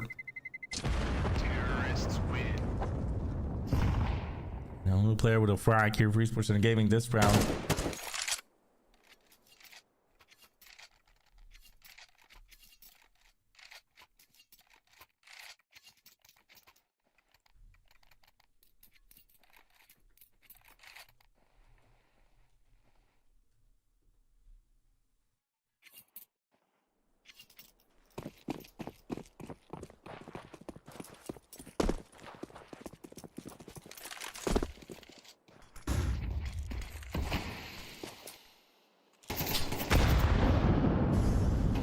So, Sammy tanks a huge nade here.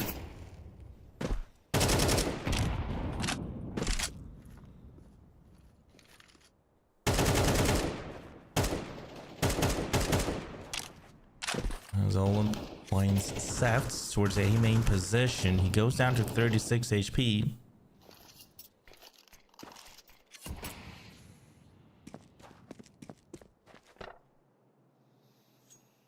Sammy a little low as well. We'll back away with that AWP.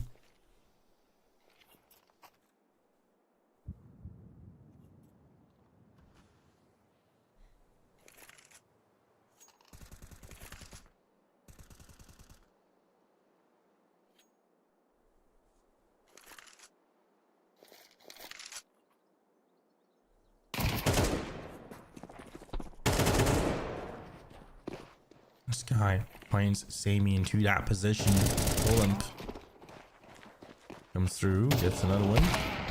Dances around A side here, but Sky and Jabone will find both Olymp and Reiko.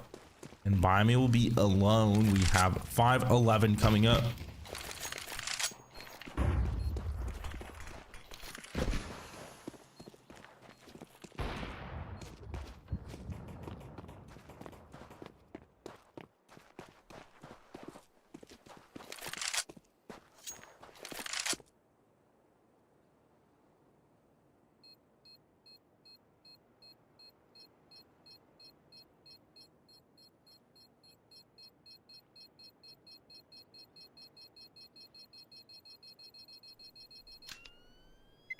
So 5-11. Terrorists win. And a bonus round for Prezi Vault. Could be 6-11 right now as it's a full eco for Esports Center Gaming.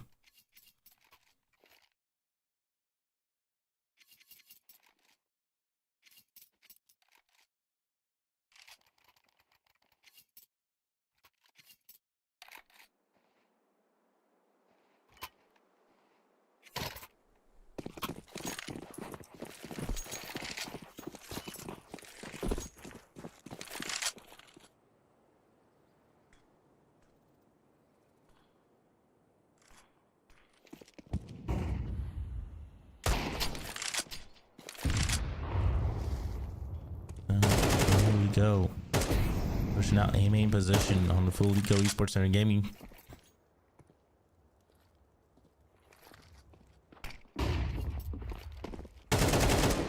Flash comes through. Sets. Pushes in. 1, 2, and 3 will come from Maze instead. Well, Sammy will be alone here.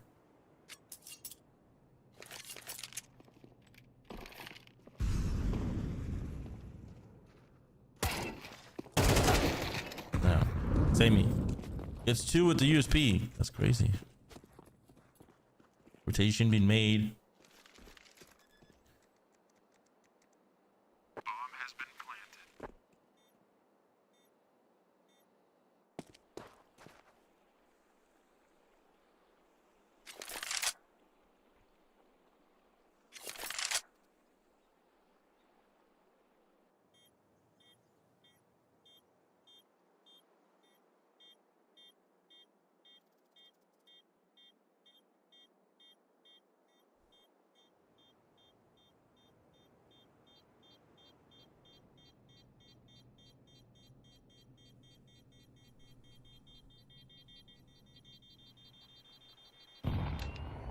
So the bomb ticking out. 6-11 will be the final scoreline here.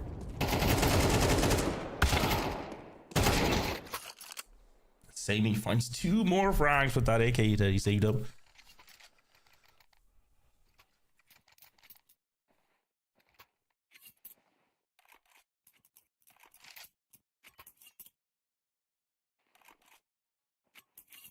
And that is great to hurt the economy. Esports Center Gaming here.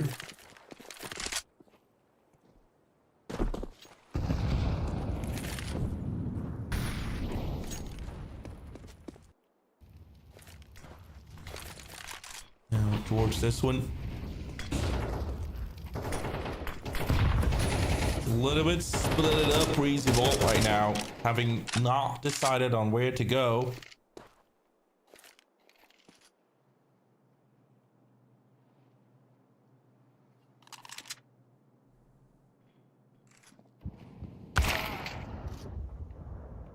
There's Jabun.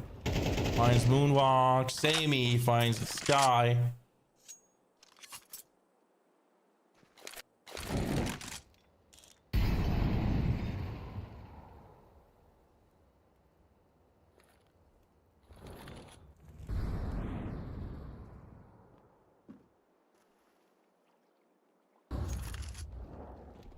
Uh, 11-6. A 4v4, and it looks like Breezy now have decided to do some long rounds here and the push towards A side comes through here. Sammy holds on to the first one. We got a second kill, but the third one won't arrive. The refrag comes up from Maze, but it is a 3v2 right now for Esports Center Gaming, as Olymp shows himself doesn't quite find the timing in that one. Gets Molly down, and Jaboan finds the frag. Reiko comes in, gets the win, and Reiko will save the day. Map point up for Esports Center Gaming.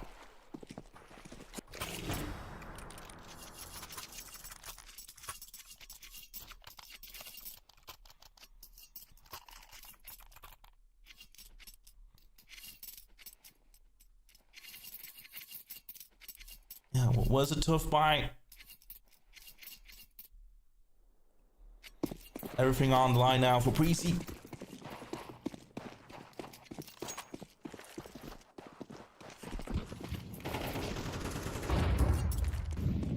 Let's just see what they could do here.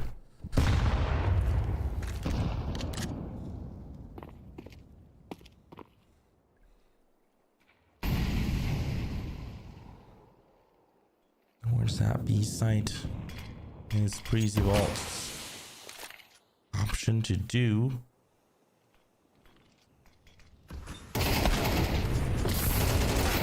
Draco finds May. Sammy will get Danny. We have Seths catching on to him. Biden will walk. Will find the final frags, and that's it. It's a stop on the B site.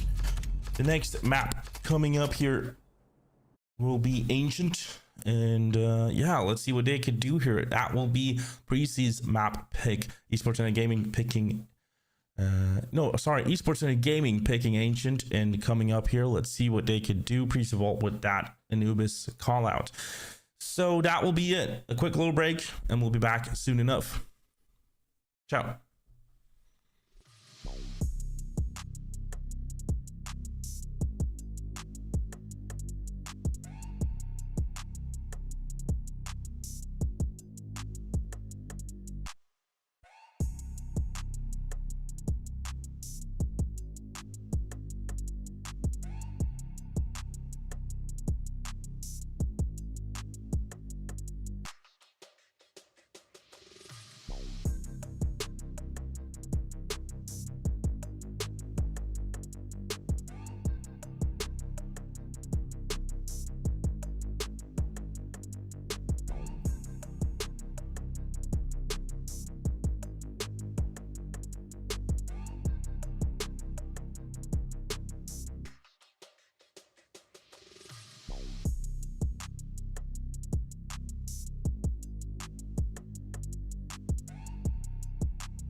So welcome back everybody here. Pre-C Vault versus Esports Center Gaming. We have Ancient rolling up.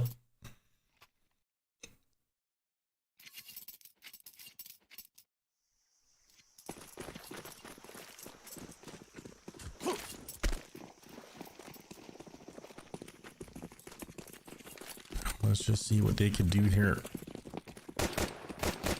The push comes through. Moonwalk finds the first one on Danny. And running in towards the B side immediately as they realize that Pre-C's coming from the middle. Jabon finds one, but instant refrag done by me here. Reiko goes down to Sky with that rotation, and that's a 3v3 right now. Moonwalk holds it well and finds the two frags of them. Sets will be alone now. He's by me in the end and pushes off here towards the cave position, runs off here. Crossfire is made from Esports Center Gaming on each side. That's perfect timing here, and that won't arrive as Samuel will find the frag, and first round will go to Esports Center Gaming.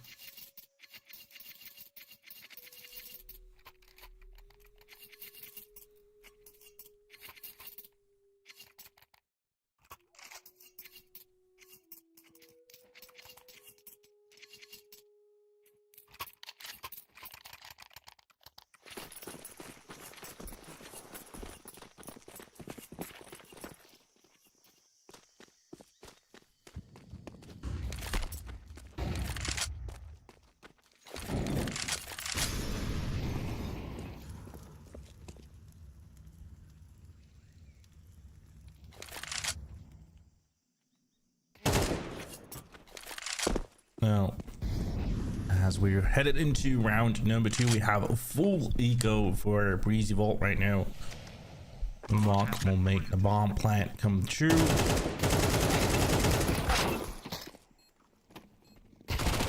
Maze and Danny finds 2 kills right now, and we have possible retake. But look, Moonwalk with the Kobe finds 2 frags already by me. Moonwalk will come through, and we'll do Chili Sky alone now. But as he pushes in, he actually finds 2 more, and with 9 HP, here's Olim jumping down. No time for him to make the defuse as he runs away instead at the Mac 10. Great full eco from Pre-C Vault though. They really gunned down a lot of Esports Center gaming players.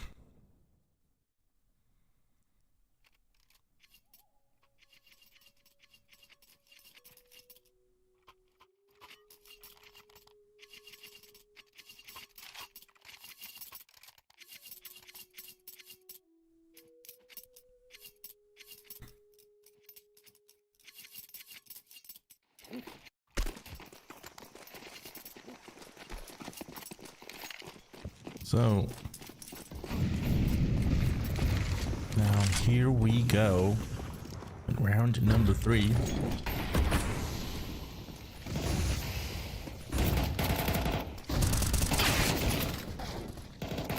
Finally finds Jabon, instant trade, and Owen Basapi will find those as Danny goes and gets 2 kills. It's a 2v2 right now. Yeah, trade is good. Sky will find Reiko.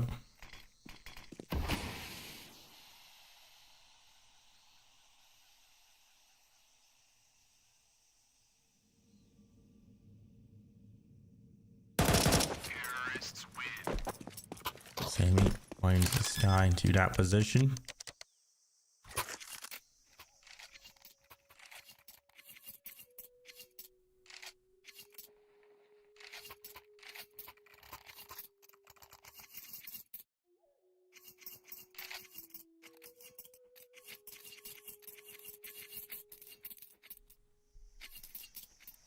So at round number 4, we have 3 rounds already for Esports Center Gaming.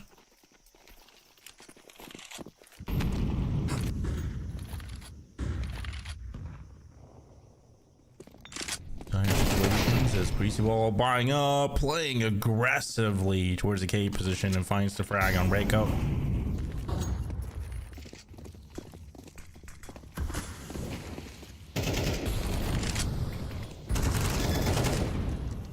Now, cementing the A site. Esports Center Gaming.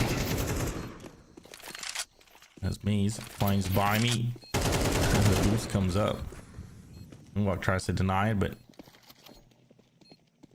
quick rotations here. Hold holds the tempo position. Finds Maze, runs out, but unable to realize that Sky was in that angle, off angle as well. Peers up to save me right now in the 3v1, 4v1. He almost makes it. Seths will make the defuse, but it's such a close round here. Bomb has been defused. Counter-terrorists win.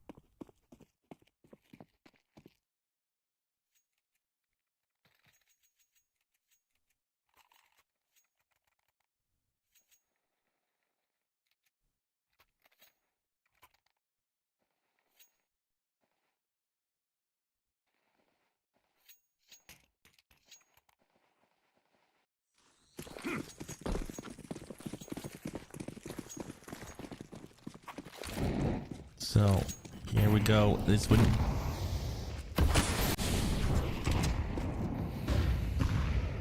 As they're coming through.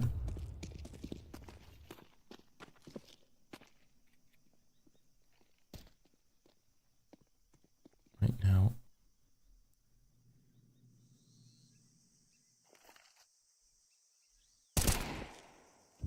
Just behind the BO3 Esports Center Gaming.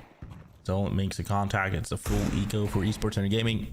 Precy forced up that round in order to try to frag him off here.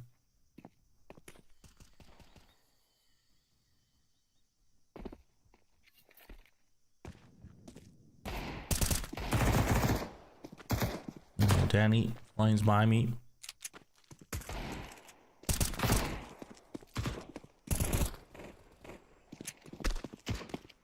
Sky will get moonwalk. This is Precy just going in. Reiko finds one, but that will be it. But Wade Ulan finds one with a deal as well.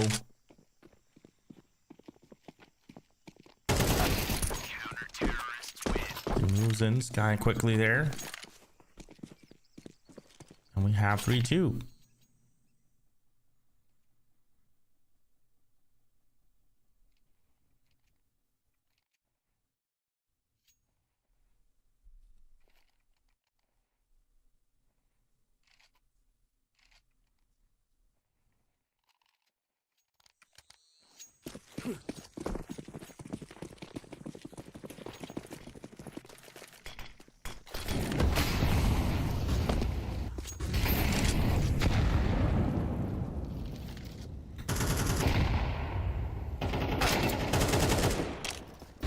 So as Reiko finds Seths into that one.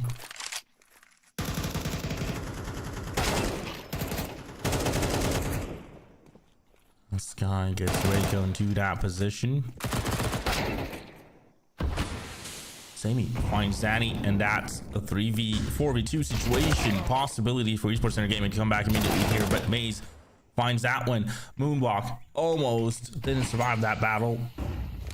He gets Maze though, and then now it's a 3v1 where Sky will be pushing in towards the smoke maybe. And look, how's the angle? Bomb has been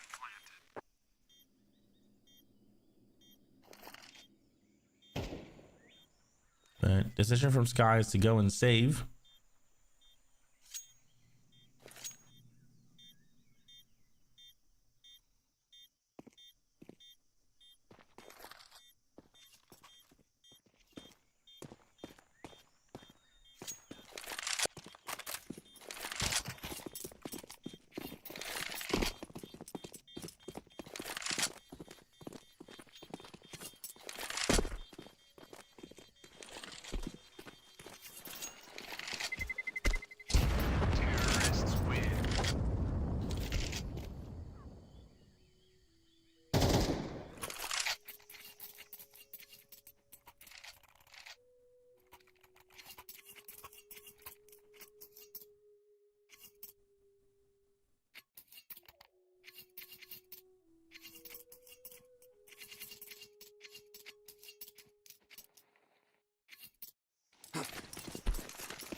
So this win, we have 4-2 on the board, a forced buy from Precy in order to try to come back immediately here.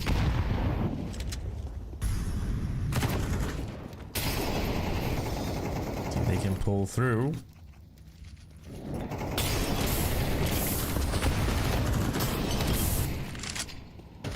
Coming into this one, Sky will find Olem. Denny gets Reiko.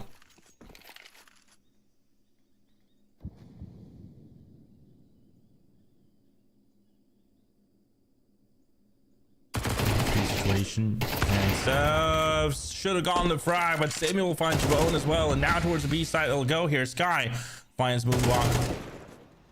But here goes by me and refrags him already. That's an important kill to get since he was quite low by me. With Maze finds Sammy here. It's all about by me, but by me in a good angle will get that kill done.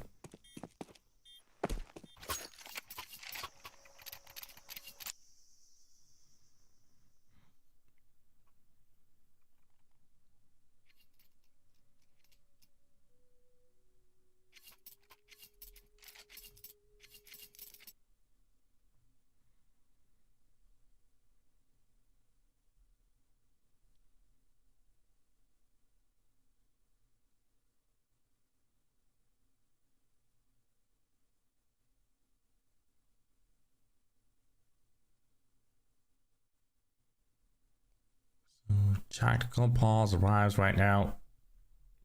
Breezy Volt.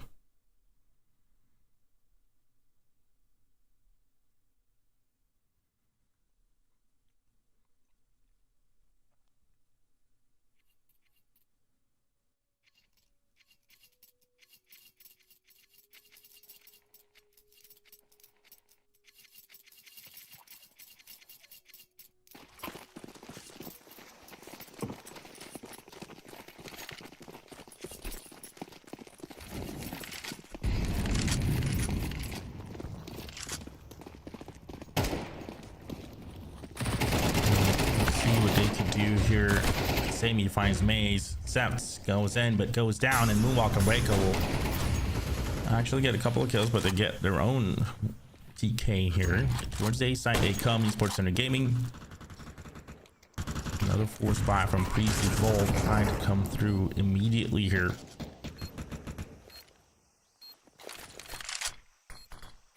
They know that if they win this one, they'll break the economy of them.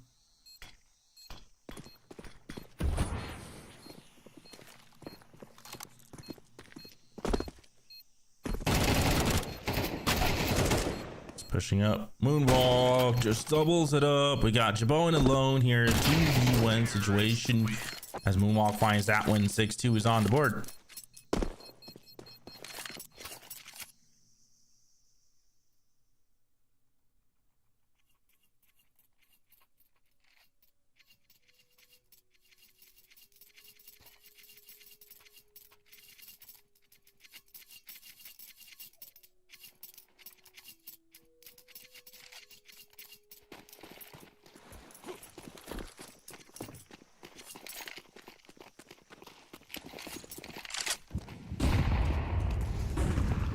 So, at round 9.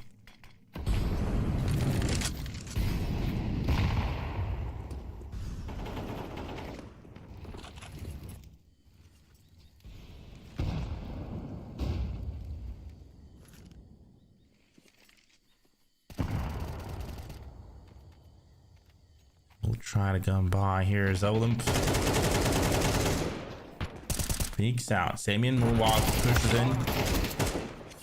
But it's a great takeover from Esports Center Gaming as Maze will be completely alone now. Goes in and goes down. 7-2 on the board, and half buy might just arrive for Breezy Volt. Well, let's see if they'll force buy this one as well.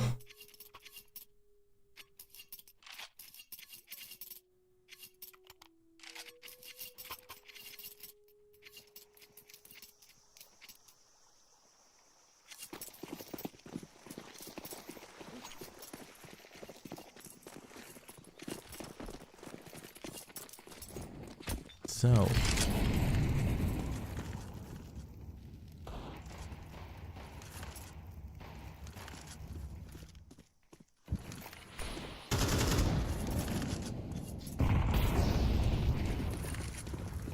See what they can do here now as they're pushing through.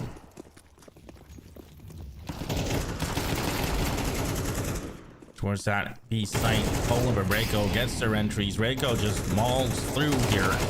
We might just see A2 on the board right now.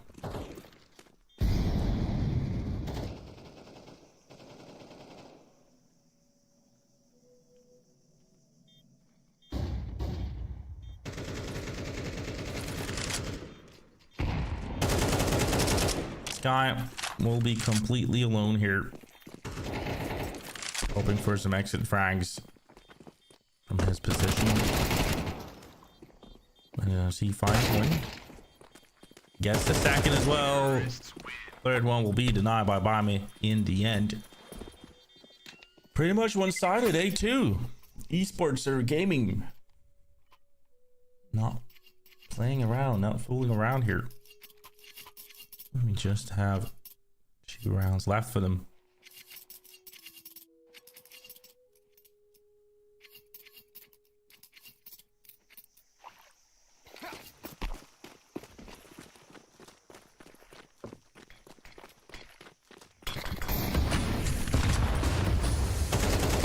Now, Bami tries to pull out, but Reiko will double it up. And we see Moonwalk finding Sky into that position right now.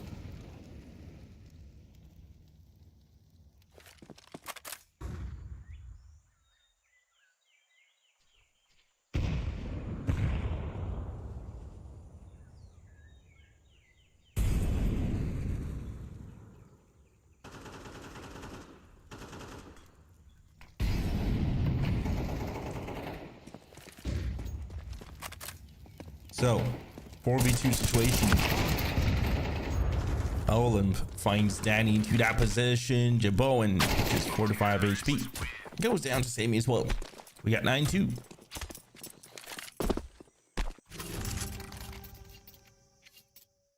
Last round on the first half.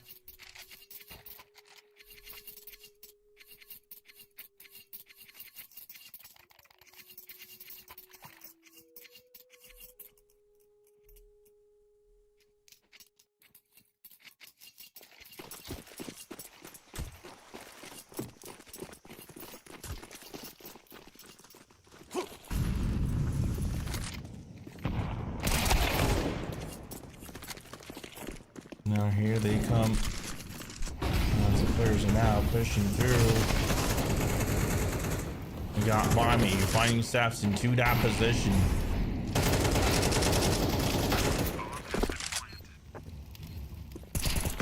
So Sky, Jaboan finds their frags, trying to retake this one. Imagine having 10-2 on the first half. That would be great for Esports Center Gaming, and not so great for Prezi. Jaboan trying to make a clutch right now. Moonwalk with a P90. Moonwalk, what just happened? Defuse arrives. 9-3 on the board. Hoping he didn't lag out.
So as you guys can see here, player was Moonwalk actually that timed out. That was why he was in freeze mode in the last 1v1 there against Jabon.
So he's back.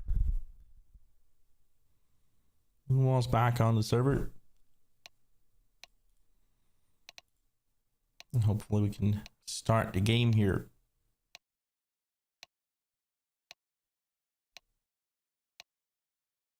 The last round would have been a whole different situation.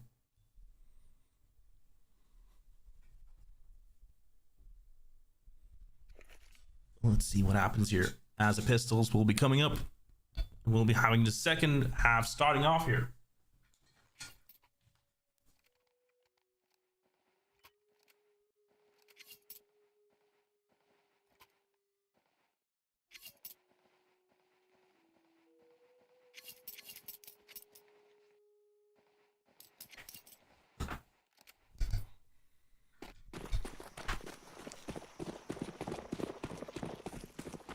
So here we go with the second half coming up.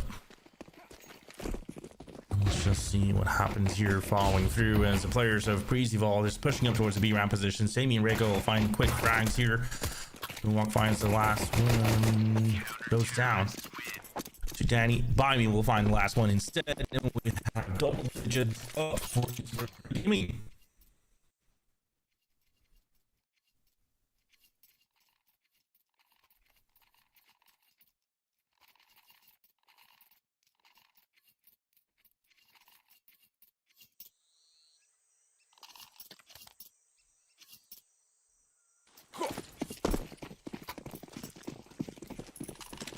So went round 14.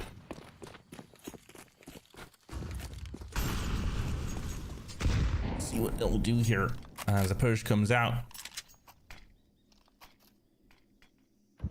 To be around position. It's a full eco from Pre-Evolve, so never mind. Danny's one tap. Hit the Deagle and Reiko will lose the M4. Sammy comes through. Give it Moonwalk. Will deny that M4 take by Maze, and the Moonwalk clears it out to get away. Sammy here with the Tech 9, with the MP9, sorry. Sir Franks comes around and Jabone with the Lurk. We'll have a tough time here to try to find something.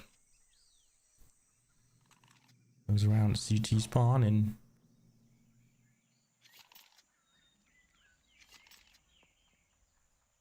might just find a frag at least. Contact arrives up. Sammy comes in and finishes off. We have 11-3 right now. Rifles up for Pre-Evolve. Let's see if they can come back to this. It is Esports Center Gaming's map pick, surely, but this much difference between two sides, I don't believe it. I feel like Pre-Z has a lot more to give. They have some good ops. And as it's a new project, new lineup, You might just see some crazy good progress from them.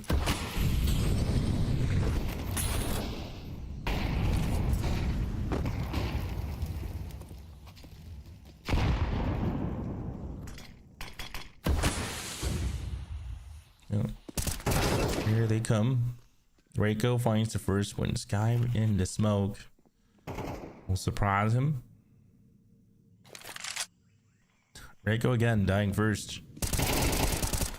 And look, good push by me. Finds the 2 frags here. And that will be 4v2 already. Breezewald makes their way towards the K position. Jabone has the bomb and he'll commit to it.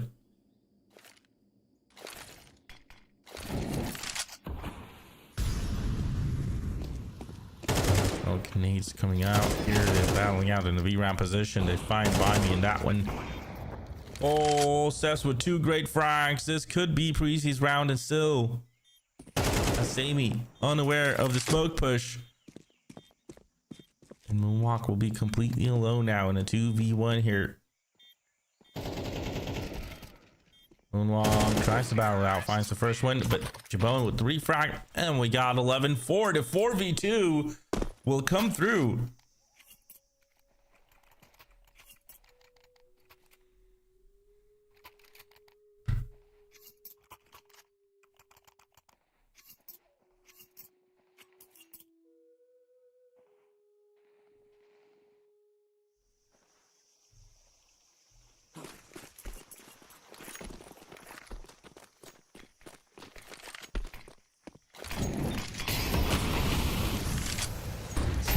Now in 16, 11. Danny tries to, but Reiko will deny.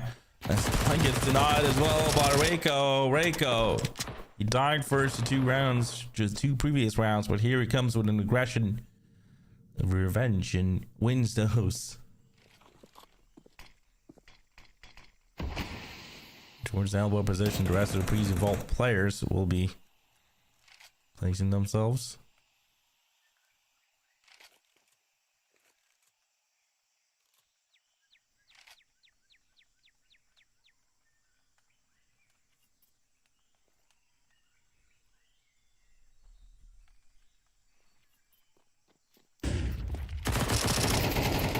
Now, pushing the elbow.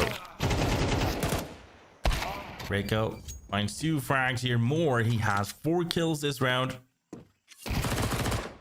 Bun almost getting denied here in a 3v1 situation. As the AWP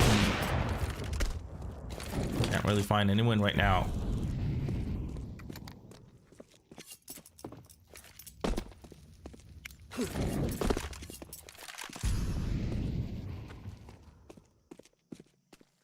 See what he can do here.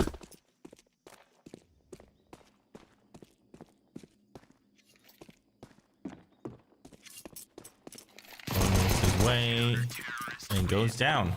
We got match point up for Esports Center Gaming.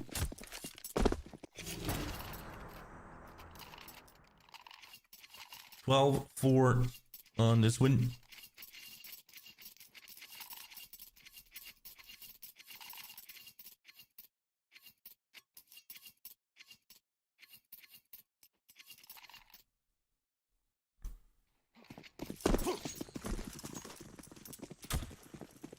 Round 17 and difficult buy for Prezi Vault to win right now. And let's see towards the elbow position already. Gets the frag and Zolan with the nade. Reiko with one. Reiko with almost a second on Danny as well. Yes, he does.